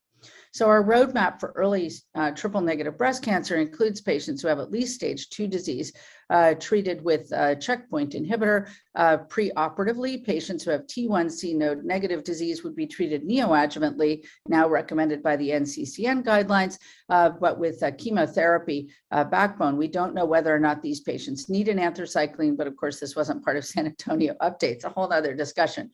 But we may be able to use non-anthracycline regimens in these patients who have a higher chance of PCR.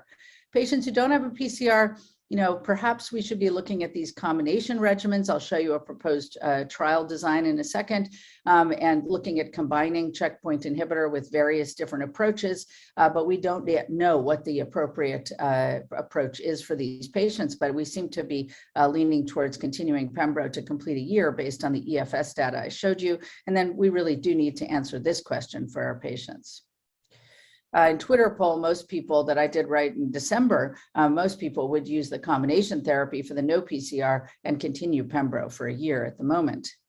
We did see one interesting trial presented at San Antonio worth a quick mention, CTRACK-TN. This trial looked at patients who had residual disease after neoadjuvant chemotherapy and then followed them over time when they had evidence of ctDNA that was designed by a bespoke assay. So it may not be the most sensitive assay or the best assay. There's a lot of discussion about that. You could enroll within 6 weeks of radiation therapy, and they continued for 2 years to check ctDNA. And then patients who had a positive ctDNA had scans. If they had evidence of disease, metastatic disease, they weren't eligible. And of the patients who were evaluated, 27% were positive at 12 months. 7 relapsed without any ctDNA. But of the 45 patients who were going on and were ctDNA positive, most of them had overt metastatic disease, 3/4 of them. Of the 9 patients who didn't, only 5 started pembro, and 4 of the 5 discontinued due to recurrence of the disease. 1 is still on treatment, and there was absolutely no difference in clearance of the ctDNA. So I think the idea here is that we need to be checking much earlier and starting therapy much earlier in terms of looking at sustaining any kind of clearance of ctDNA, and we need to be combining treatment with more effective therapies. So immunotherapy alone is not enough. So this shows you some of the different trials that are looking at this. The SABCS trial, not ctDNA based, based, but just having residual disease, looking at both ER positive and triple negative disease, 1,200 patients, sacituzumab or treatment of physician choice, probably capecitabine, and no immunotherapy. The potential future trial that's being designed in the Alliance, looking at giving the antibody drug conjugate sacituzumab govitecan either alone or with pembrolizumab, or potentially pembro and capecitabine for physician's choice. And then we have a small trial through Stand Up to Cancer in 40 patients who are ctDNA positive, where we're treating everybody with sacituzumab and atezolizumab and looking for clearance of ctDNA. So very exciting areas. In terms of metastatic disease, Keynote 355, of course, looked at pembrolizumab with a menu of chemotherapy versus placebo in patients who had metastatic disease not yet treated. And patients were randomized 2-to-1. We've already seen an improvement in progression-free survival only in patients who had a CPS of 10 or more that represented 38% of the population, very similar to what we saw with the atezolizumab in Passion 130 trial, where it was 40% of patients. The new data is a 6.9-month statistically significant improvement in overall survival. Here you can see this big difference at 18 months with a hazard ratio of 0.73, highly statistically significant, presented at ESMO. So then the question came up about whether or not CPS of 10 or more is really the right cutoff. This data, I think, solidifies that. You can see no benefit in overall survival in CPS 0, we knew that, but also CPS 1 to 9, no benefit. When you get to 10, you see a benefit, and 20 is no better. So I think that that solidifies the CPS of 10 or more as our best cutoff to define those expected to benefit, and also the role of pembrolizumab added to chemotherapy as a new standard of care for this small percentage of our patients with metastatic TNBC. There are a lot of questions remaining for metastatic checkpoint inhibitors. Why is PD-L1 only important for metastatic disease? Again, I think this has to do with the relative suppression of the immune system and downregulation of PD-L1. So now we need to figure out how to improve the percentage of patients who can benefit from checkpoint inhibitors with novel combinations. And we're also extending checkpoint inhibitors to other disease subsets. You talked about HER2 positive disease. We need to identify the group of patients with hormone receptor positive disease who are most likely to benefit. I'm not sure the ongoing trials do that, but there's certainly an attempt in the neoadjuvant and metastatic setting. You have to match your test to the checkpoint inhibitor. We know there's incomplete overlap in terms of the two different tests that are used in breast cancer. So if you're using pembrolizumab, use CPS with 22C3. If you're using atezolizumab, use SP142. I just saw a patient who was 0 by SP142 and 50 by CPS. So this is really a phenomenon that exists.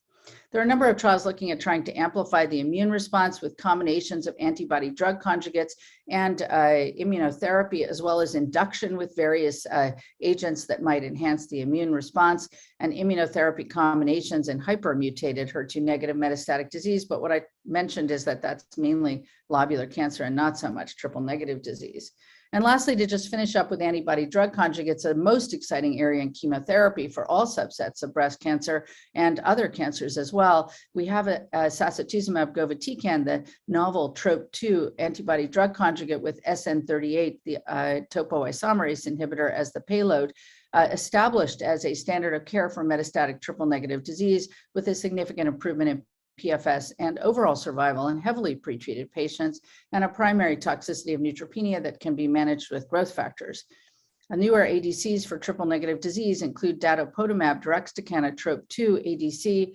There's a LIV-1 ADC still in development, and trastuzumab deruxtecan, which is being studied in HER2 low disease as well as HER2 positive, and then a HER3 positive ADC, again, the same deruxtecan payload that just got breakthrough status for non-small cell lung cancer with EGFR mutation. Very interesting. Lots of phase 3 trials and ongoing evaluations. What we saw at San Antonio was an update on datopotamab deruxtecan. We call it Dato-DXd, the phase 1 Tropion study. This is a TROP2 ADC with deruxtecan, a topoisomerase inhibitor payload. Its drug to antibody ratio is 4, a little bit lower than the other. Marked response, so overall response of 34%, and that was by blinded independent central review. And patients who didn't have a prior topo-1 inhibitor also responded even better. The response rate here was 2% in 27 patients, pretty remarkable. But also was remarkable as they saw responses in patients whose disease had progressed on prior ADCs. So that was encouraging. Interestingly, the primary toxicity is stomatitis. It's a big one, and we need to manage it.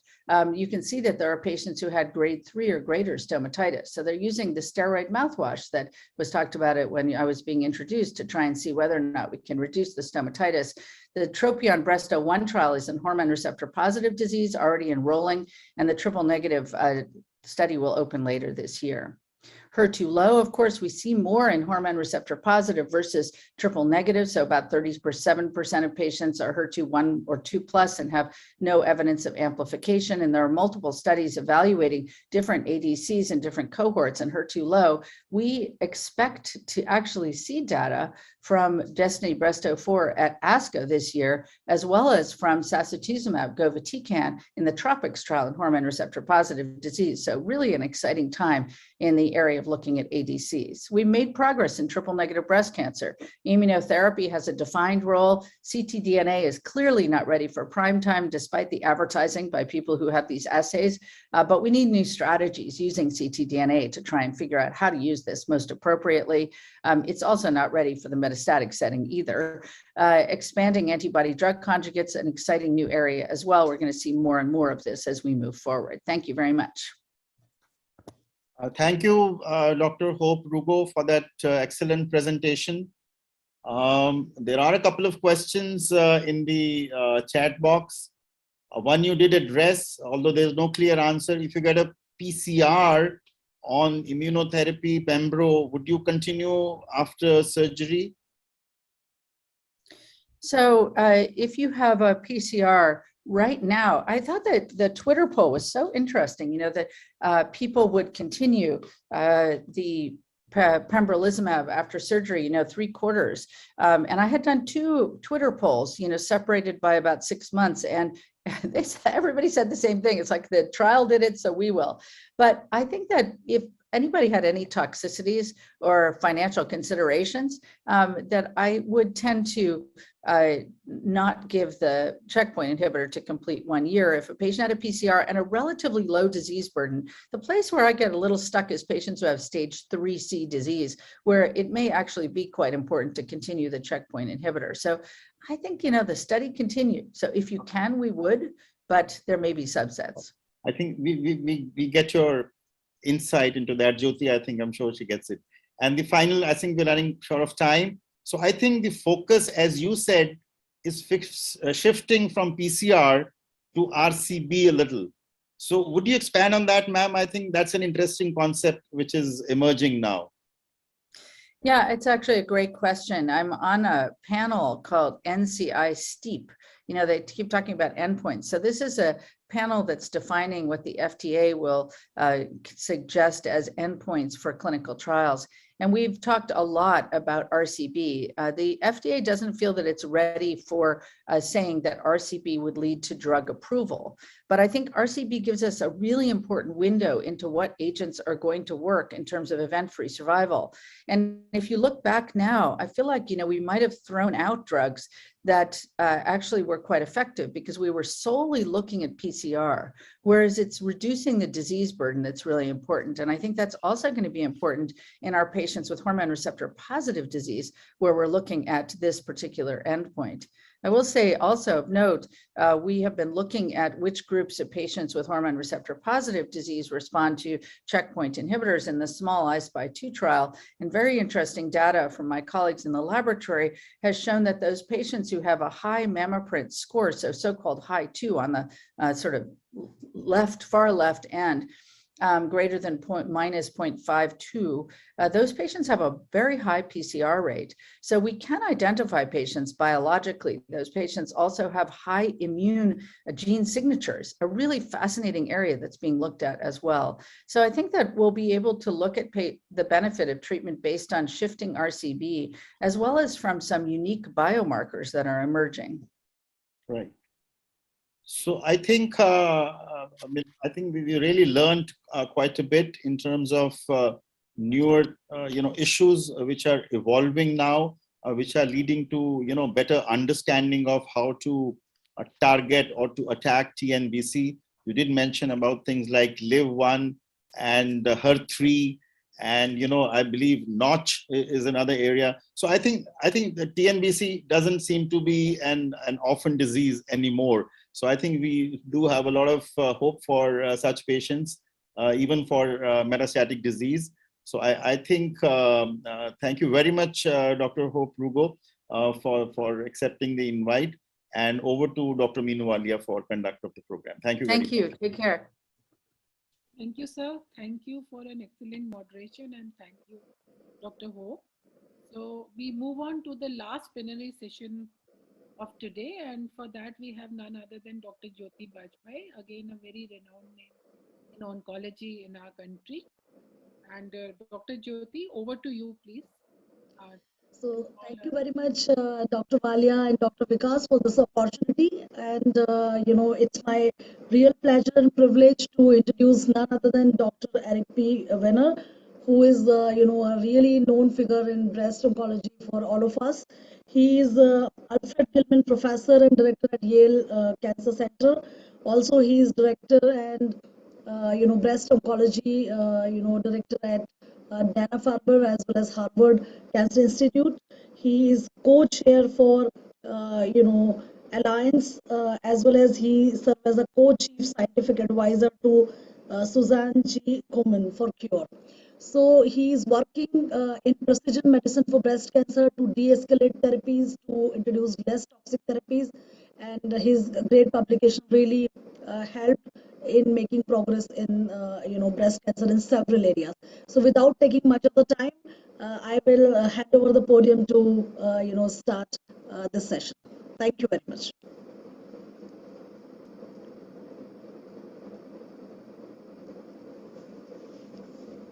One, please start, sir. Hello, good morning, afternoon, or evening, whatever time it is there for you. I wish I could be in India with you. I'm in New Haven, Connecticut in the United States at the Yale Cancer Center, and I'm Eric Weiner. And I've been asked to talk about systemic therapy for HER2-positive early-stage breast cancer. So let's just first define what early-stage breast cancer is. In my mind, we're talking about stage 1 through 3A disease, or what might otherwise be called operable breast cancer. In general, and we'll talk about this more, for stage 1 disease, we usually do surgery first.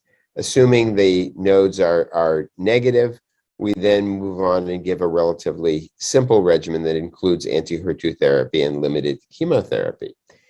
For stage 2 and 3 disease, it is possible to do surgery first, but more recently, most of the emphasis has been on giving preoperative therapy to these patients for reasons that I will get to. So this looks at the overall survival of women with HER2-positive disease who were treated in one of the very first studies with trastuzumab. This is from the joint analysis in which, in these two studies, all patients received AC followed by paclitaxel with or without trastuzumab. And I think the important point here is that if you look at overall survival, looking at women 10 years out who received chemotherapy and trastuzumab, 84% of them were still alive. Of course, some of them did not survive because of causes other than breast cancer.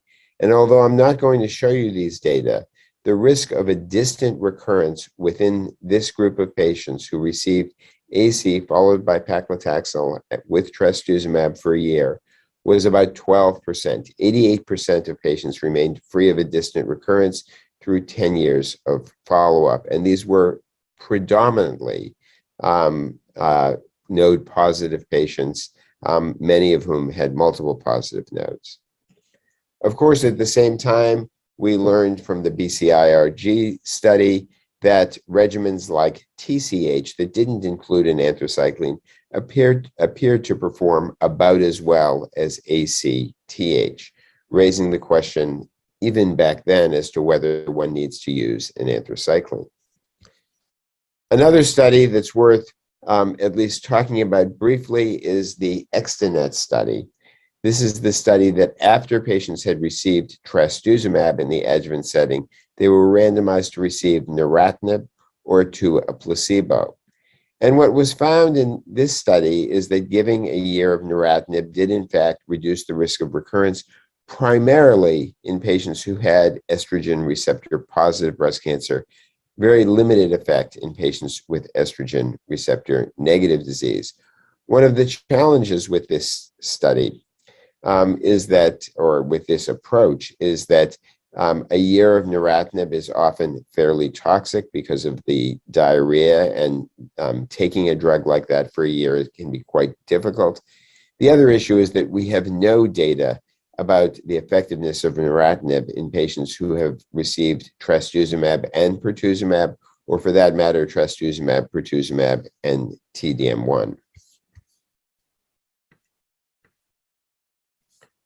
So the study that really set the current standard, at least for patients who have node-positive breast cancer, and this has been applied to some degree to the preoperative setting, is the Affinity trial, which randomized patients to chemotherapy, which could either be an anthracycline-containing regimen or a non-anthracycline-containing regimen, with trastuzumab, with or without pertuzumab. And these are the results that we're seeing. These are the updated results with a median follow-up of 74.1 months. And what you can see is that there is a modest improvement with the use of pertuzumab from 87.8% to 90.6%, a delta of approximately 3%. Of course, part of the difficulty in seeing a big difference is that women are already doing quite well with those who received trastuzumab and chemotherapy alone, having a disease-free survival of almost 88%. But if we look at this a little further, we find out that, in fact, it's not the same treatment for all patients. And for patients who have node-positive disease, there's actually a more substantial benefit, which is in the range of 4.5%. And conversely, shown on the right-hand portion of this slide, for those patients who had node-negative disease, there was virtually no benefit associated with the use of pertuzumab. In fact, there was no benefit.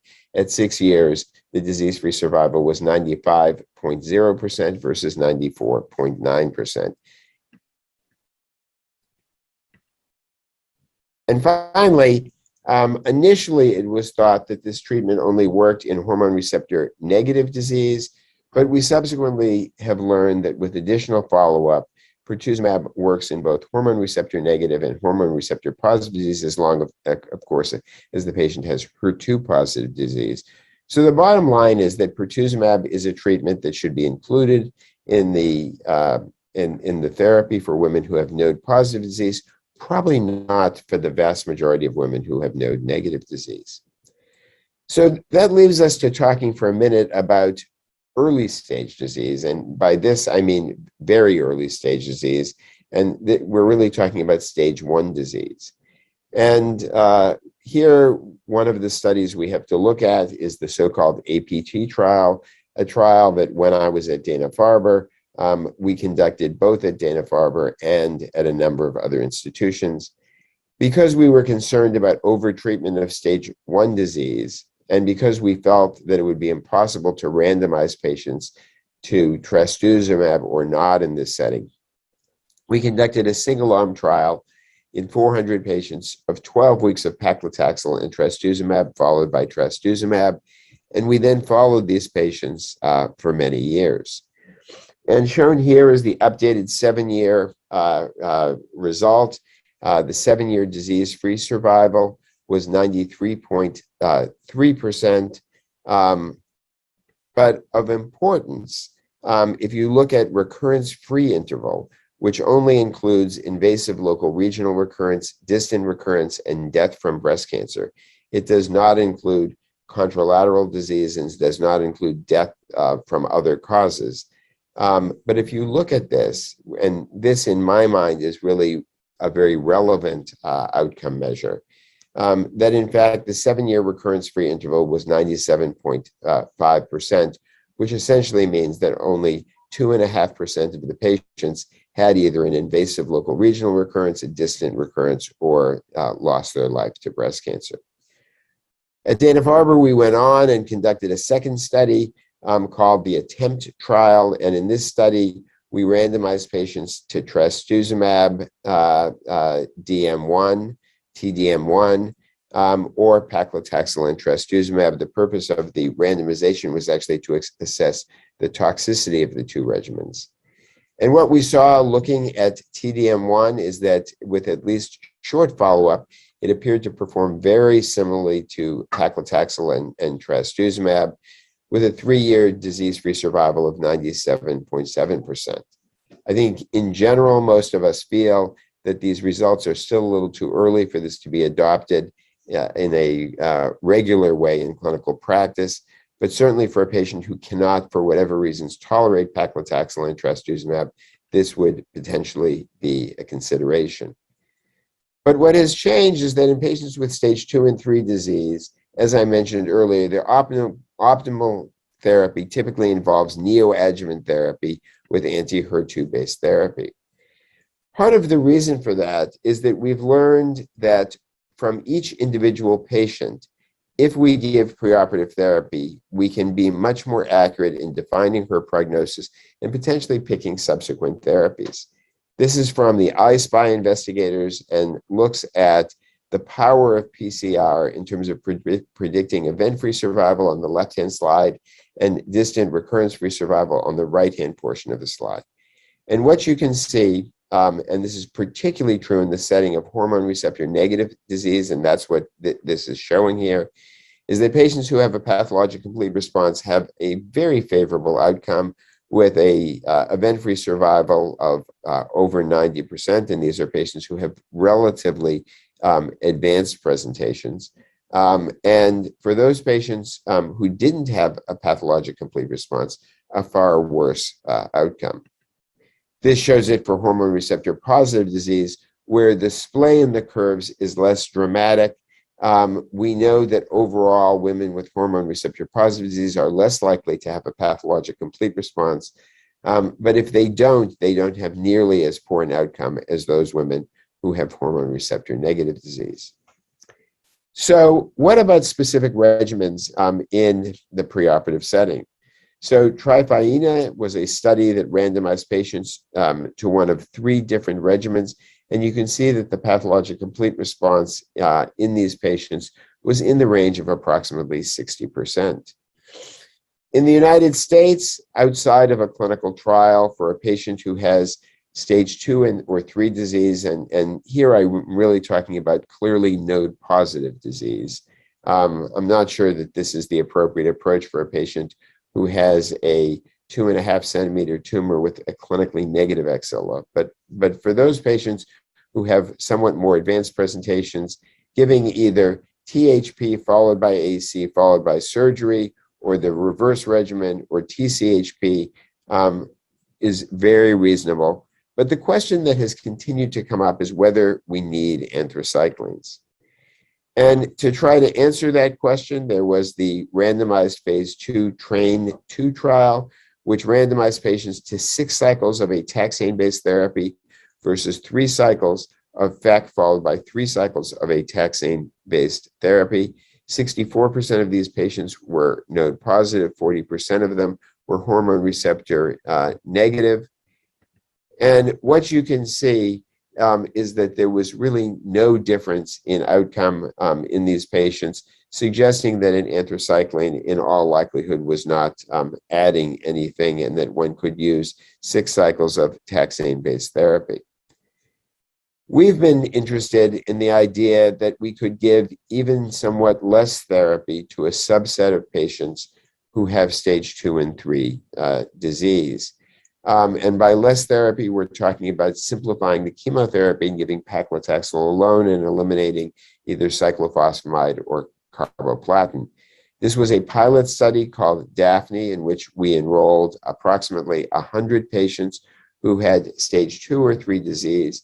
They received 12 weeks of paclitaxel and TP, and then went on to definitive surgery.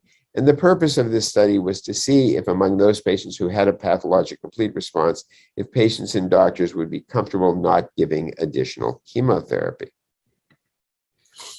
The results in terms of those seen at surgery are shown here on this slide, and what you can see is that among all patients, 56.7% had a pathologic complete response, somewhat fewer among the ER positive patients, and among patients, and there were 32 such patients who had hormone receptor negative disease, and 84% pathologic complete response.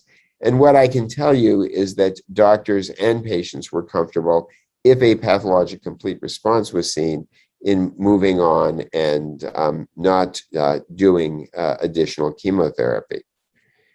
Now, for those patients who do have residual disease, we know that even if we give a somewhat less intensive upfront regimen, that there is the potential that we can improve outcome by instituting therapy with TDM1. And the Catherine study compared TDM1 versus trastuzumab in patients with residual disease after receiving neoadjuvant therapy. And what it demonstrated very clearly is that TDM1 could decrease the risk of disease-free survival, and that benefit was really seen across the board in patients who had somewhat more limited residual disease and those who had more extensive disease, and in both ER negative and ER positive tumors. Now, in the US at the moment, the large effort is going towards the COMPASS trial.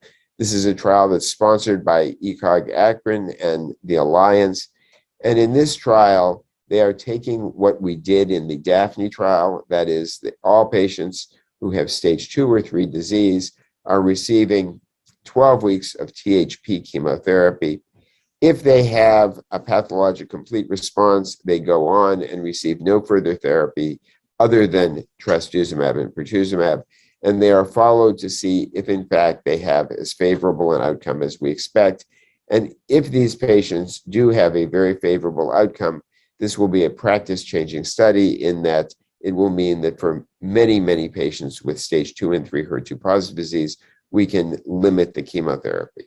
For those patients who have residual disease, they go on and receive additional, potentially additional chemotherapy and TDM1, and are randomized actually to TDM1 or TDM1 plus tucatinib.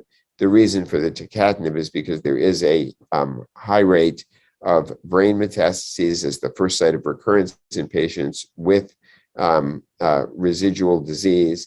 By high, I don't mean so very high, but in the Catherine study in which TDM1 was given, TDM1 didn't prevent CNS disease, and CNS disease did account for somewhere in the range of about 1/3 of all recurrences. So where are we with neoadjuvant therapy for HER2-positive disease? We know that there are high pathologic complete response rates. It can lead to a reduction in the extent of breast surgery, converting some patients from a mastectomy to a lumpectomy, and can also limit axillary surgery. It should generally be considered the standard of care for patients with stage 2 and 3 disease. That said, if you have a patient who has a small tumor, goes to surgery, and ultimately turns out to have node-positive disease, you certainly can administer the appropriate therapy, which would include both trastuzumab and pertuzumab and chemotherapy after surgery. Neoadjuvant therapy is an optimal setting for clinical trials for a range of reasons, including the fact that we can obtain tissue and we can look both at pathologic complete response rates as well as long-term outcome. And ultimately, neoadjuvant therapy may allow us to decrease the intensity of therapy in some patients by using pathologic complete response as an important biomarker. Conversely, it may allow us to escalate therapy with treatments like TDM1 or others in patients who are deemed to have more resistant disease and have residual disease at the time of surgery. So we direct our therapy to those patients who need it. And with that, I'm going to end. Thank you very much. I appreciate this opportunity to talk to all of you. I hope my comments were helpful. So thank you very much, Dr. Eric Winner. Indeed, it was an excellent talk. and there were many points which were we have seen that armamentarium and HER2 positive disease is widening day by day, which is a good news. And also we can take decisions to escalate and de-escalate depending upon what is the scenario or what are the finer points. Also, I can't see any question in chat box, and so here I would say that with the increasing use of neoadjuvant chemotherapy, especially in stage 2 and 3 disease, we have really an opportunity to escalate and de-escalate treatment based on an important surrogate marker that is PAT-CR, especially in this kind of HER2 positive disease. And there are many kits on the block which have shown promise, and I think future trials will further enlighten us on the progress. So with this, I will hand over the mic to Dr. Walia again. Thanks, Dr. Jyoti. Thanks for a very excellent moderation again. And thanks, Dr. Eric. And with this, we really come towards the end of this day one. And it has been indeed an academic feast today. And now we move on something for the postgraduates. And we have a short quiz. And I will ask Tarun to, Dr. Deepak was supposed to join us to conduct the quiz. And if, Tarun, are you there? Yes, ma'am, I'm there. Unfortunately, Dr. Deepak is not able to make it, but it's very simple. I think my team and colleagues are there. So we will just show the question on screen. You just have to read the questions, and there's I think 30 seconds per questions. That's it. So everyone, because there are a lot of PG students who are there on the virtual platforms, the questions will be there. So please look out for the questions one after another, and we have total 13 questions. So the team, Aru, are we absolutely set now? Can we start? Ma'am, you just have to read the question. So question number one of the following doesn't classify as visceral crisis in a patient with metastatic breast cancer. Metastatic breast cancer, which is not a visceral crisis. A, lymphangiectic lung involvement. B, carcinomatous meningitis. C, marrow involvement.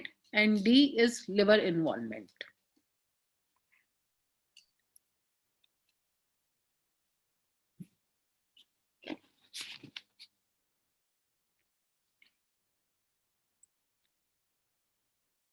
I think we move on to the next question.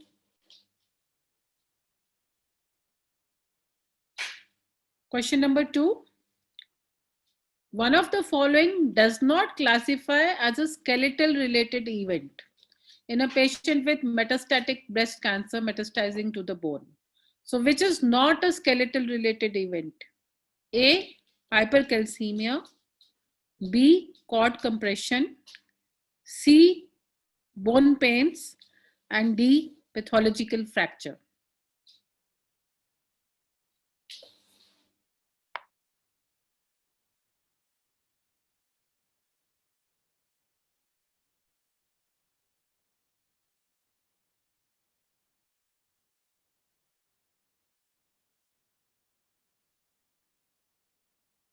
Question number 3. Definition of quadruple negative breast cancer. Does it mean ER/PR HER2 negative and AR negative? A. Option B, ER/PR HER2 negative and Ki67 negative. Option C, ER/PR HER2 negative and cytokeratin negative.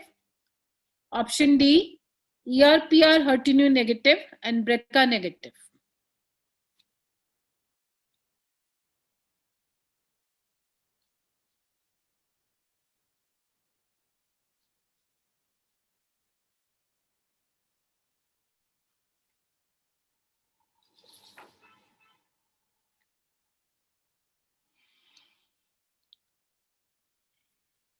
So CDK4/6 inhibitor for a patient with metastatic hormone receptor positive breast cancer.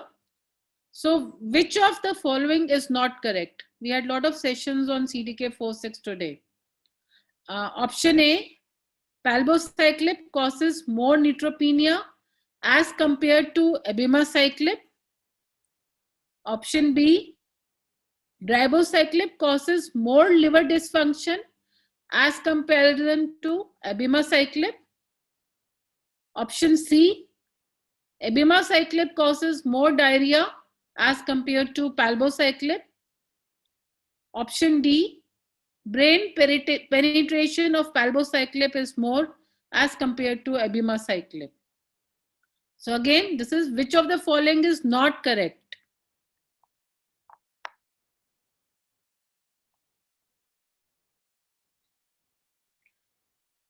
So we had sessions on all these CDK4/6 inhibitors today.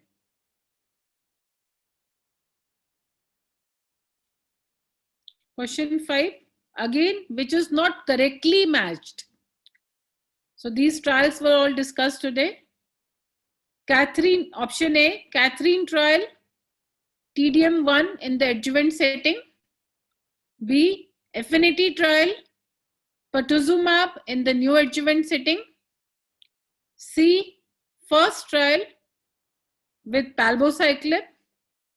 D, Mona Lisa trial, Mona Lisa 3, ribociclib with plus fulvestrant in the metastatic setting. So which is not correctly matched again.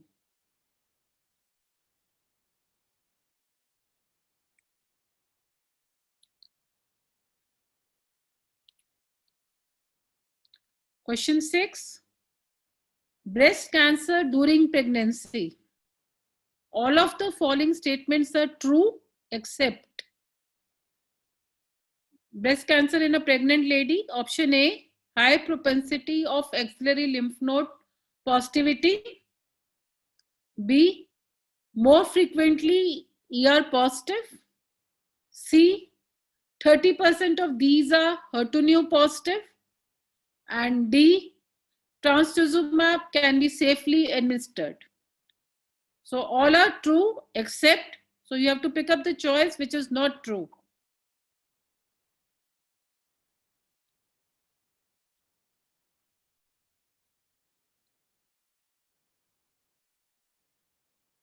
You can have the next question, I guess. Again, we had all the HER2/neu agents today, discussed about it. Question number 7, incidence of cardiotoxicity is highest with which of these agents? Option A, TDM1. Option B, trastuzumab. Option C, lapatinib. Option D, pertuzumab. Incidence of cardiotoxicity. Highest is something which you have to mark. Question number 8.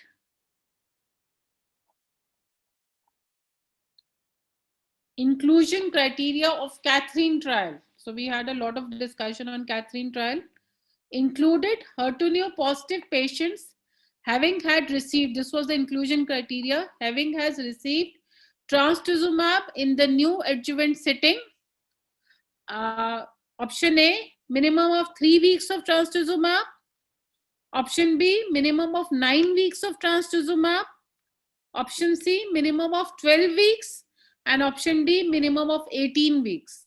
So the inclusion criteria included what was the minimum, how many weeks of trastuzumab these patients would have received. This is trastuzumab. For the there's a typo error here.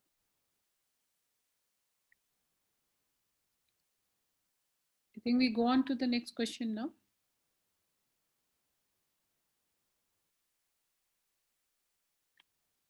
HER2/neu mutations are seen.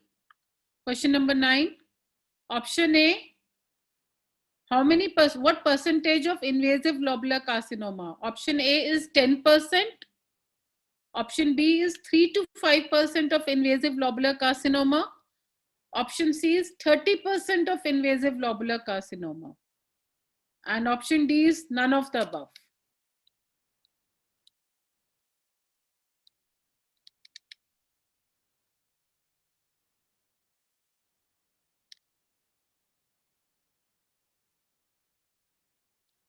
Again, HER2 enriched breast cancers constitute option A, 70% of HER2 positive hormone receptor negative tumors on PAM50 intrinsic subtype, or 60% of HER2 positive tumors on PAM50 intrinsic subtype. Option C is 50%, option B was 60%, option C is 50% of HER2 positive hormone receptor positive tumors on PAM50 intrinsic subtype, and option D is none of the above.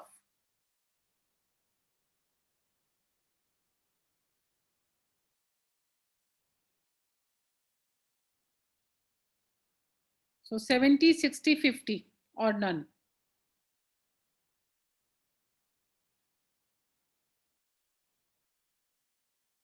And also, so this is question 11. The first FDA approved AI product for digital pathology. Digital pathology, the first FDA approved AI product is option A, page beta breast.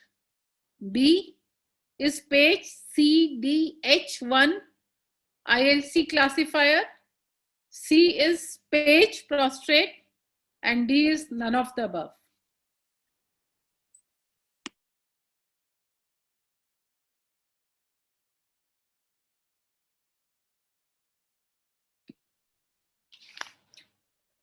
Question number 12, in the alternate trial for the prediction of endocrine sensitivity and pathological response to chemotherapy in postmenopausal women with clinical stage 2 or 3 hormone receptor positive ER negative breast cancer.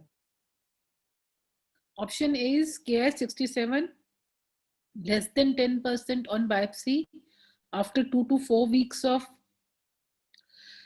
NET identifies patients with intrinsic endocrinal therapy resistance.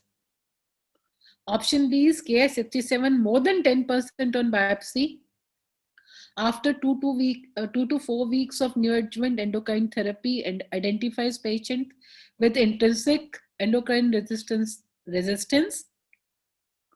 Option C is PAM50 RORP category high was associated with good response to neoadjuvant endocrine therapy, and option D is none of the above.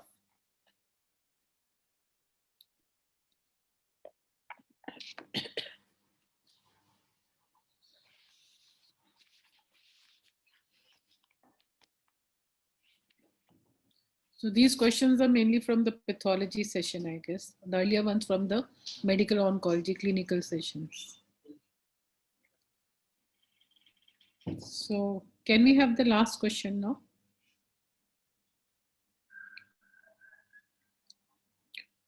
So question number 13, genomic report must rank the genomic alterations according to SCAT category, and which category of SCAT alteration are actionable. Option A, 1 only. Option B, 1/2. Option C, 3.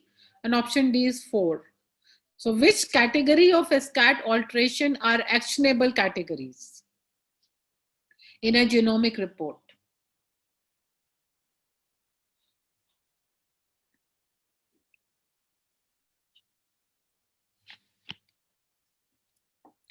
And with this, we come to the last, this was the last question of the quiz today.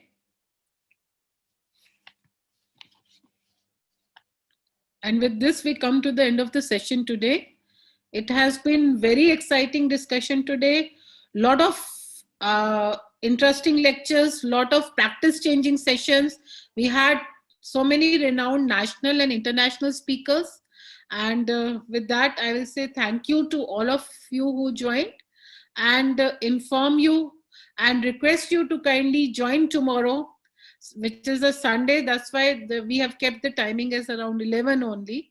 So looking forward for another very interesting round of discussions. So we are going to have our radiation sessions, radiology sessions, and our medical oncology and surgical sessions tomorrow morning, 11 to 2. So looking forward to have you all there tomorrow. Thank you. Thank you so very much, ma'am. We look forward for everyone to participate tomorrow as well. So from the organizing team, stay safe, stay blessed. Good night to everyone, and see you tomorrow. Thank you so very much. Good night, ma'am.